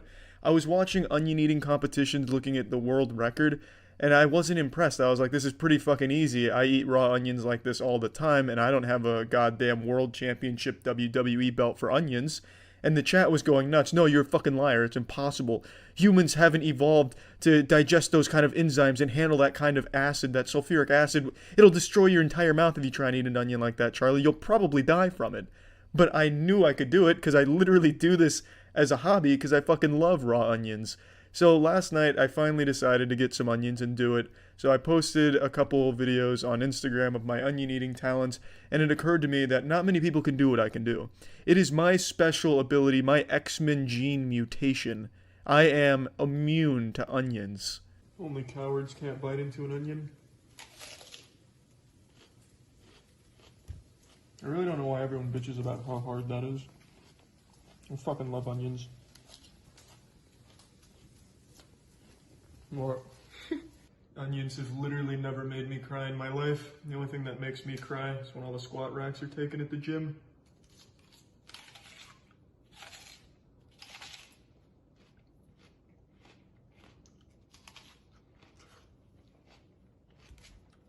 Do a time lapse on my eyes, you won't see a single fucking tear leave.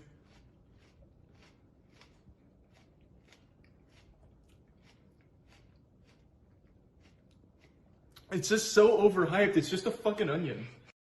Everyone says it's the cutting that makes your eyes water, not the eating. So to prove that I truly am the highest level of evolution, I will not cry.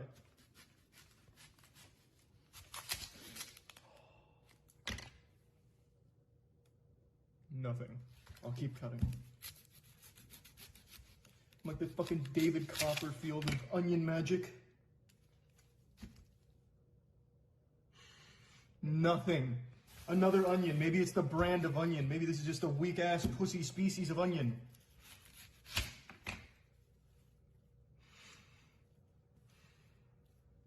I feel nothing.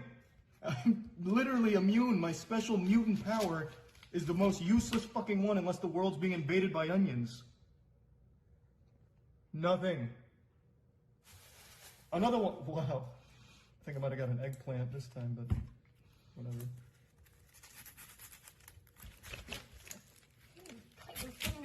It'll be worth it.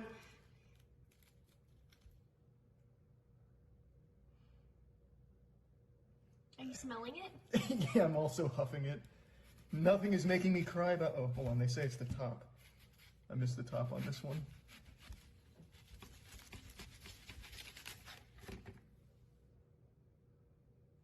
I don't hear you inhaling. Look at my eyes, Tiana. Not a hint of moisture. I am genuinely immune to onions. Now, naturally, after posting these, I was contacted by both the Avengers and some of the top scientists working in the world's best universities to try and study how I'm able to pull off this phenomenon. I declined. I want to keep this a secret in order to protect the ones I love. Obviously, I've seen all of the superhero movies. In terms of superhero tier lists, I don't think immune to onion acid is towards the top. Probably not even top 10,000 superpowers that you could imagine, but it definitely is one, I would say.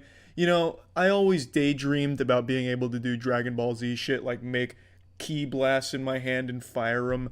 And I thought, you know, that's just not in the realm of possibility. Until today, when I realized how rare it is to be able to eat onions like this. Now I do believe in the paranormal. I believe in ghosts now. Also, I should mention, everyone pointed out that my breath was going to smell like shit from eating the onions that way. You're absolutely wrong. It made my breath smell great. It made it smell better than ever. It smelled like 10,000 roses. It smelled like what heaven would smell like when you get to the gates.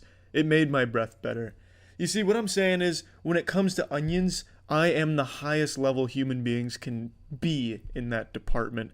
If eating onions was a character trait in an MMO, I've maxed that level out. I've gone beyond what the developers had in mind for that stat.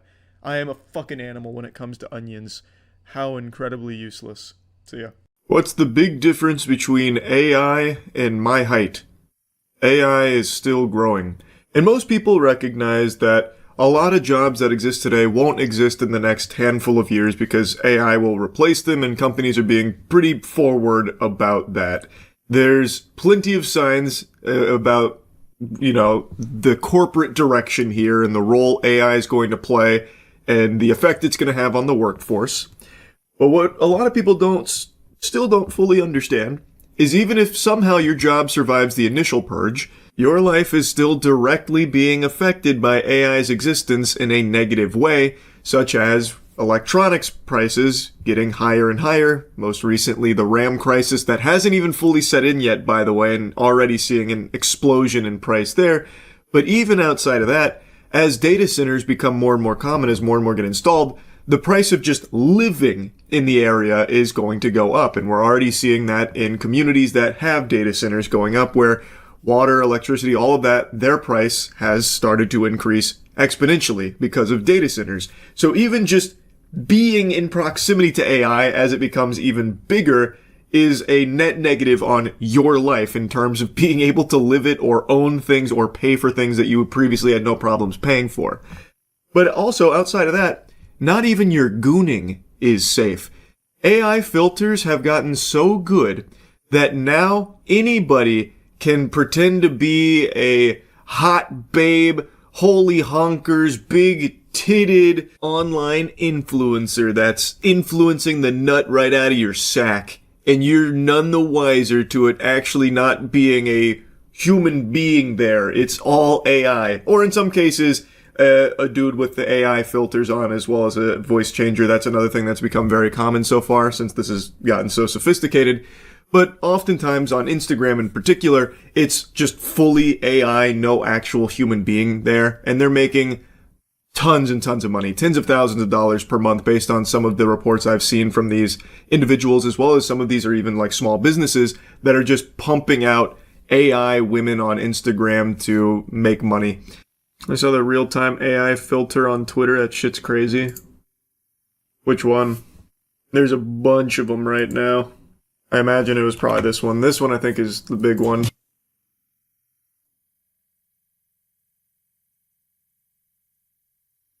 You're gonna be squeezing your hog to this pretty soon, and you'll never even know. Meanwhile, our boy here's gonna be raking in all the doubloons. But this is big now. I've seen quite a few of these. Still very easy to tell, though. Not really.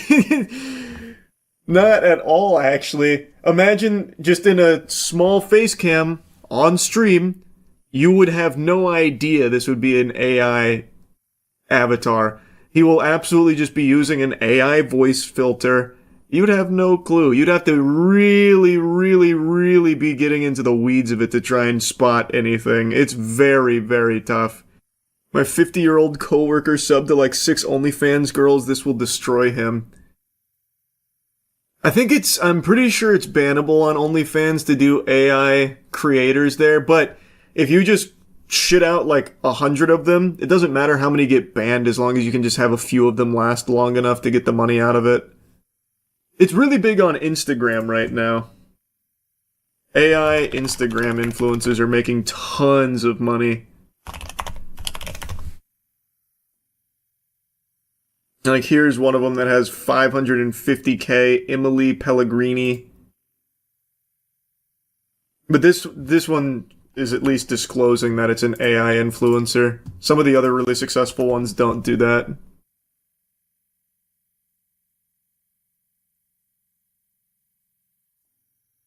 I don't know, Emily Pellegrini AI lady. But there are so many.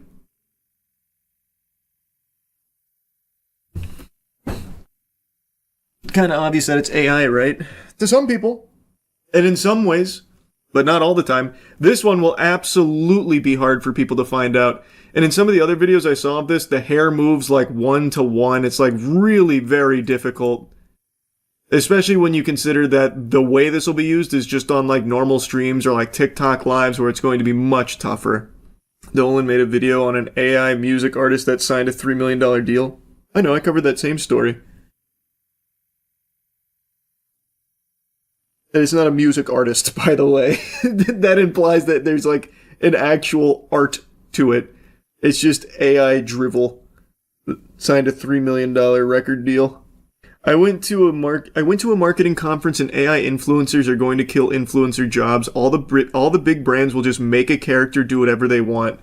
It won't happen overnight, but that is something I've talked about as well. Why would a brand even work with a human being for like a brand deal? It's expensive and you can't control everything they say or how they talk about it. A brand will most likely just invest like very tiny amount of resources, like a matter of $100 or $200 to just do an AI avatar to promote their product.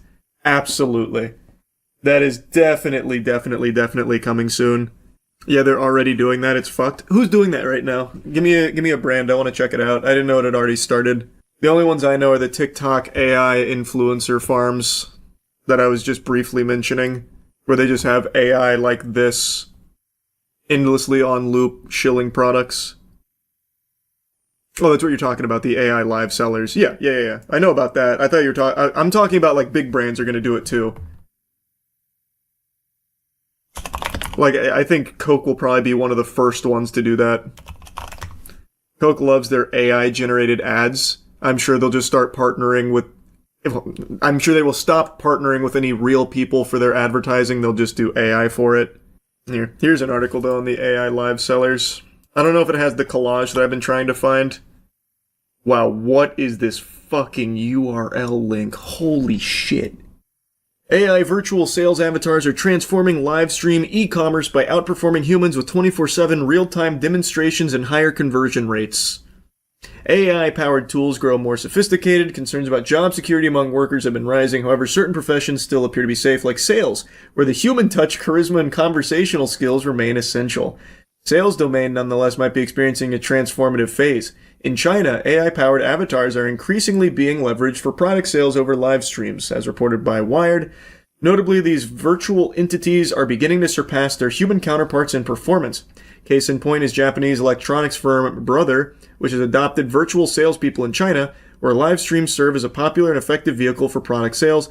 Within just 2 hours of deployment, Brother's AI avatar secured 2,500 in printer sales, representing a 30% enhancement over traditional live stream sales. These avatars are crafted by Shanghai's marketing agency Pilter Firm and have been unleashed across significant e-commerce platforms like Taobao and Pinduoduo, where they promote an array of products from office devices to typical consumer goods. This is a bit of an older article, I imagine. Yeah, 2025 August. As of like 2 months ago, I've seen the AI sellers are now just big on TikTok. This is what all our RAM is being used for. Pointless shit. Pointless shit? What do you mean? They're selling fucking fake products to fake people using fake people to make fucking imaginary money. This is a requirement for a civilized and, functioning society. The AI influencers will also try to sell you courses to become an AI influencer too. That one is adorable. It's not the AI influencers. What you'll see oftentimes is people like trying to hawk a course on how you can make your own AI e-commerce shilling avatar, as if it's something hard to do. As if it's not something anybody on the fucking planet with access to the internet can do right now. Shameless. It's so shameless. What percentage of people do you think care about stuff like this? I would hope it's high, but it's probably not. I know people like to pretend that, it's not a lot of people that care about this. It's just people online, terminally online. That's just not true. Your average everyday layman is not thrilled about this shit either, because it is literally directly affecting people's lives right now. My mom and dad are like the least online people imaginable. My mom, I went to dinner with them tonight. My mom was even talking about how, like, she just recently learned how to scan things to get rid of her fax machine. These are not online people, but one thing that we always bring up when we talk is about how fucking terrified they are of AI and how much they hate AI. Like, it is a very normal perspective that actual people have about AI being really not good right now. So I think that is a sentiment shared by a lot of people, not just those online. Once the data centers go online and the electric bills go up, shit will get crazy. Oh, and you're already seeing that. We watched, not too long ago, a short news segment on a town that just got a data center installed, and they just completely lost access to water from time to time because of it. Which, of course, they're pissed about. It's nobody, no real human being wants this. And the ones that think they do, they're going to soon learn they don't, when the data centers get installed and everything gets more expensive around them. Oh, here's a nice little segment on it. But this one's only focusing on the China AI live selling. I'd love to find the one for TikTok. Taking over pop culture in videos like this. It's basically just like this, though, to be fair. These are AI clones of human live streamers, built to host shows by themselves. Is this what the future of online shopping looks like? It is. It 100% is, but not just online shopping. Shopping anywhere, anything. The future of literally fucking everything, unfortunately. We'll see how bad ChatGPT usage drops off since they're introducing ads in the US. Wait, what? A piece of AI news I haven't heard? Wait, is that real? Are they actually doing that? Here's something from OpenAI. Our approach to advertising and expanding access to ChatGPT. No way. No way. Let me read. Okay, what the fuck? Why is it? Did they just take the article down? Oh, there we go. AI is reaching a point where everyone can have a personal super assistant that helps them learn and do almost anything. Who gets access to that level of intelligence will shape whether AI expands opportunity or reinforces the same divides. Hey, also, by the way, brother, this has existed for a while. It's called Google. Just going on your cell phone and researching things yourself. Like, you can do that right now and have been able to for a couple decades. But the difference is now you'll never even bother diving into things, so oftentimes you'll just get fed wrong shit and learn how to do nothing. It's very cool, actually. We've been working to make powerful AI accessible to everyone through our free product and low-cost subscription tier, ChatGPT Go, which is launched in 171 countries since August. Today we're bringing Go to the US and everywhere ChatGPT is available, giving people expanded access to messaging, image creation, file uploads, and memory for $8 a month. In the coming weeks, we're also planning to start testing ads in the US. Yeah! For the free and Go tiers, so more people can benefit from our tools with fewer usage limits or without having to pay. Plus, Pro, Business, and Enterprise subscriptions will not include ads. Wow, that's so sweet. That's so nice. I'm sure eventually these will start to get some ads, though. They won't just be free users that get to have all the fun. I mean, there's so many people now that will just switch to Gemini or DeepSeek. Until they do the same thing, man. All of these fucking companies are so parasitic. Once ChatGPT proves that people will just sit there and mindlessly watch ads like the good little drones they are, everyone else is going to follow suit. You see Jeff Bezos about renting computers. I forgot to look into that. Did he actually say that he wants people to be renting computers? Which, by the way, is nothing new. We're kind of going in that direction where you won't even own your fucking computer anymore. It'll all just be cloud computation and shit, and you're renting your devices. Let me see. I see a bunch of articles on it. That's not going to laugh. Jeff Bezos believes AI will force you to rent your PC from the cloud, and the RAM crisis is accelerating it. Yippee! Renting computers! You can't even own them now! NZXT already offers computers for rent. Oh, I know, that's why I said this is nothing new. Pitching local PCs for subscription-based cloud computing. In an interview with the New York Times, Bezos talks about how AI is the main focus at Amazon. Shocked! I'm shocked! That's hardly a surprise, seeing as every company is doubling down on incorporating artificial intelligence into their products, apps, services, and more these days. But the real kicker comes in when Bezos mentioned a brewery he visited, and this company had to build its own power station to improve the efficiency of their brewery with electricity. Since there was no power grid, they had to build their own form of electricity. At the time, that's what everyone did. If a hotel wanted electricity, they had their own electric generator. I looked at this and I thought, this is what computation is like today. Everyone has their own data center. Interestingly, he continued to say, that's not going to last. It makes no sense. You're going to buy compute off the grid. That's AWS. That comment was said in 2024, and today it rings more true than ever. Oh, so this isn't even new. Renting everything is on the table. Man, you could fucking rent burritos with Klarna. You remember that? Fucking just put that shit on Klarna. Pay it back later. The fuck they gonna do if I don't pay it? Reach into my stomach and take it? Yeah, I don't know, man. Who's to say?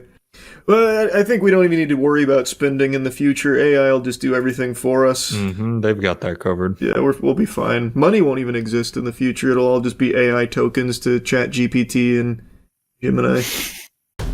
It was grueling. It was neck and neck the whole time.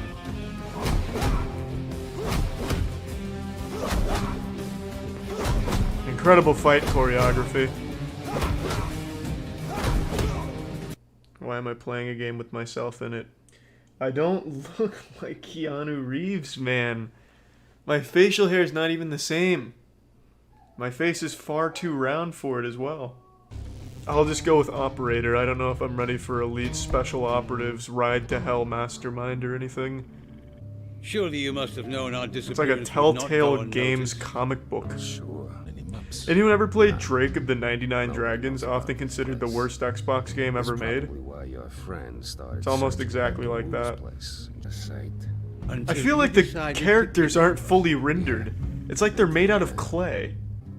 I'll hit him with my gun. Let him know that I mean business. I could shoot him, but where's the fun in that? I want it to be flashy. I want it to really embody the spirit of Mr. Jonathan Wick. Let's go for a parry. That was it? Alright. Just like John Wick. Let's go for a takedown. Push him. That was very cowardly. Like someone trying to start a fight in a middle school lunch table. Come on now. Strike him. Huge! This is XCOM for mobile. That's what it feels like. Let's check the replay. Oh, baby!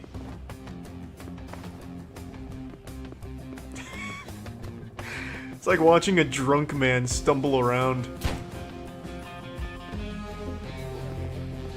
Come on, baby. Yeah, that's when I really get him good there.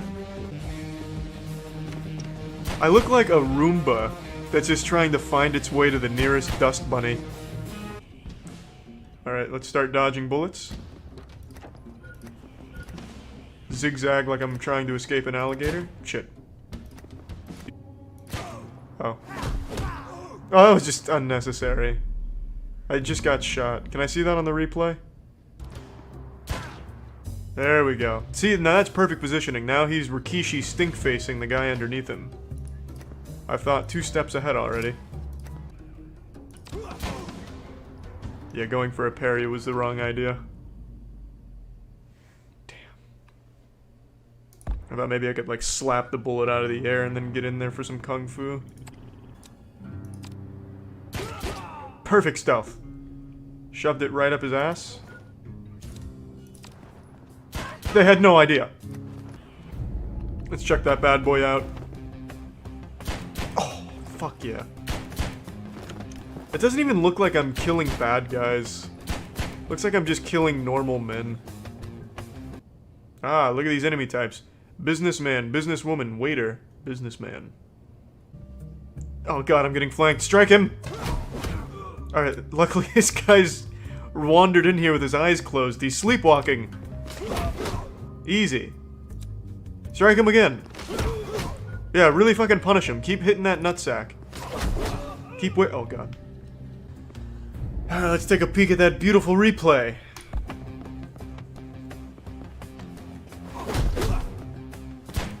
Fucking awesome. Just like in John Wick.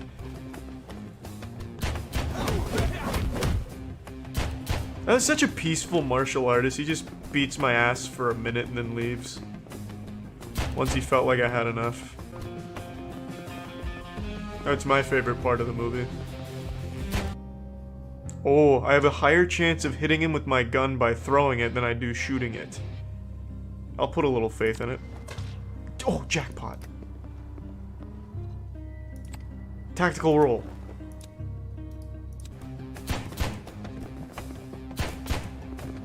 This honestly just looks like John Wick didn't like the food service he got, so now he's just killing all of the staff outside. I really feel like I'm not the hero. Ah, too smooth. Like a surgeon. If he decided to start shooting his patients. These really don't seem like bad guys.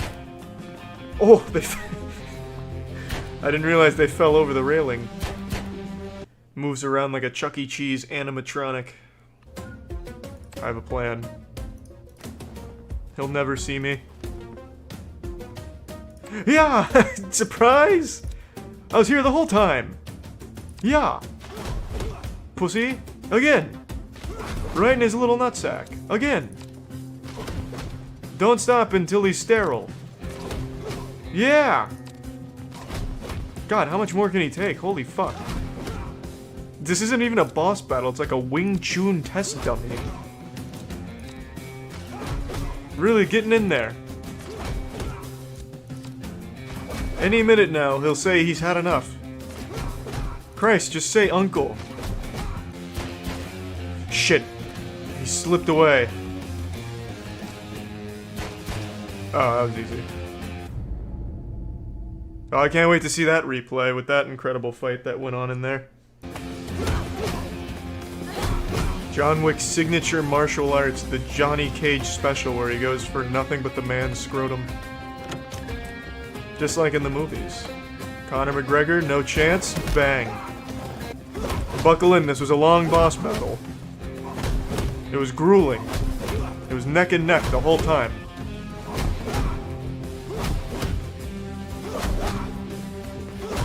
Incredible fight choreography.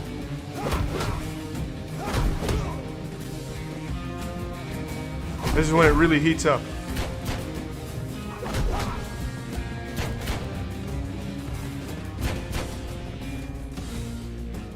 And that's all she wrote.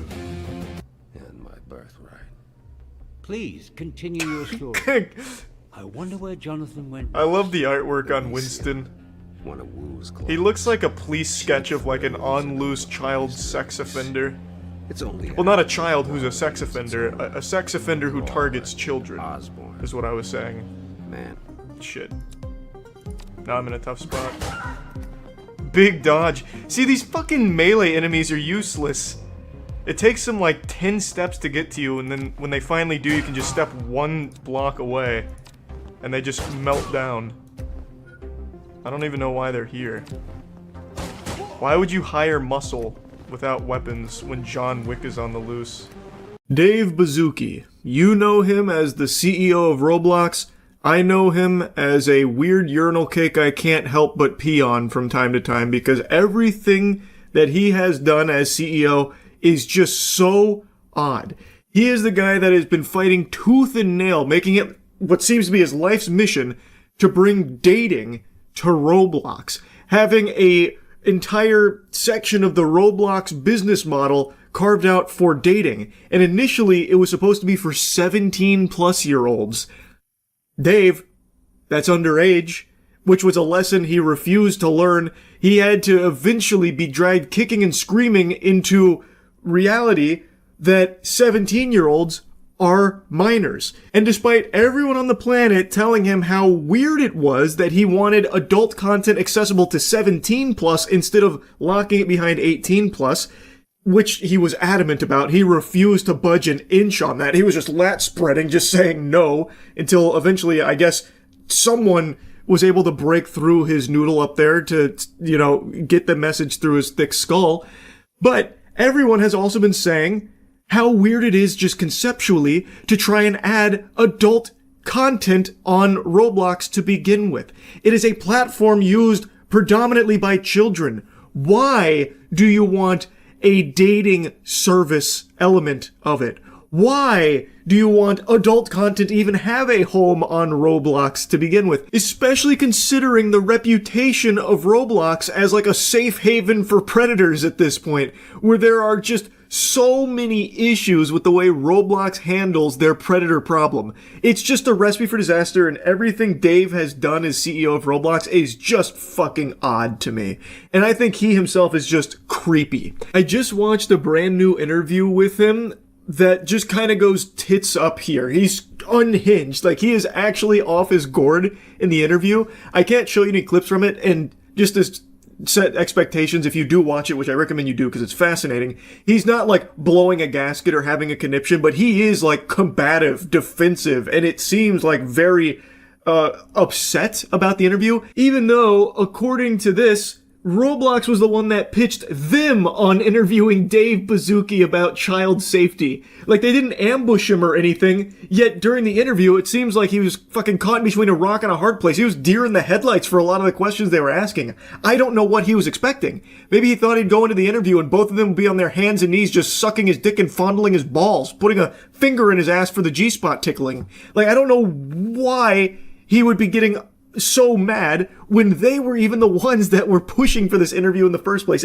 It's shocking. Let's take a peek at this moment here, which is transcribed. It's from the interview. It's probably the most heated moment from the interview. The interviewer is talking about manual safety versus an automated review process. And Dave Baszucki has a full-blown temper tantrum here. He gets red in the face, and then he starts trying to like talk over the interviewer who is trying to give his perspective.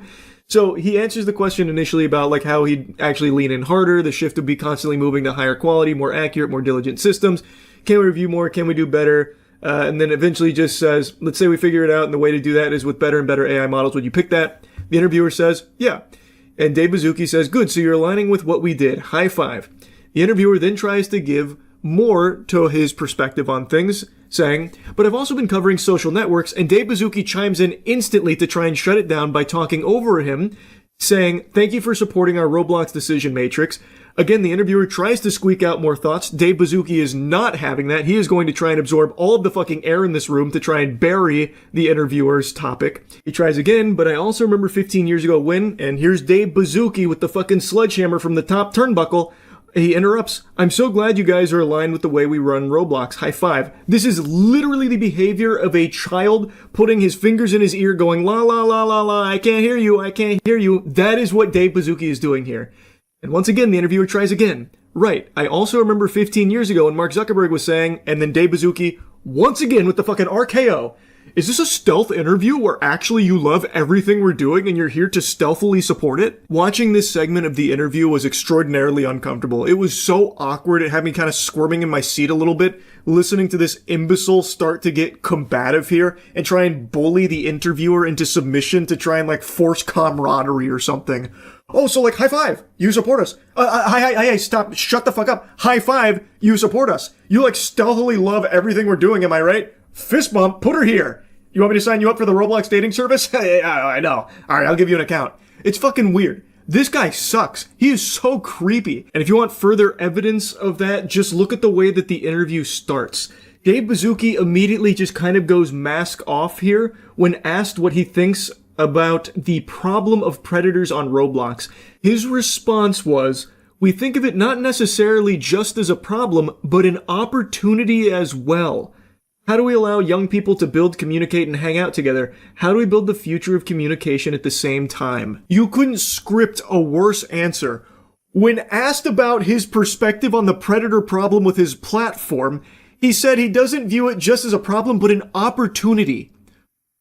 What? Pardon? Say that again for the people in the back on the bleachers. What did you just say about the predators preying on children on your platform? You view it as an opportunity? What a remarkably stupid thing to say, but maybe he's being very honest. I have always got the impression, and many others, that Roblox doesn't take the predator problem very seriously. There has been nothing in Roblox's history that leads me to believe that they do as much as they possibly can to keep children safe on that platform. So maybe this is Dave Baszucki just going full goatsy here and letting us take a peek at the foul insides. That he just doesn't really care that much, and really, it's not just a problem to him, but a real opportunity.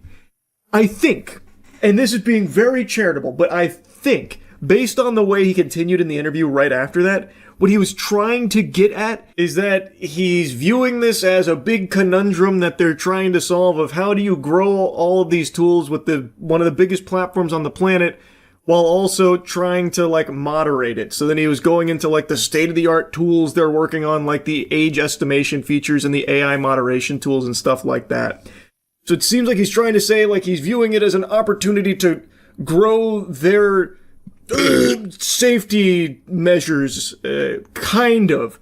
I'm kind of making a big, generous leap based on how he was saying things, but the way he paints it as like an opportunity is crazy to me, because this is a huge issue that has been festering in his platform for many, many years, with who knows how many countless victims, how many countless children have been preyed upon by predators on his platform, and they have just simply not done enough to keep them safe, and even at times actively made it harder for those predators to be held accountable. And instead of like recognizing just how big of a problem that is and how bad it's gotten, he instead says that it's not just necessarily a problem, but an opportunity. That is so fucking tone deaf and just a really weird sentiment to even try and be expressing here when asked that question. And the interviewers do continue to talk about this subject, and it really seems like Dave Baszucki was completely caught off guard with his fucking pants down here. So the interviewer goes on, yeah, I mean, you mentioned sort of kids leaving the platform, and it does become clear in those lawsuits that Roblox is kind of, you know, where predators go to find kids, but then they do try to, and Baszucki once again cuts in. Well, I would say in the lawsuit or press, yes, I would categorically reject the actual description of what you're saying, but yes, what you might read in the news would portray it in that way, but then the interviewer interjects, you don't think you have a problem with predators on the platform? To which Baszucki says, I think we're doing an incredible job at innovating relative to the number of people on our platform and the hours, and really leaning into the future of how this is going to work. Now, I get being the CEO of this multi-billion-dollar corporation, he can't just go out in there and say, yep, tons of pedophiles, predators running rampant on the streets of Roblox. I know, it's gotten bad, but don't worry, we're doing our best to put out the fires. I know he can't just say that up front, but he's just kind of like outright denying the existence of how big this problem is. And if I was a parent of a child who played Roblox and I saw this interview, I am deleting their account this same afternoon.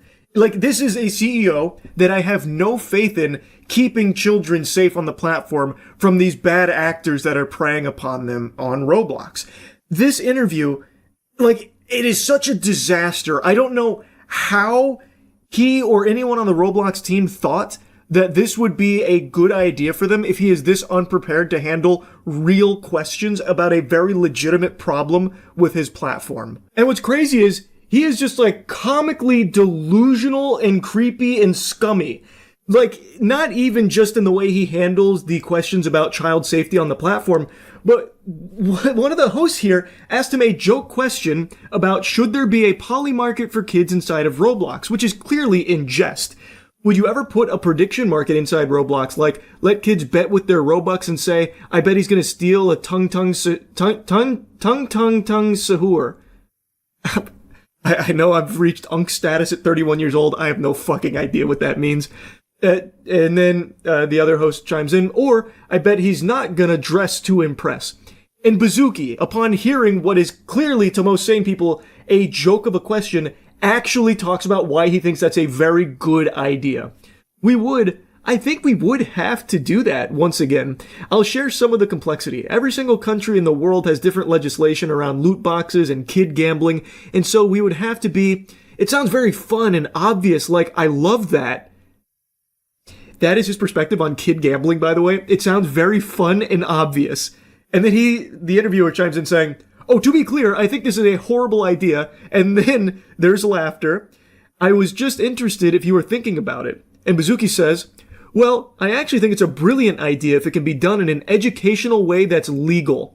And so imagine no free Robux, no free prizes, just a game called the Dress to Impress Predictor, where it's not like trying to get kids money or anything like that. I would be a big fan of it. And then the interviewer's interesting.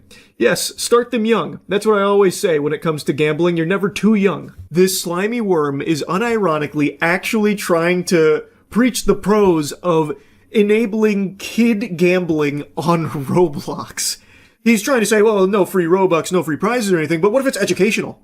Educational gambling, of course, Dave Bazooki. How did I not think about that with educational gambling on Roblox? Absolutely, yeah, that won't open the door to anything bad. Oh my goodness, yeah, of course. It makes so much sense, David. He doesn't even try and, like, spruce it up a little bit, clean it up, tidy up the rough edges there of, like, children gambling. He himself literally says the word kid gambling. So he is just fully open, like, yeah, kid gambling, like, maybe that is a brilliant idea we should consider. Like, he's not even trying to, like, skirt around the loopholes like mystery boxes of Labubu or something like that, or like a Pokemon card product, like TCG boxes or something. Like, he is just saying, oh no, kid gambling. Yeah, no, actually, that's a brilliant idea. We'd have to find a way to do it legally, of course. I'm sure there's a way, but it could be great education. Wild. Actually wild. Like I said, I highly recommend you check out the actual interview. It is unbelievable that not only did he agree to do this interview, but that it was their idea to do this interview in the first place. He wanted to be interviewed, apparently. Unreal. I just had to yap about this once I watched it. That's really about it. So yeah. I used to love Xbox, man. What happened to the game I used to love? What it has become is just embarrassing. Every step of the way, they're finding new lows to hit. Today, Xbox has announced a Game Pass change, and it's a doozy. Try a 50% price increase to the Game Pass Ultimate tier. Yeah, and it is revolting. It's going about as well as me in a dunk competition. They have increased the price to $30 a month for the Ultimate tier, and the two previous tiers for Essential and Premium are just not worth it. The Ultimate tier is the only one that lets you get the games day one. And for a large number of people, that was one of the main draws of the service here. And even though the Xbox catalog has been like a fucking Magikarp over the last few years, just extremely weak, the value you got out of Game Pass at the previous price point made up for it. Like, it was worth it, and it's something that I glazed quite a bit. But now at this price point, the fuck is the point in keeping it anymore? It's just not worth it. And a lot of people are now canceling their subscription to Game Pass in response to these price increases. It's just L after L for Xbox. Like, even just recently, they farted out a new price increase for the consoles in a time period where Xboxes are like fucking fossils. Like, you can't give those bitches away sometimes. It's a console that doesn't have a whole lot of reasons to buy it unless your friends are already on it, but chances are your friends have already moved past it. Because being an Xbox fan in 2025 is like being a fidget spinner enthusiast. It's just not cool. It's lame. Like, it is so far past its prime now. And it brings me no joy saying that, by the way. As I have always proudly stated, Xbox and Xbox 360 have been my favorite gaming experiences. Those two consoles, I think, are the most important pieces of, like, gaming hardware ever made. But once the Xbox One came out, that's when it all went tits up, and it is not recovered. You hate to see what Xbox has become.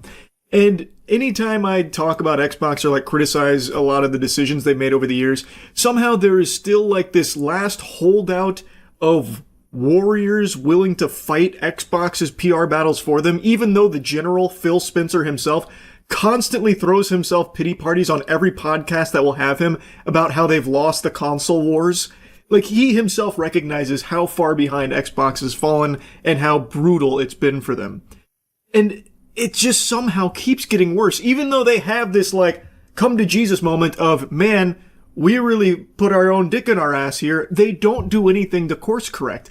Like, they did a good decision a little while back that I praised a lot, where they dropped exclusivity. I think that is the brightest path forward for the industry, where every title hits every platform, so consumers have their pick of playing it on their preferred platform. And Xbox was kind of pushing that, and I appreciated it. But for every one step forward they've taken 20 steps back, and today it has been a catastrophic disaster for them, because now they're fucking their golden goose. They even posted a delusional video celebrating these Game Pass changes as if it's something that the community was asking for. It's so out of touch and tone deaf. Just take a peek at this. Hey everyone, Xbox Game Pass is getting an upgrade. We've listened to your feedback, and now you have even more freedom to choose how you play the games you want. We've expanded all Xbox Game Pass plans to give you more games and more ways to play and more rewards than ever. Previously, Core was primarily for console, but Essential now lets you play games on Xbox console, PC, and cloud. That means you have the freedom to stream and play on any supported device. And with cloud gaming, that includes a lot of devices. So she goes through each tier with the upgrades that have been introduced, the improvements that they've augmented all of this with. And I'm just not fucking seeing it. Like, it really just seems like you get the same deal, but with more money needed to be forked over to achieve it.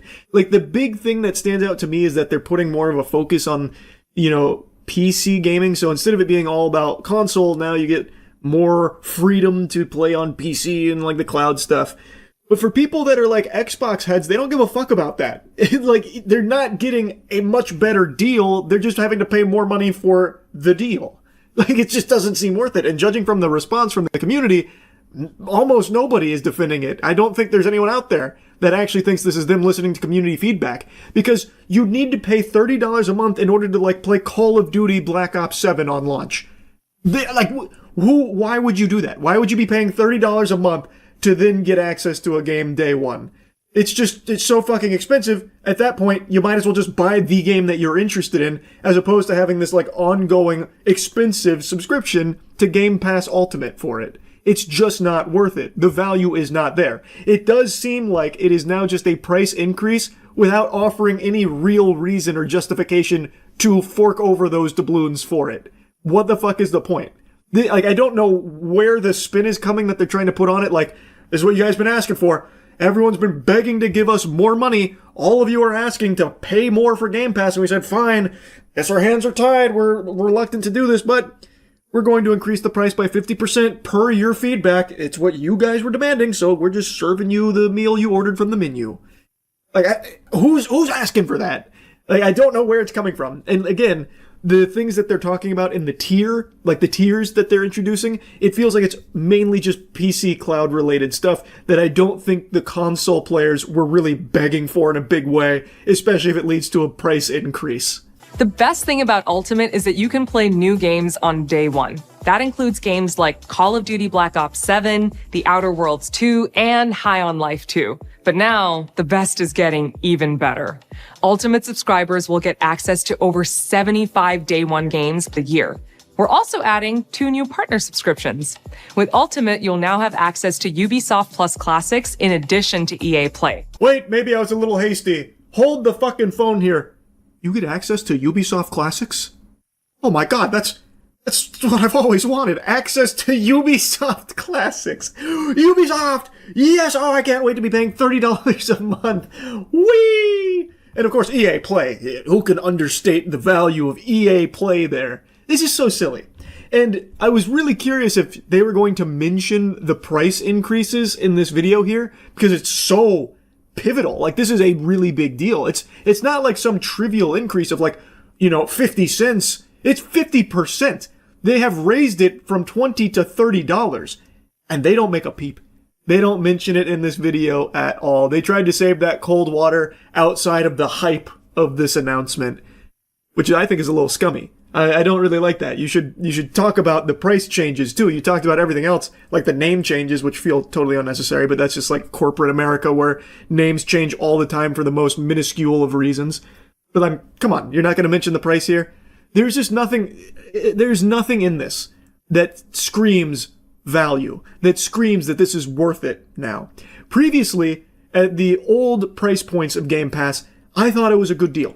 I really did think that they had a good service that they were offering at that price point. At this, I don't see who the fuck would ever be able to rationalize spending that kind of money for what you get out of it. It doesn't make sense to me. And what also doesn't make sense to me is how Microsoft thought that this was a good idea.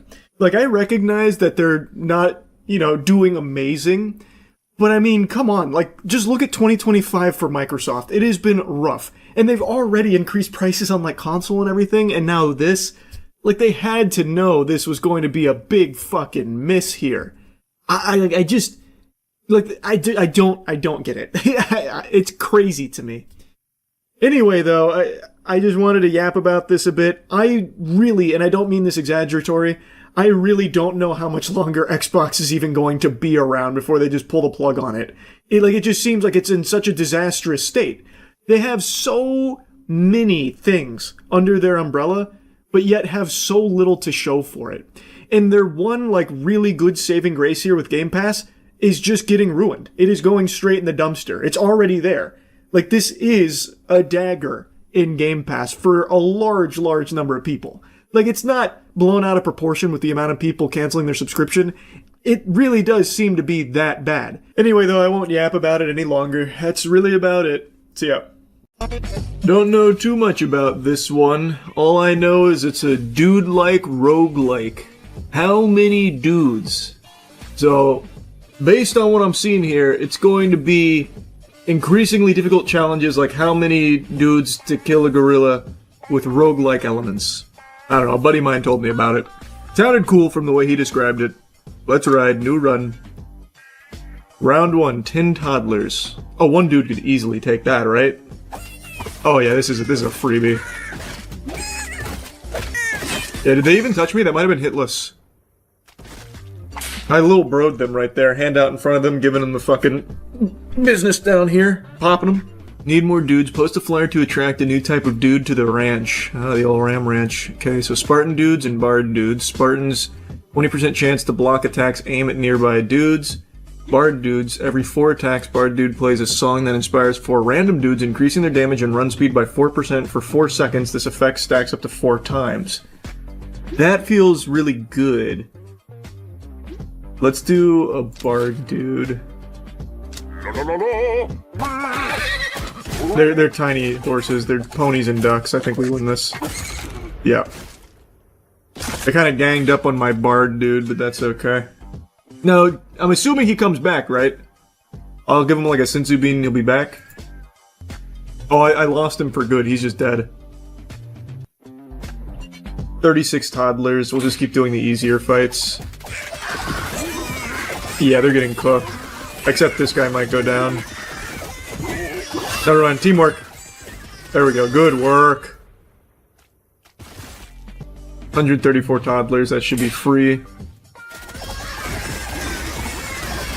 Oh, I don't know. Actually, he's really surrounded. And still completely fine. They can't do anything except just, like, goo goo gaga and fucking throw up, tinkle their little britches. God, my bards and clerics do so much. Oh!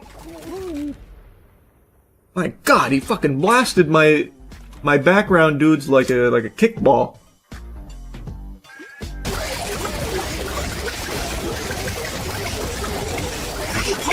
That's making a beautiful sound. What a serene melody. Sounds like Donald Duck getting run through a wood chipper. Yeah, we're not losing any health right now. I bet the stats on this one are great. Yeah. Yeah, that's... Oh, they did the most damage and some of the most... And almost the most healing. Oh, there's a gorilla in here. Uh-oh. Luckily, I have a ton of healing. He's fucking shoryukening our ass.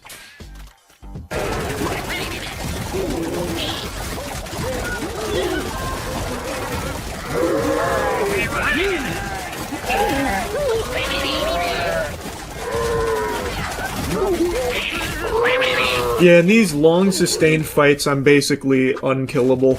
I just have so much sustain. And I'm getting so many free items. 708 bees? We'll just do the little ducks. Oh, actually, this could be dangerous. But I'm not a bitch. Give me the little ducks. Holy fuck. They're gonna melt my fucking computer. And it'll cost me $1 million to get more RAM for a new one. They did no damage. They actually did no damage.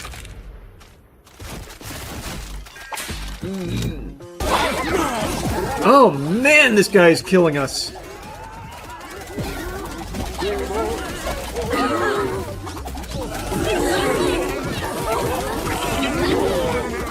Holy shit. Wow, I underestimated the unicorn terribly. That's super not good.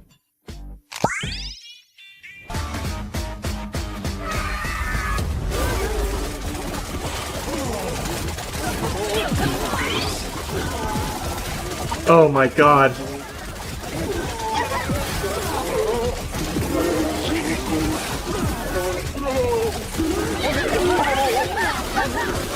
Oh god, no.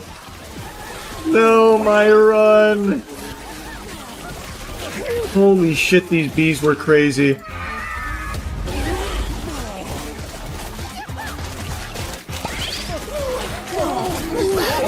What the fuck?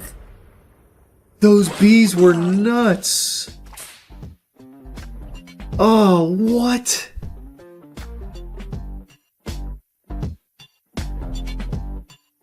Fuck, man. I cannot believe those bees were that hard to kill.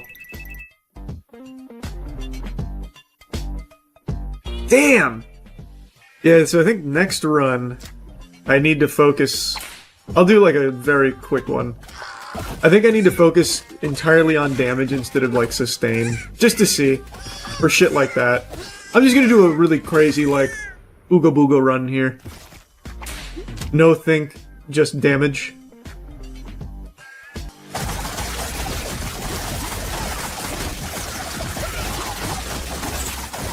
Oh my god, he's absolutely obliterating all of my medics. They spawned right next to the big guy.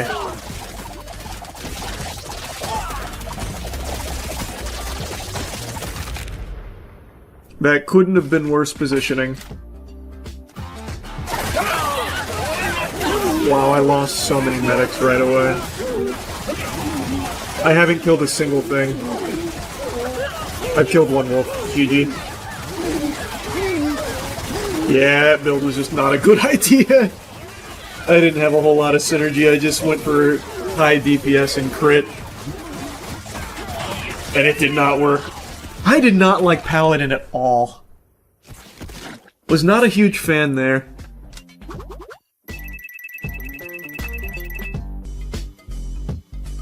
I just genuinely think there is so much potential with Paladins, even though I didn't love them in my last run. Their base stats are so good. I'm going Paladin again. Maybe I just didn't see the good relics. Toddlers will probably actually be easier than this one.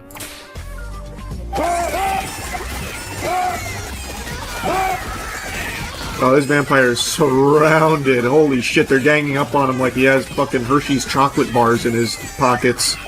Good lord.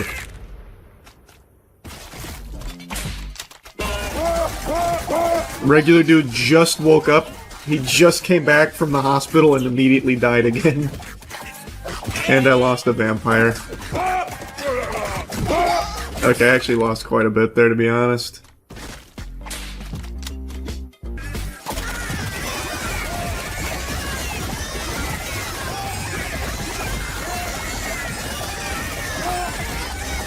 Man, the kids don't have a chance against this squad. Holy fuck, they roll out and just annihilate them. Alright. I'm liking our build right now. I'm really liking our build right now.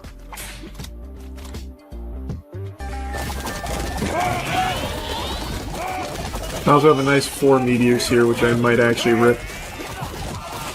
No, maybe not, maybe not. Didn't need to. Gotta have faith in the boys, man. If you don't believe in the boys, who will? I think I will just blow him away so I can save that Viking dude. No, don't do it, Viking dude! I did that to save you! Ended up working out just fine. Nope, he still died. All you had to do was not go over there and try and solo him. The vampire thing just procced. I saw it happen. That was cool.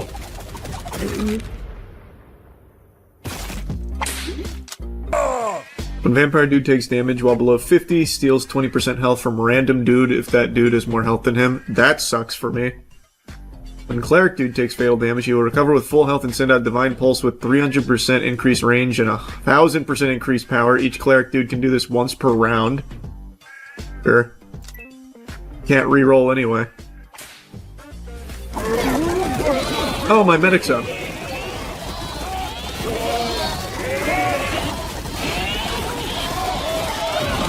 Just play it safe.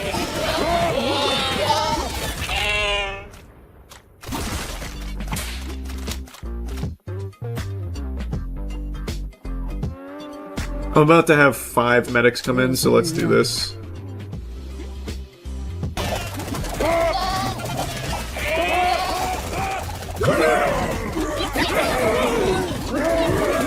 Very clean. Didn't lose anybody. Oh my god, we are fucking sailing so smooth. Oh yeah. Wow. That was no problem at all. Yeah, we fucking ganged up on him like we were trying to recover a fumble in football there.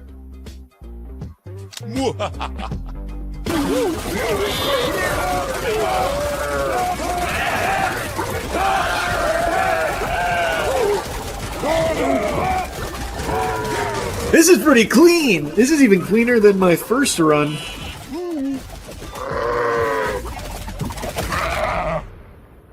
I'm liking the position we're in here.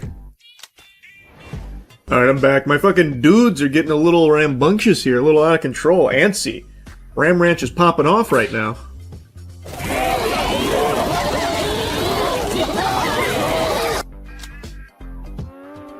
Oh, reduce enemy damage by 1% for 5 seconds, stacking up to 10 times? That sounds very strong. 3 alpha wolves. Fuck it.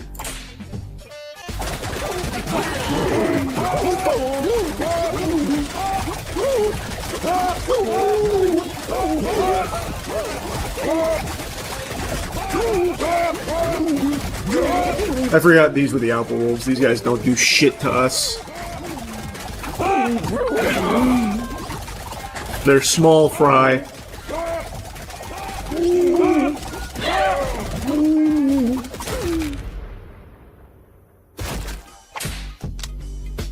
I could give everyone 5% crit chance, like that's probably worth spread across this many dudes. Or I can give my vampire dudes an additional 30% HP. Don't know if I care about that much. Let's just do this. This is guaranteed benefits.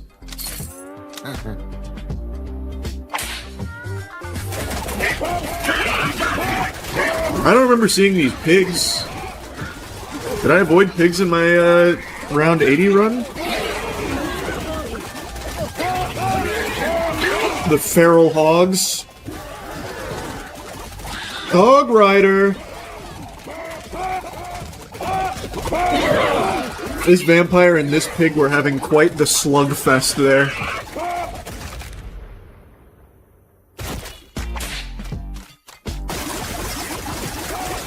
God, our health just doesn't move. We have so many ways of healing. I love the sound that they make, too. It sounds like the Mario Party minigame when you make that song and they just go... Or like Banjo-Kazooie characters. Oh, yeah. I'm just gonna keep load. Oh, that's a lot. 3... That might be a little much. That might be a little too much. If I was a bitch, run it.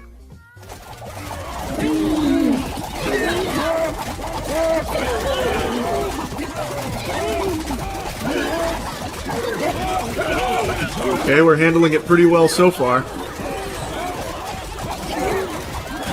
There we go, we got our first kill. Our second kill.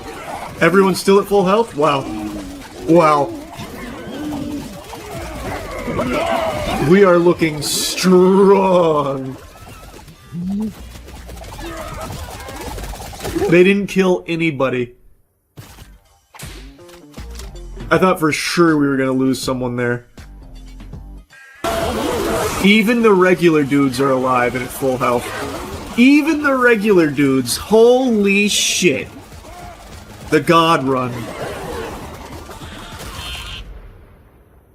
Wow. 29k damage dealt by the Vikings.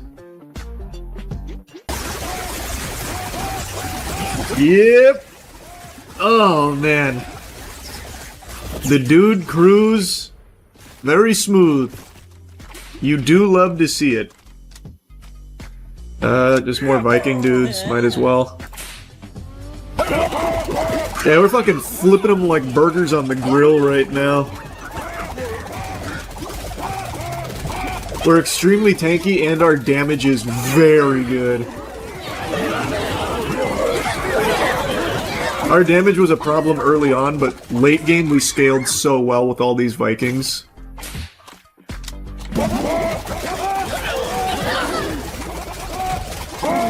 This one's the toughest one so far, but it looks like our vampires stacked the damage reduction on them because they're not hitting as hard anymore. So good, man. So good.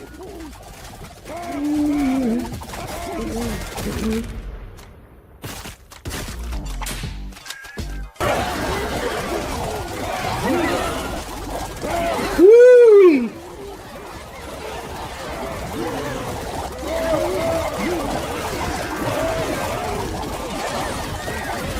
Yep. We got all of the shit stacked, so now they can't kill us. They're powerless. Once the most fearsome predators in the animal kingdom. They can do nothing against the dudes.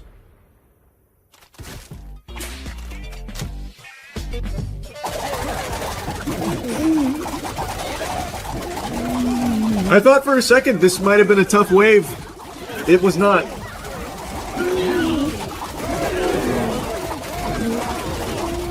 Oh, we're so strong.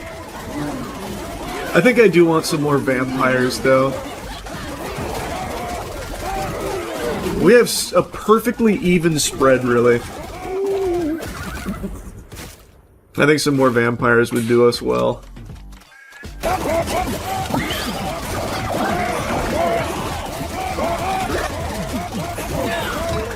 Hang in there.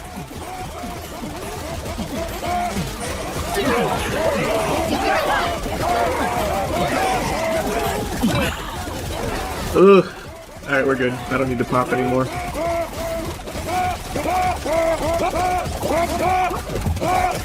I might have played that too safe, to be honest. I think I might have used too much shit, but whatever.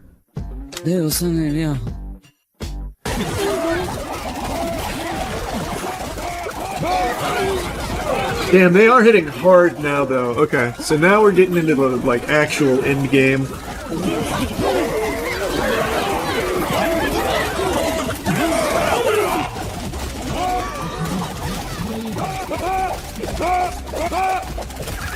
Nice.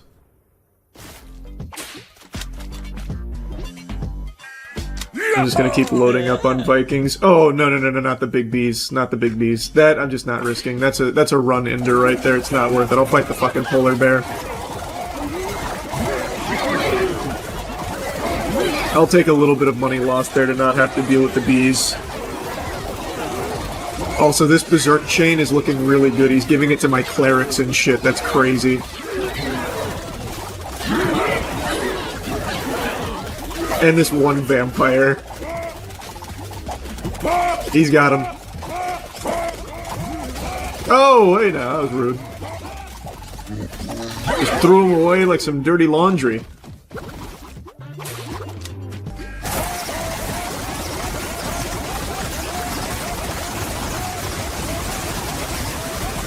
Man, the sound this one is making. I think we're gonna get into the territory where it starts fucking melting my GPU. It'll cost me $12,000 to get a new one with the new fucking Nvidia prices that are rumored to be coming out.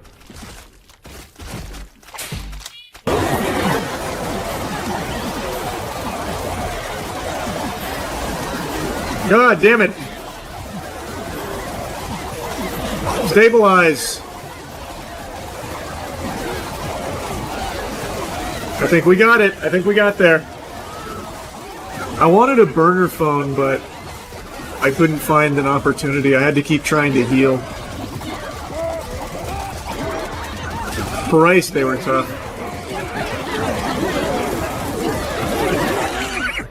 We did it! Round 100 complete. Oh yeah! We did it, now we're just into the endless waves. We fucking did it, baby. Man, round 100 was no joke. That made me blow every resource I had. But we did it. Oh, and we're gonna finish with bees. No way I get out of this alive.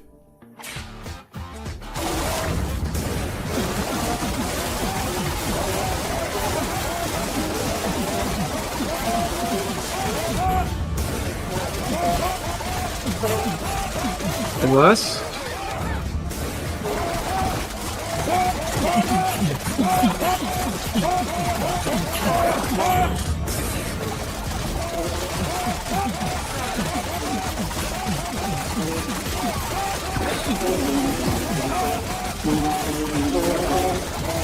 Wow! We're actually gonna hang on!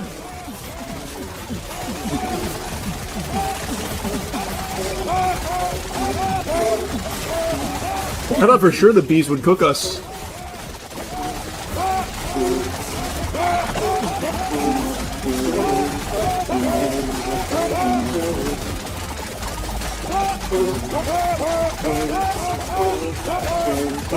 We went through 1,000 bees and 54 big bees. Pretty fucking good.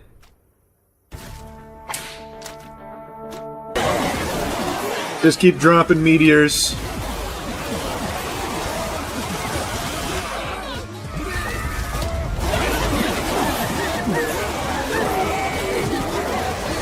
They're very tanky, so it's taking a while to kill, but we're gonna survive just fine.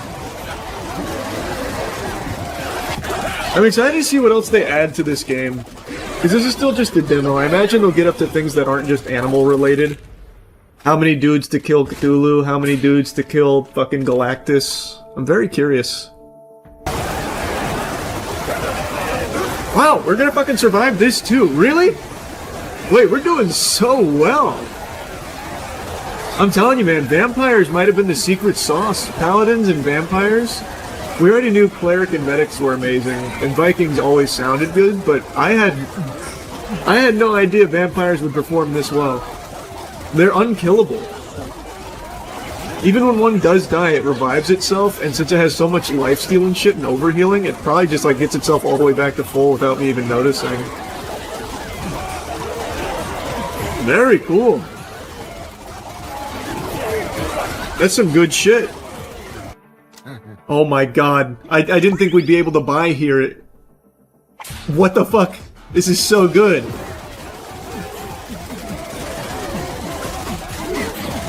I don't even need to use any items here. The polar bears are weak. Polar bears are actually kind of shit. They're just very tanky.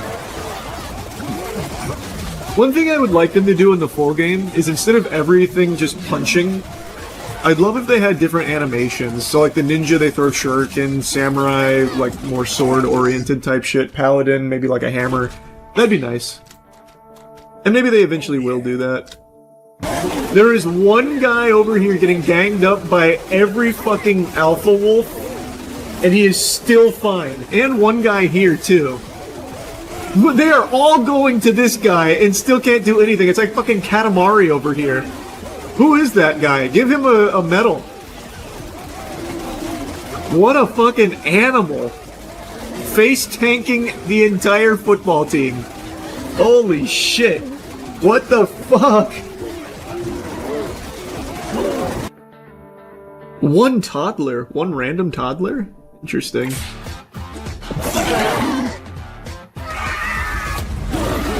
Is he gonna be drunk? Yeah, they just killed a paladin right away. Run! No!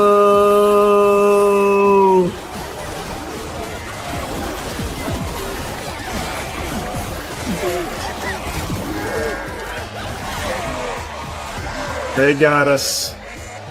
1,600 geese. Round 114, that's pretty fucking good.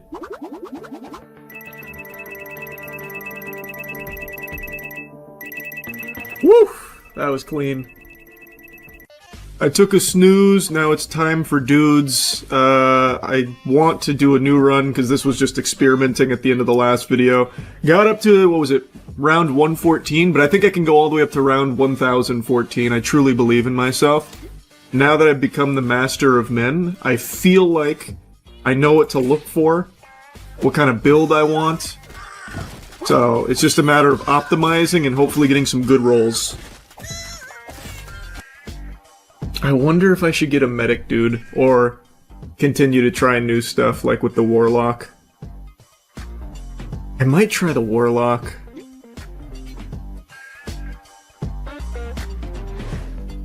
Let's try the warlock. We haven't used them before. Let's see how this goes. Just out of curiosity.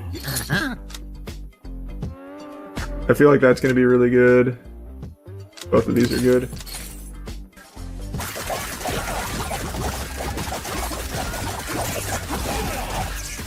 Warlocks really were a terrible call. Like, actually really bad.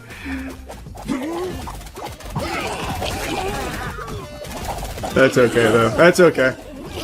Collecting data. That's all. A little bit of dude data.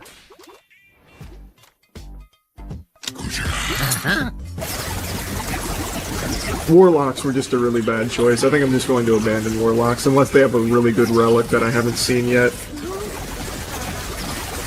This is gonna need to be dude juice for sure. Lost too many clerics. Ooh, the bees. I'm not afraid of bees anymore. I've grown up.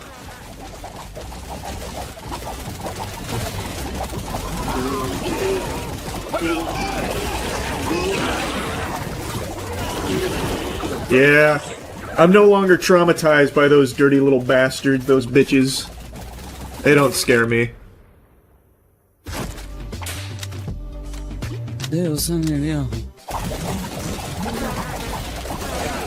That's perfect. They instantly killed 10 skeletons, so now we are so buffed.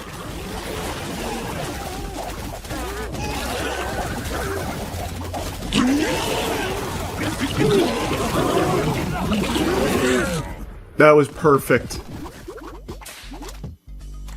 See,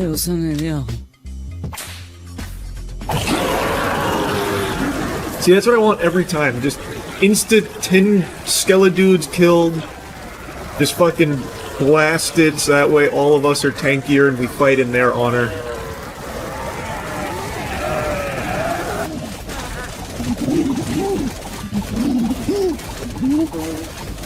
Wow, our damage is incredible because of the skeleton dudes. Holy shit.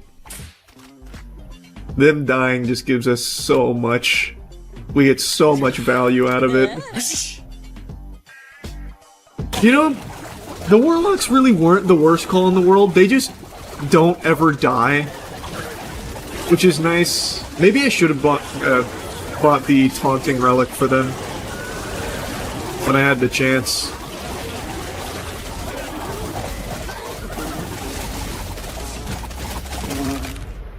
And I think focusing on, like, mainly these 3 units has been crucial.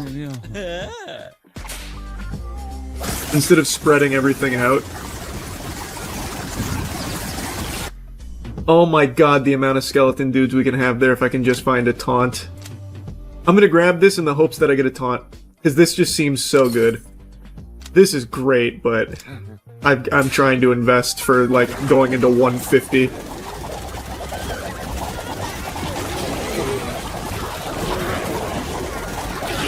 Oh, I just need to find a taunt. A skeleton taunt, specifically, because then all my skeletons taunt for 4 seconds. Holy shit. Imagine the amount of skeleton dudes we can summon with that. I've gotta gamble for it. I've gotta. Oh, I need the taunt! But at least I get this back. Should I re-roll for it? I can do it a couple times to really try and fish.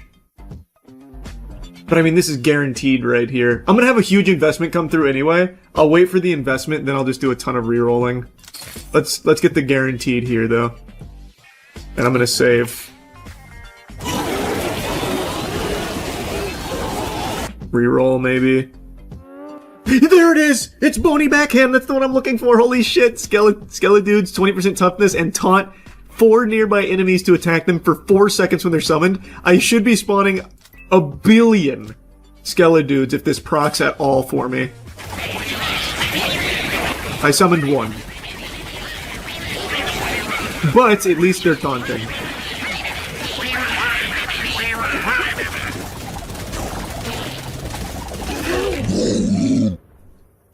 The taunt is still incredible.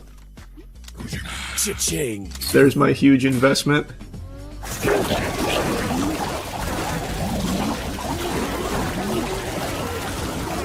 God, the taunting is so good. Oh my god, the taunting is good.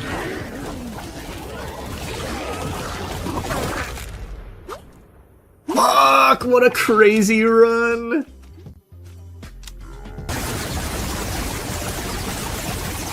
Damn, they can't even kill the Skeledudes that are coming in. Yeah, we've got 41 active right now. Wow! Wow! That's a lot of dudes coming in, brother. We got dudes coming out of the woodwork. We got dudes coming from the shadows. Dudes coming out of nowhere.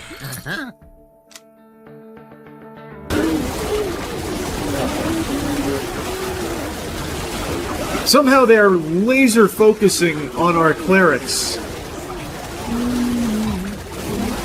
What the fuck? I've summoned over 200 Skeledudes. Okay, next one I'm gonna have to pop my phones and get the clerics out. Ah, Jesus.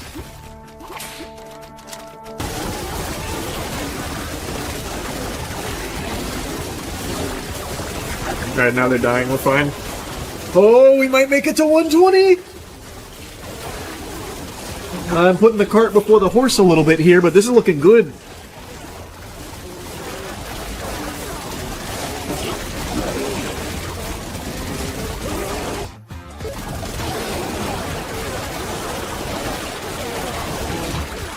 GG.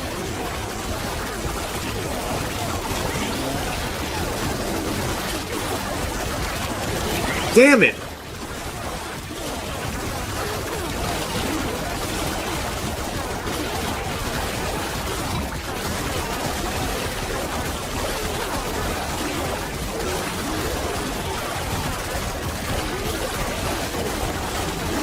The polar bears didn't really fucking do anything. It was all entirely the gorillas.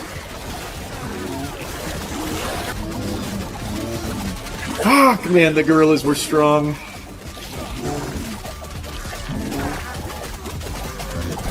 Well, we got to 119 at least. If I hit a store, we're good, but I don't hit a store here. It's next round I hit a store. GG!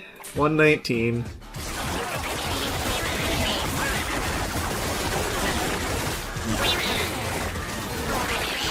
Fuck! Another really good run, though. If I didn't take warlocks, if I took something else there, probably medical dudes. If I took the medic dude, that could have kept going. Like, these weren't terrible, because they never died. But if I took the medic dude there, oh man. That was a throw here. I just wanted to get experimental. Taking that was a throw, but still cool to see. Oh, this was a really great game. Pixels were beautiful. Oh, it was, man. Neon Inferno was a banger. Man, back-to-back bangers. Brutal John was great. Neon Inferno was great. Now we're gonna go into How Many Dudes, which is great. You love to see that. 2026, yeah, I got a little resolution. I want to statistically have been the guy that played the most games on stream. Like, variety of games. My last dude run went up to 119. I know if I had just not thrown by grabbing warlocks, I would have been in the 120s. Easily.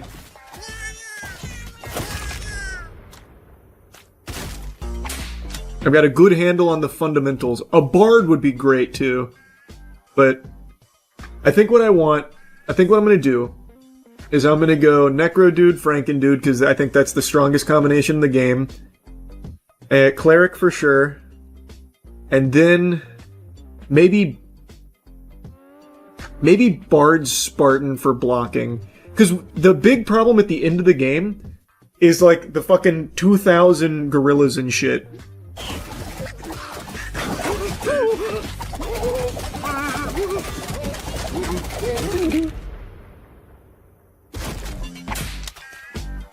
There's the cleric! Oh my god, we're getting everything we need right away!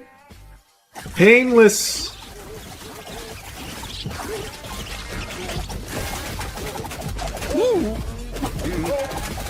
Now the last thing I want is Spartans, and I think we're kinda set.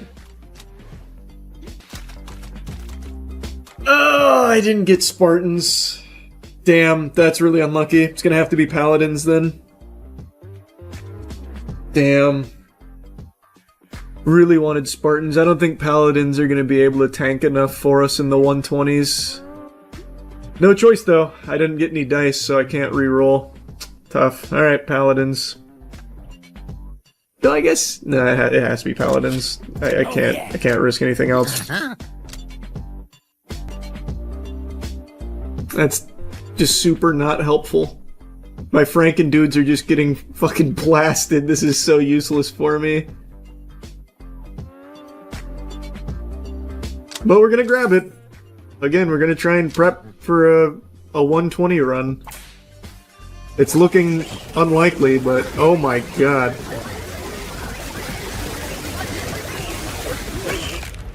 Man.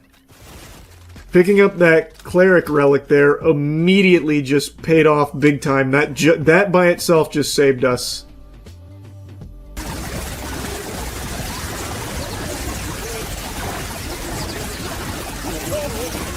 Alright, alright. Alright, that's looking good now. That's looking really good now. Alright. Are we back? Are we fucking back?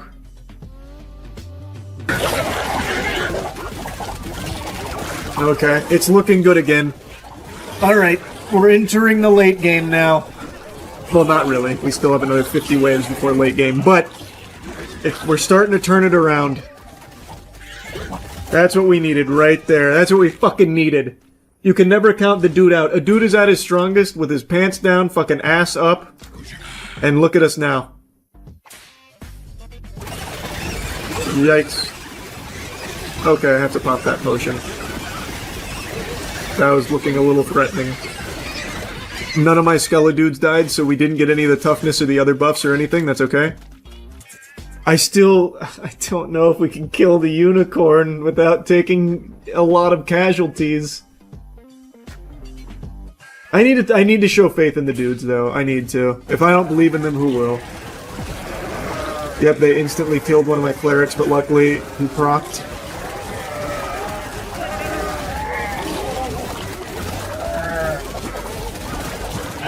Okay, we only lost 3. Technically 4. Alright, that wasn't too bad. Could have been a lot worse.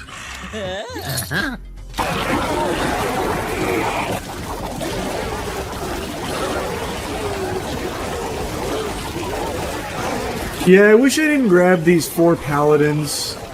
Like, I had to choose paladins because there was no other option, but I wish I didn't grab 4 more of them.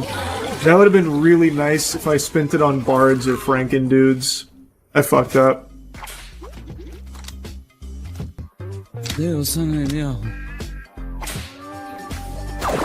Oh god, 3 unicorns. Instantly just killed 2 of my necro dudes. Instantly. Damn unicorns, fucking bastards, I tell you what.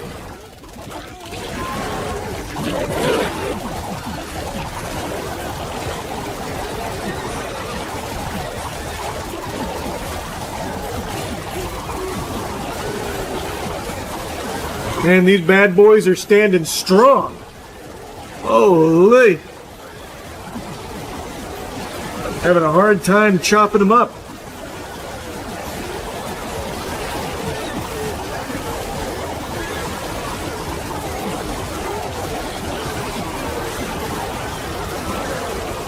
Almost there.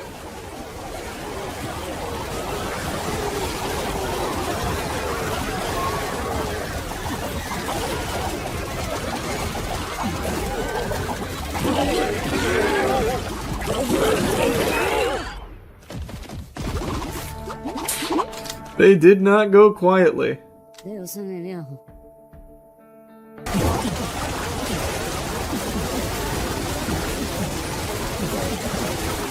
Instantly dropped those 1,000 bees. That's probably the fastest I've ever killed the 1,000 bees.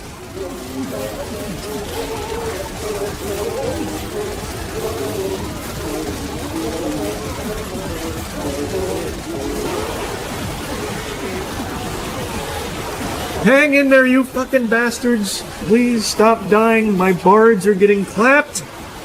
Alright, we're fine.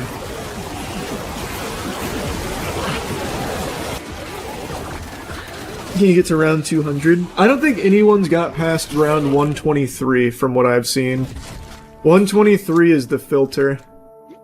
Because 123 is 1660 polar bears.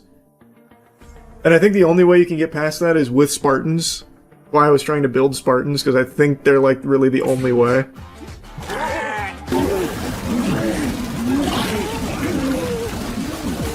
Man, they're tapping my bards hard. Why? Leave them alone.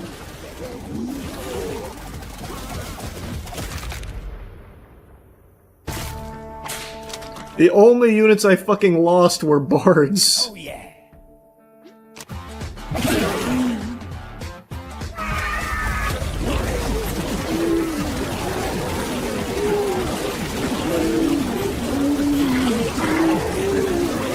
Man, they fucking blasted some bards. Damn, they're still blasting some bards. Oh fuck, they're really... Oh man, they're really getting after the bards.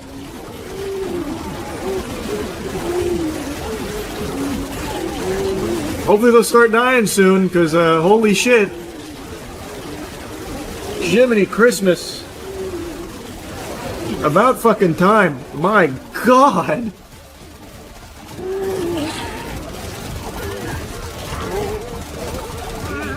So many bard corpses littering the battlefield.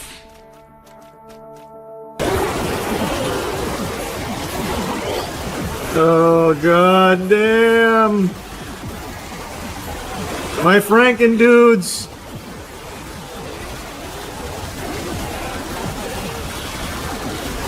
Yeah. Oh my god, I didn't get the click off. Yeah, 114's tough. I should have shroomed earlier. Oh, come on, stop. Hey, leave him alone. Leave him alone. He tried his best. Just kill him with dignity. Hey, cut, guys. Grow up. Oh, come on. Leave him alone, guys.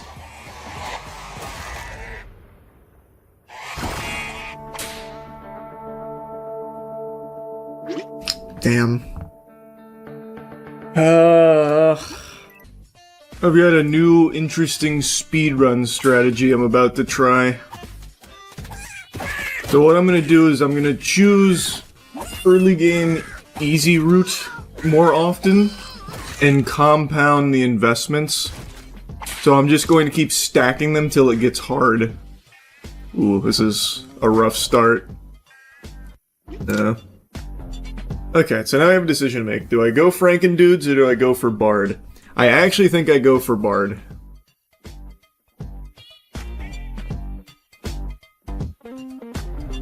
I think I just keep re-rolling for Bard. But the Necrodude Frankendude combo, oh, bro, that's putting Mozart in front of a piano. I don't know. I feel like I'm gonna get a lot of value if I go Bard. Plus, everyone and their mother's doing Necrodude Frankendude. We're going for Bard. We're getting experimental. Yeah, I'm gonna go Unicorn. I should be able to kill it.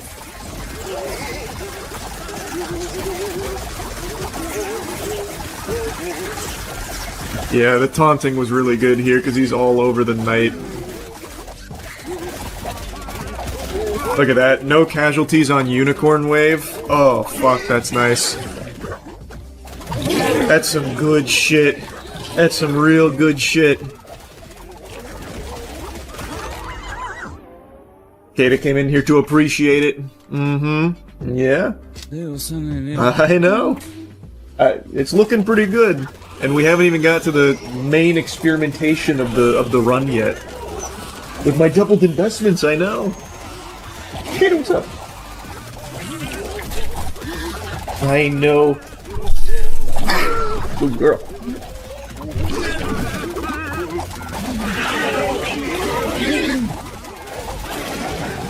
I'm very surprised.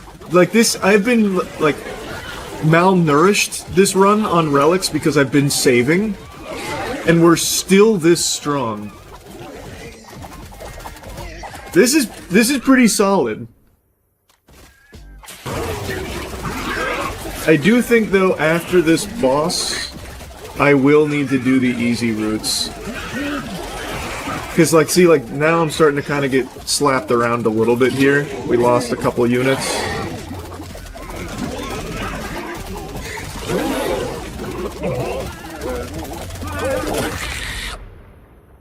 So it'll probably be required to do the easy stuff going forward.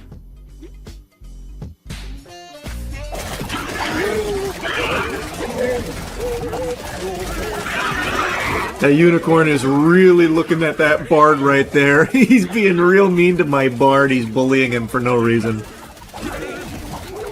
What a piece of shit.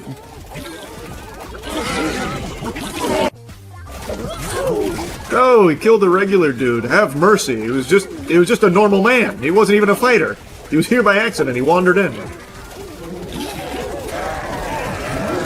Okay. I'm about to have so much money come in. I wonder if 2 investments is enough. 2 full investments stacked, or if I should do 3.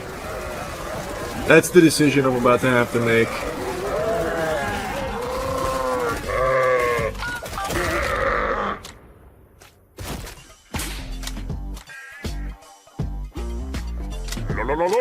Cha-ching. So there's 12k.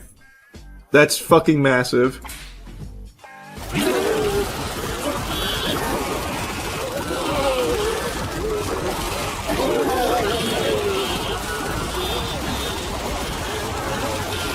But should I do it again? Get up to 26,000 by the end. Like, I'm still doing fine. I can't decide.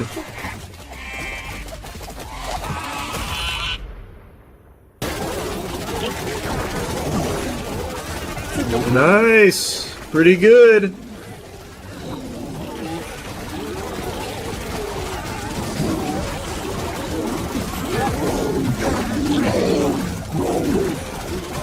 The damn shame still no bony buckler.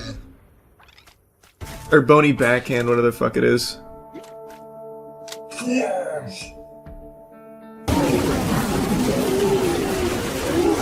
Oh yeah!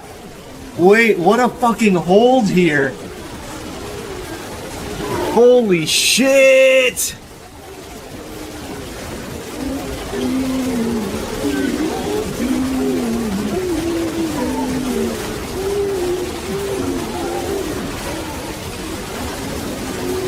Nice! So good!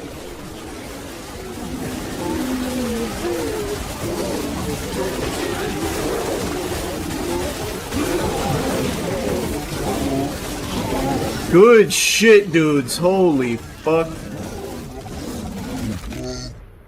The dude news is looking good here.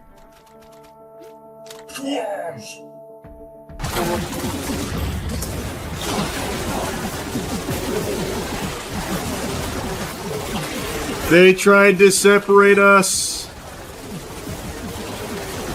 I mean, they successfully separated us. Like, that did happen, but don't let it tilt you, boys. Hang in there, dudes. I could just burn her phone, but I didn't need to. I'm trying to save it for 119. Excellent work.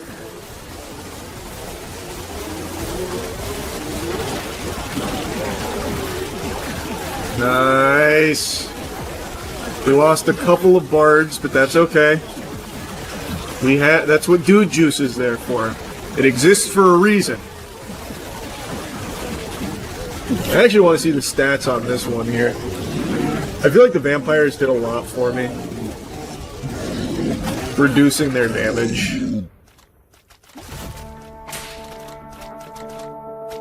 Wow, they even did like a ton of healing on their own.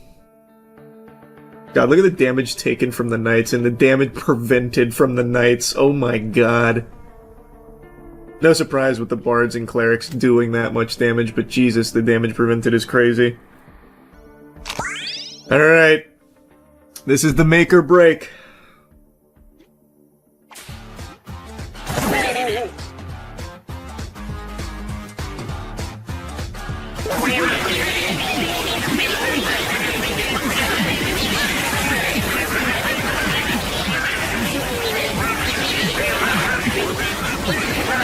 Come on, boys. Come on, boys.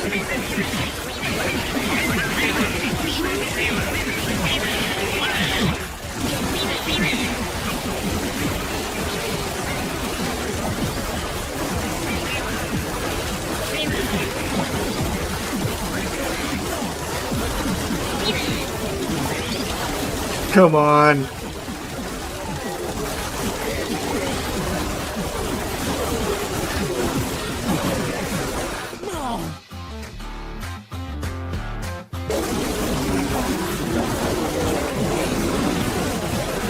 Fuck, man, 119 is just too hard.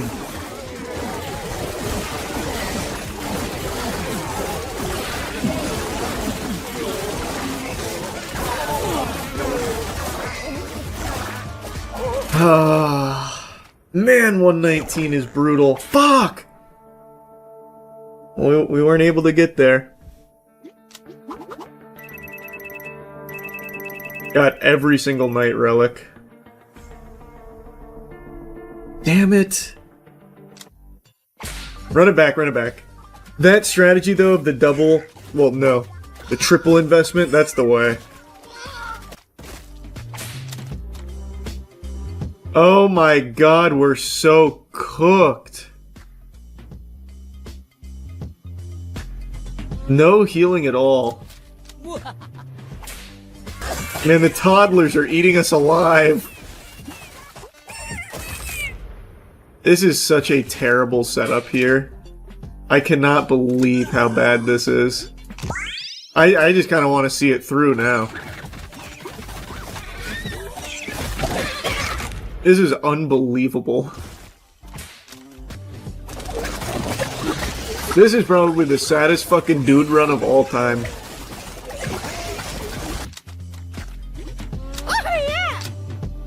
I can't decide if I want Cleric or Bard more.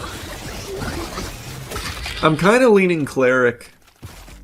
Bard's extremely good though. Thank God I saved my pocket dice. Oh my god, no way. That's incredible. Even double pocket dicing. Well, that's pretty much GG.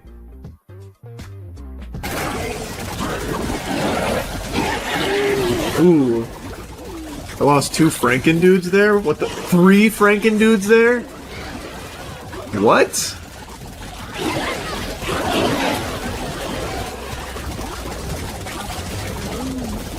Wow, I didn't expect that.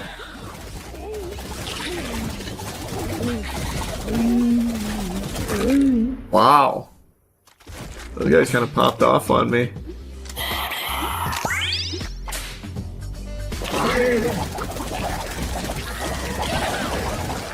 Yeah, wow, what they are actually clapping my Franken dudes. Oh wait, I haven't checked my roster order in a while. Did my knight take the 30%? I think it did.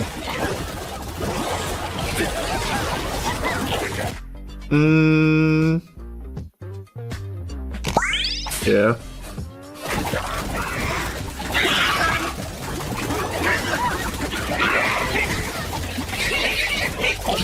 That unicorn just destroyed half of my Necro dudes. That's crazy. What a rampage it just went on.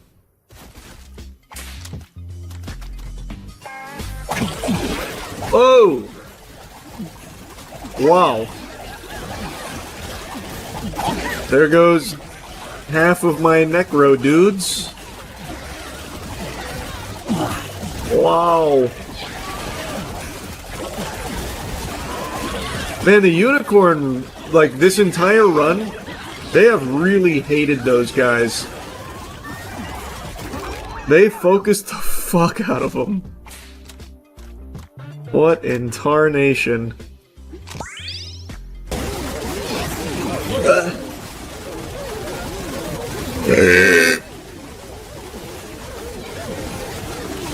Their damage is also really good now because of the stored pact buff that they get. So their damage has been really good. I've been looking at the numbers. They're constantly like second. Well, I guess tied for third here, but it fluctuates. Their damage is really good. That's the important thing. Wow. Insta-killing half, yep. The unicorns fucking hate necromancy. Okay, but the free restock was helpful. Oh my god. Oh my god, these are both so fucking good. Oh. I mean, this is better in this situation, but that's also so good. Oh my god, what the fuck? We could have had something crazy if I had a little bit more money. Hopefully I see it again. Oh my lord, Tourniquet was unreal. If I could have gone Tourniquet and Frenzy, what the fuck, man. Hopefully I can see Tourniquet again.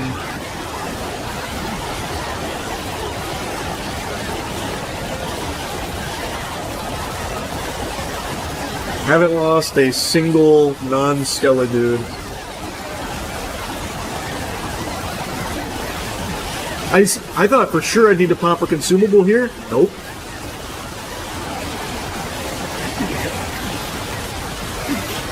Even my one knight, unrelicked, is still alive.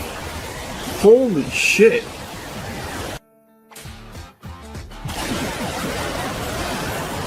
Still didn't need it. Holy shit. Wait, we are cooking. We are cooking. You love to see that, man. The boys are really performing well. These dudes are putting on a fucking show. Excellent work, gentlemen.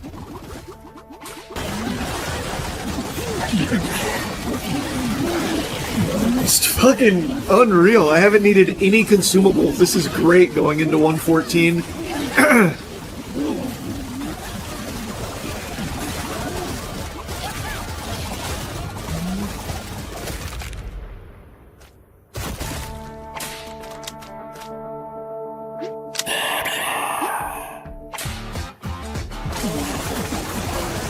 Even the bees, man.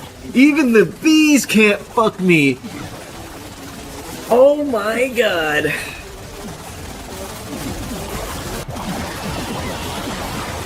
No fucking way! Holy shit!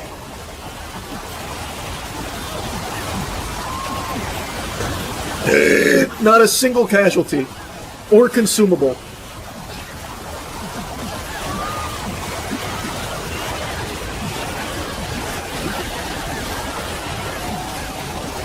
Man, what a squad.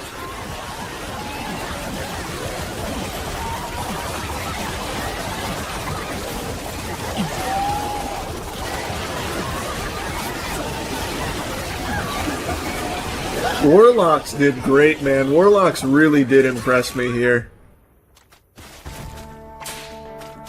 I'm very proud of them.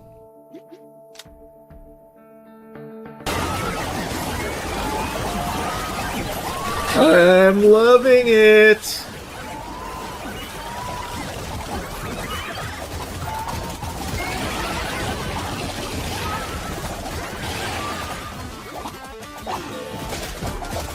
Those unicorns even tried to isolate one Franken dude, bully him, and couldn't.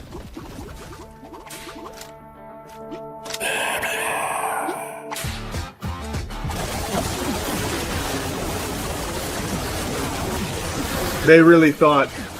The big bees really thought, huh? They were really thinking there for a moment, weren't they? How interesting. How truly interesting to have been thinking. Embarrassing. Embarrassing. Alright, it's 114, baby.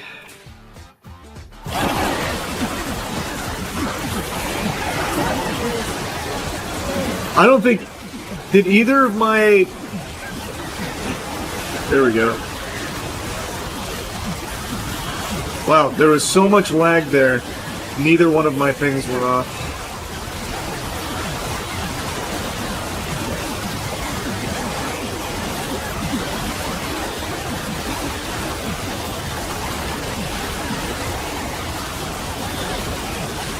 Nice. Made it. Alright. Eyes on the prize now. Let's get to 120, baby.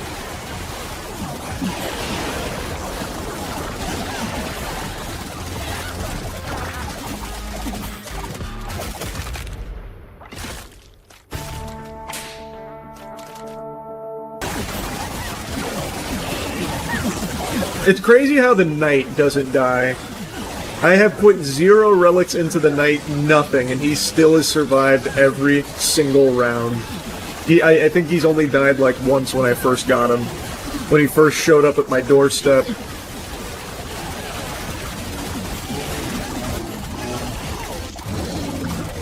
Alright, 119. This has been by far my best run. This is my best chance.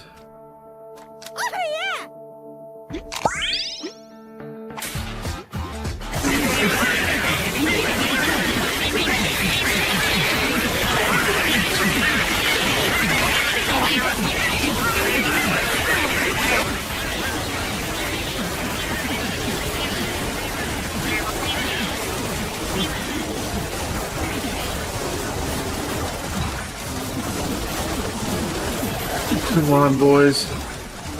Hang in there, hang in there, hang in there.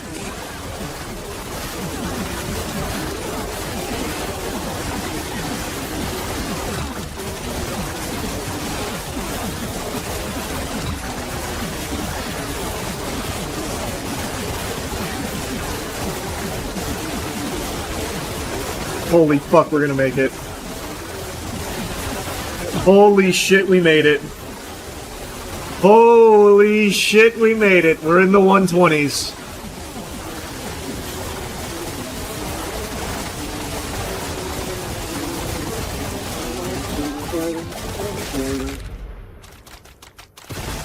We fucking did it. We're in the 120s. Okay. Uncharted water.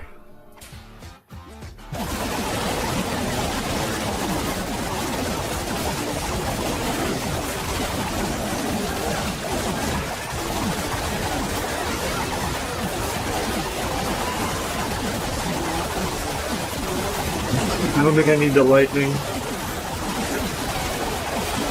Maybe I do.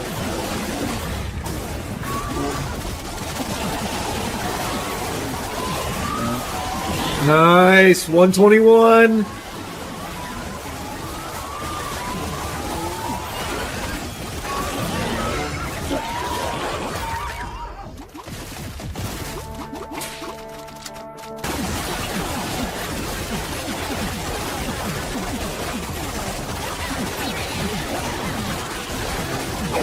Man, the Warlock's still not dying.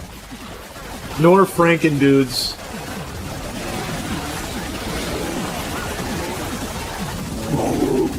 Alright, we're getting to 123. Getting close. I don't think anyone's beaten 123 yet.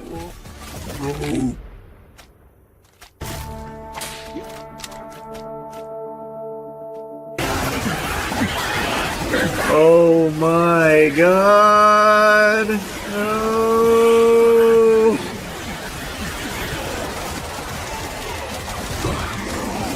Hang in there. GG. Fuck, I couldn't make it to 123.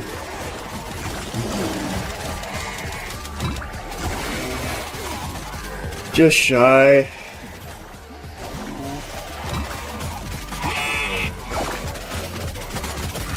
$122. Fuck! Great run, though. What a fucking great run. If I could have got a cleric instead of a knight, I think I had that. Though, admittedly, focusing on just 4 units instead of 5, I think also has a lot of benefits. Because I was able to juice so many medics and so many necro dudes, because then I didn't have to focus on also getting this one up. So, overall, I think 4 is very viable, but if I could have had clerics here, or bards, oof, that would have been amazing. I've really come around on warlocks. That was a really good showing from warlocks. I'm fully committing to the build in my head, which is medic, cleric, bard, necro dude, franken dude. And if I do not get that assortment, I'll probably just reset. And instantly not getting what I wanted. Okay. No, maybe Viking. Since maybe instead of doing medic, bard, cleric, I'll do medic, cleric, Viking, necro dude, franken dude. Because Viking can give everything berserk, which will be really good for us.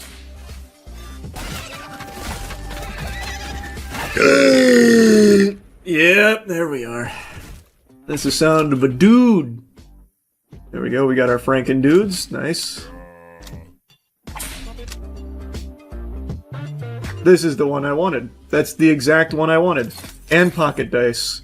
Actually perfect. Threw that goose like a football. Damn, we got bards. I really need medic dude. I don't think bard's enough. Though, cleric, bard, Viking, franken dude, necro dude, is cleric good enough at healing? I don't know if cleric can do it.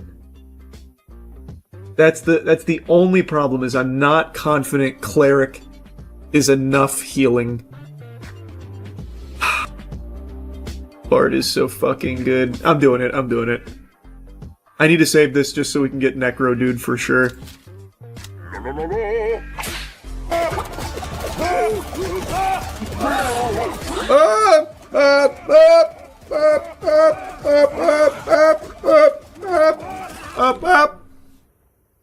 Good. I'm pretty optimistic here about this run. I feel like, because when we get to 122, their damage increases 2% every second. Oh, come on, not like this. Oh my god, not like this. No way. Okay, I'll go fuck myself. Really? 4 rerolls and no necro, dude. I guess we'll try this, but now my Franken dude is fucking useless.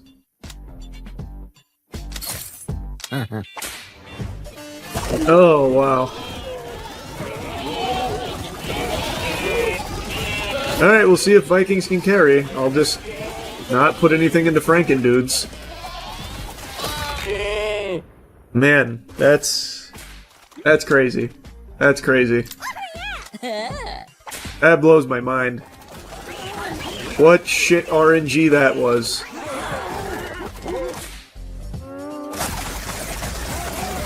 Woo! Man, we're taking damage.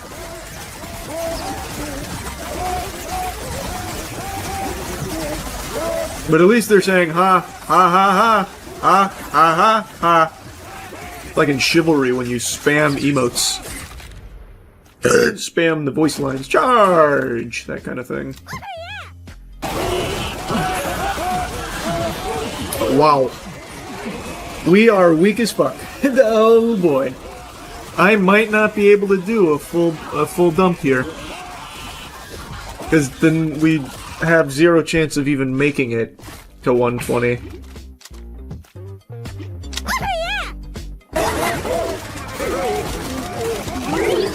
Come on, come on, come on, hang in there, hang in there, hang in there, hang in there.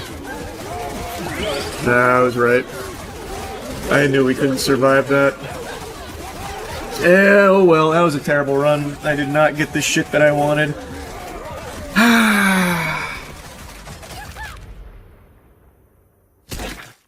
I knew I should have trusted my fucking gut there. Ugh. Oh, I should have trusted my gut. That's so sad. Don't think you're getting anywhere without a Spartan, though. I did a Spartan run earlier. I was very unimpressed with the Spartans.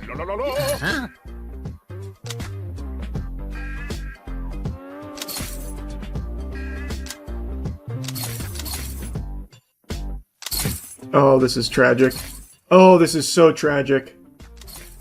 That's crazy. Okay. Gonna have to rely on RNG, no pocket dice. No bitches.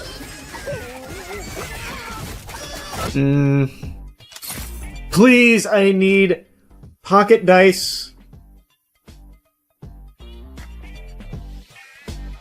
I don't want to be wasting too much money. I need to be compounding investments. But I'm gonna grab that because that's too good to pass up. I need pocket dice, you bastard! Thank you. That's all I can afford, though. We gotta get Franken dude with one reroll.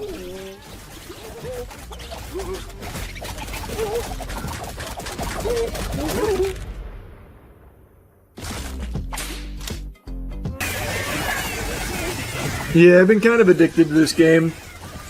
I just want to be one of the first people to beat round 123.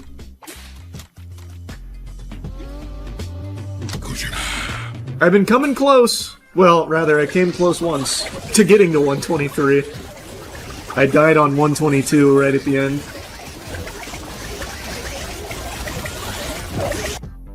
Okay, no Franken dude in our first set here. Oh my god, not like this. No, no, no, we have one more reroll. Franken dude! Okay, we're cooked. GG. Probably GG. I guess just medics. But the run is cooked. The run is actually fully fucking cooked. We'll just save the money for a big compound interest buy. I'm not gonna reset. I'll see if I can take this there. I don't think it can beat 122, but I want to see if I can take it there. The wizard cleric combo goes hard. I haven't really used wizards much. Maybe they can be good, I don't know. It's just the best damage-dealing combo is Franken dudes and Necro dudes. I don't think there's anything else in the game that can scale as hard as that. So to prep for 123, like, I feel like you have to have that. Looks like the guy who beat 124 is same build but swapped Franken dude with Spartan dude. Oh, so he did go with Spartan dude. That's what I was theory crafting, what, yesterday? Where I was like, maybe Spartan dudes probably would do it. So what, instead of having paladins here, he has, Spartans? Or instead of having bards, he has Spartans. Or medics. Or clerics. What does he swap? It's just Spartans instead of Franken. Yeah, so, but I mean, I don't have Franken right now. So what of my build does he not use? My guess would be he doesn't use clerics. Oh yeah. He probably uses paladins. Oh yeah. I'm going to be honest.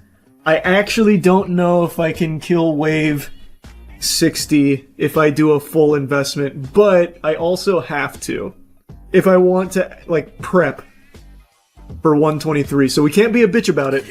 We gotta just run it.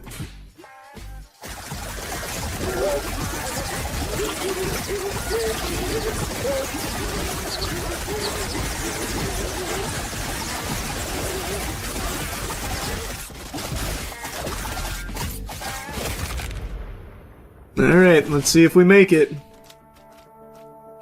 Just give me another bard. Just full buy.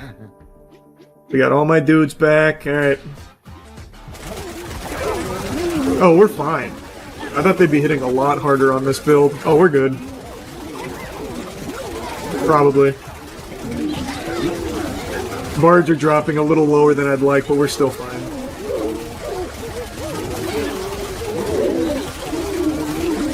Yeah, I had nothing to worry about. That's going to be a nice payday on this investment.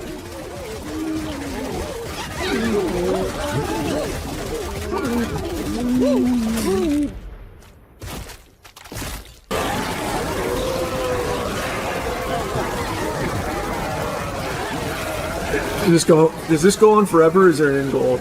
It's endless, but the end goal is beating 123. Round 123 is basically unbeatable. Apparently it's been done, but it's very, very hard. The best I've done is 122.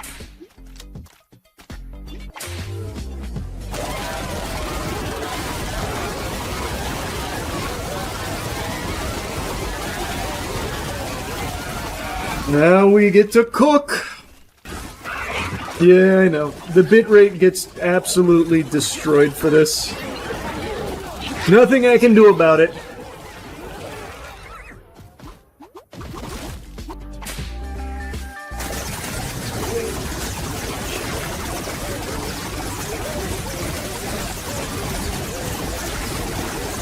I think we're gonna really struggle with damage here in the hundreds. I don't think I'll get to 120 with this.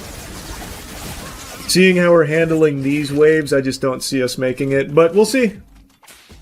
We'll see. Oh, this is really good. The tuning fork there? Hold on a second, sports fans. Maybe doable? Maybe?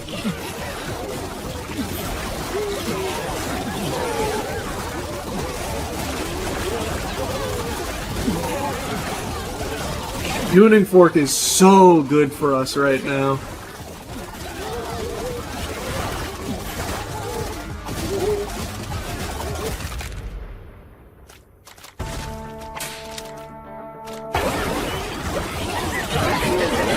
What do you need to buy to make the dudes kiss?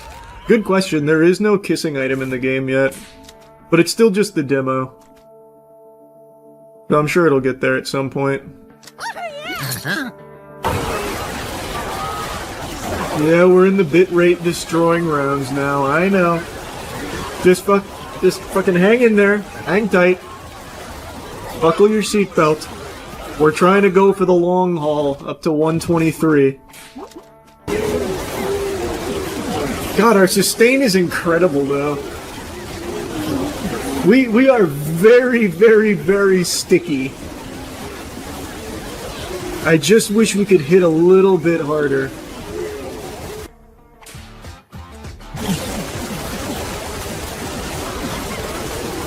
Got a little nervous there for a second.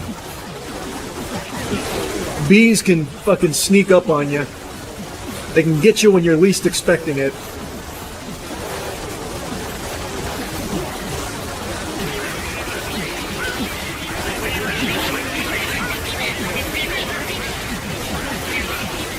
Nice! We handled that so well. I don't even think I needed to use a spore. What the fuck? We're kind of cruising. This might break the record. It won't. The sustain is incredible, but the damage I just don't think is there. I don't think we have the damage for it. You'll see what I mean on 122. Assuming I get to 122. These are like the only 2 relics left, I think. I think I've got pretty much everything else. Yeah, I actually have like everything else. Except calcium pills, which I am actively avoiding because I want my skeleton dudes to die. Well, yeah, look at this. Pretty much full relic run. Actually, almost every relic in the game. I'm gonna take a piss. I gotta pee so bad. I'll be right back.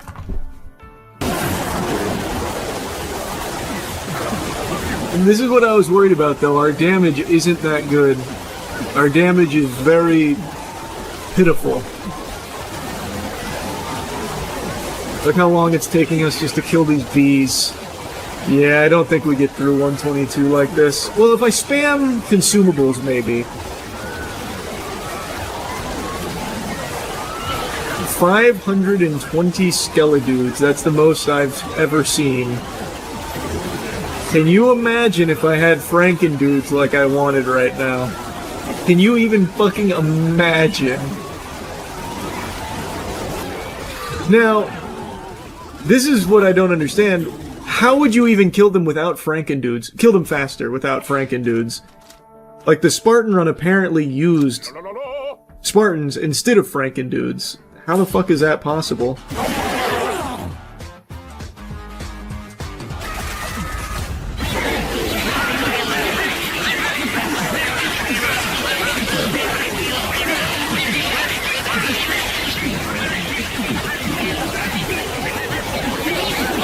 Oh, shit. Oh, no, go, go, go. Oh, fuck.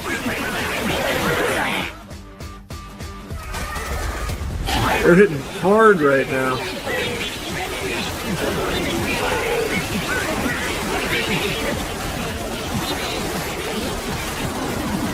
God damn, okay, I'm gonna have to meteor again.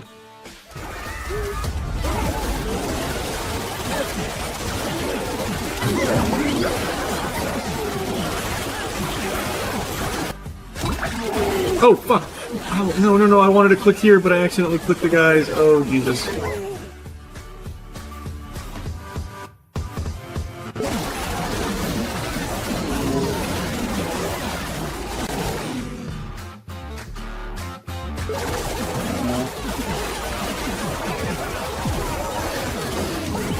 No, this might be GG. This might be GG.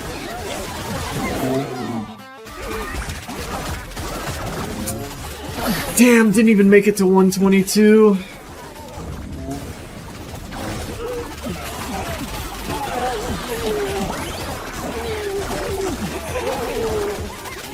Tough. Yeah, it's just the damage was not there. Just, you can't out-sustain that.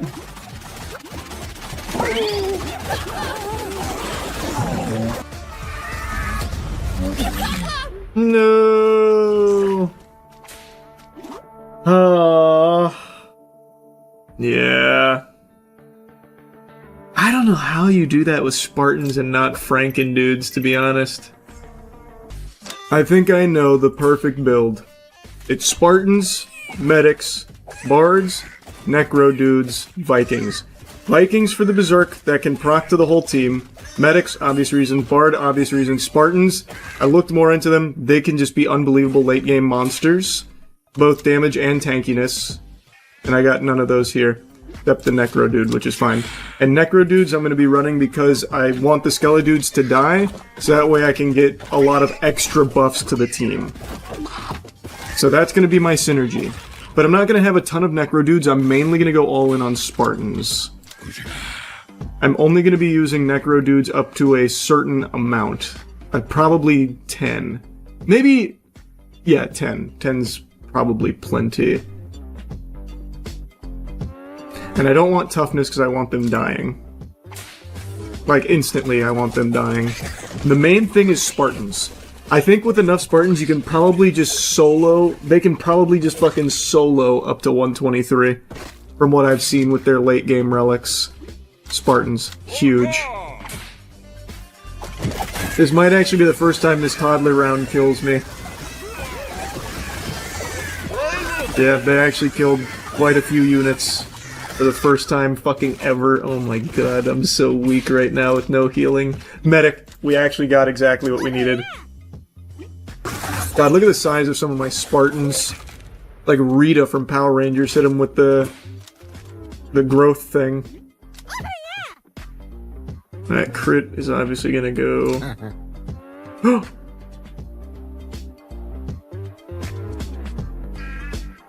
I just made a big mistake by accident. I didn't mean to... I accidentally clicked when I was dragging... It's okay. This could be a huge investment play.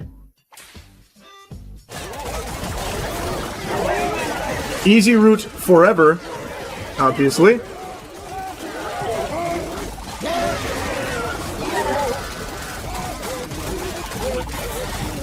I could dump 15k. I don't know if I would survive, though. But I could dump 15k in this upcoming investment round.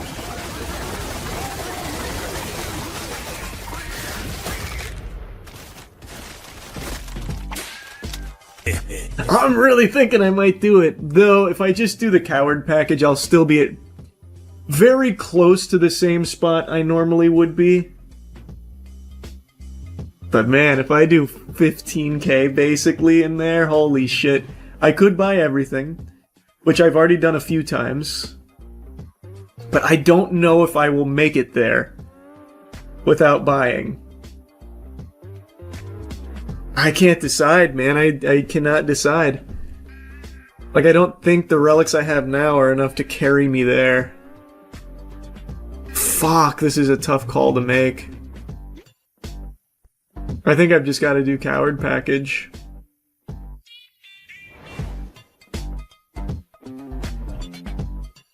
I've gotta.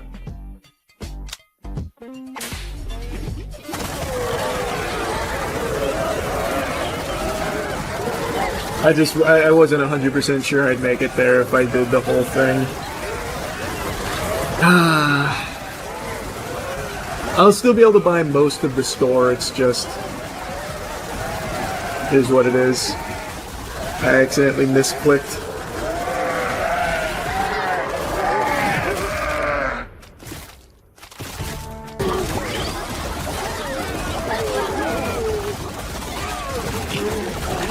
See, I made the right call. I wouldn't have made it out of here if I invested the whole thing. I'm barely gonna make it out of here as is.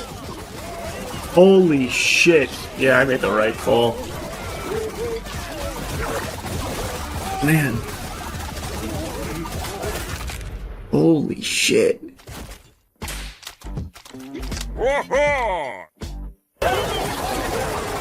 Hop, hop, hop, hop, hop, hop, hop, hop. Keep berserking.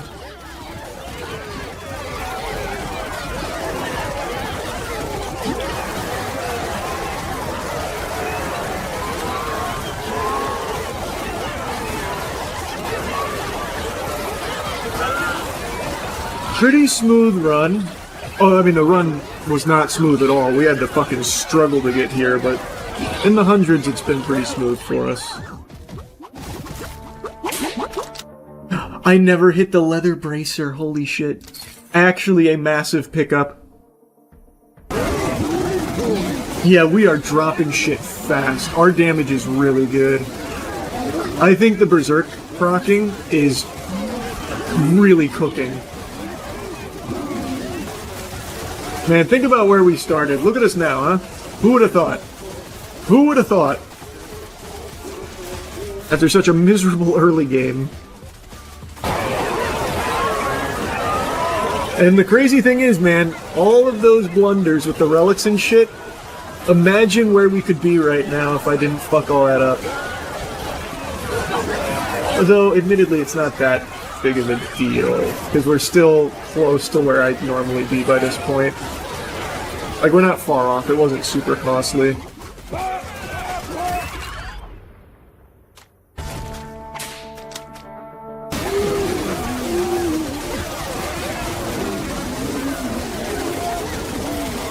Who's in here right now in the middle of 40 alpha wolves? It's just one random necro dude face tanking all the alpha dogs. Wow. Wow. What a man. What a fucking man. Fucking bees, man. Sometimes they just do it to you. You don't expect them to do it like they do, but then it does. God, look how big the Spartans get. Holy shit. Now you get to really see them when they rage, when they berserk. Well, we got to 120 again. I really doubted we'd get there with this. It was such a rocky start. Oh my god, we're back to 122! All I want to do is get to 123. I don't even have to go deep in 123, I just want to make it there.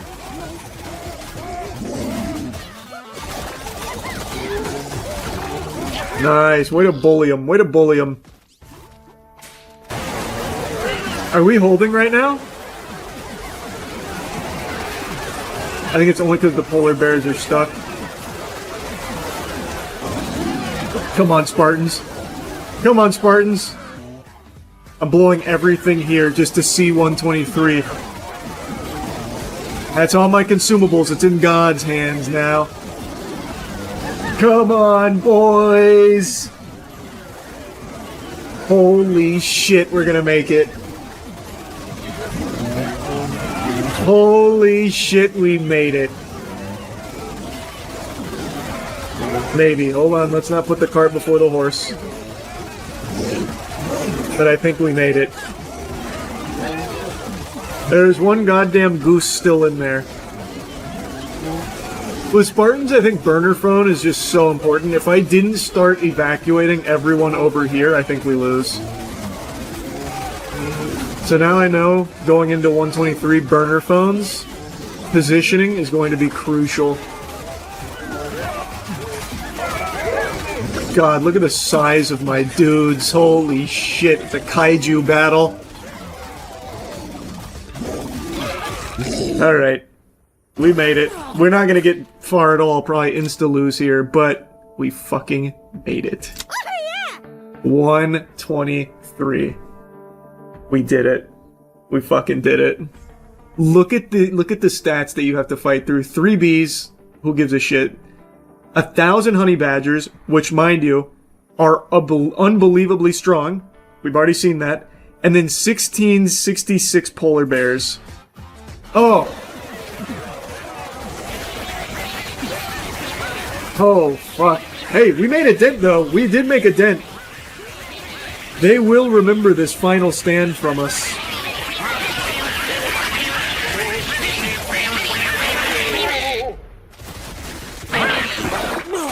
Oh, man. We made it. We fucking did it. Anything is possible. All right.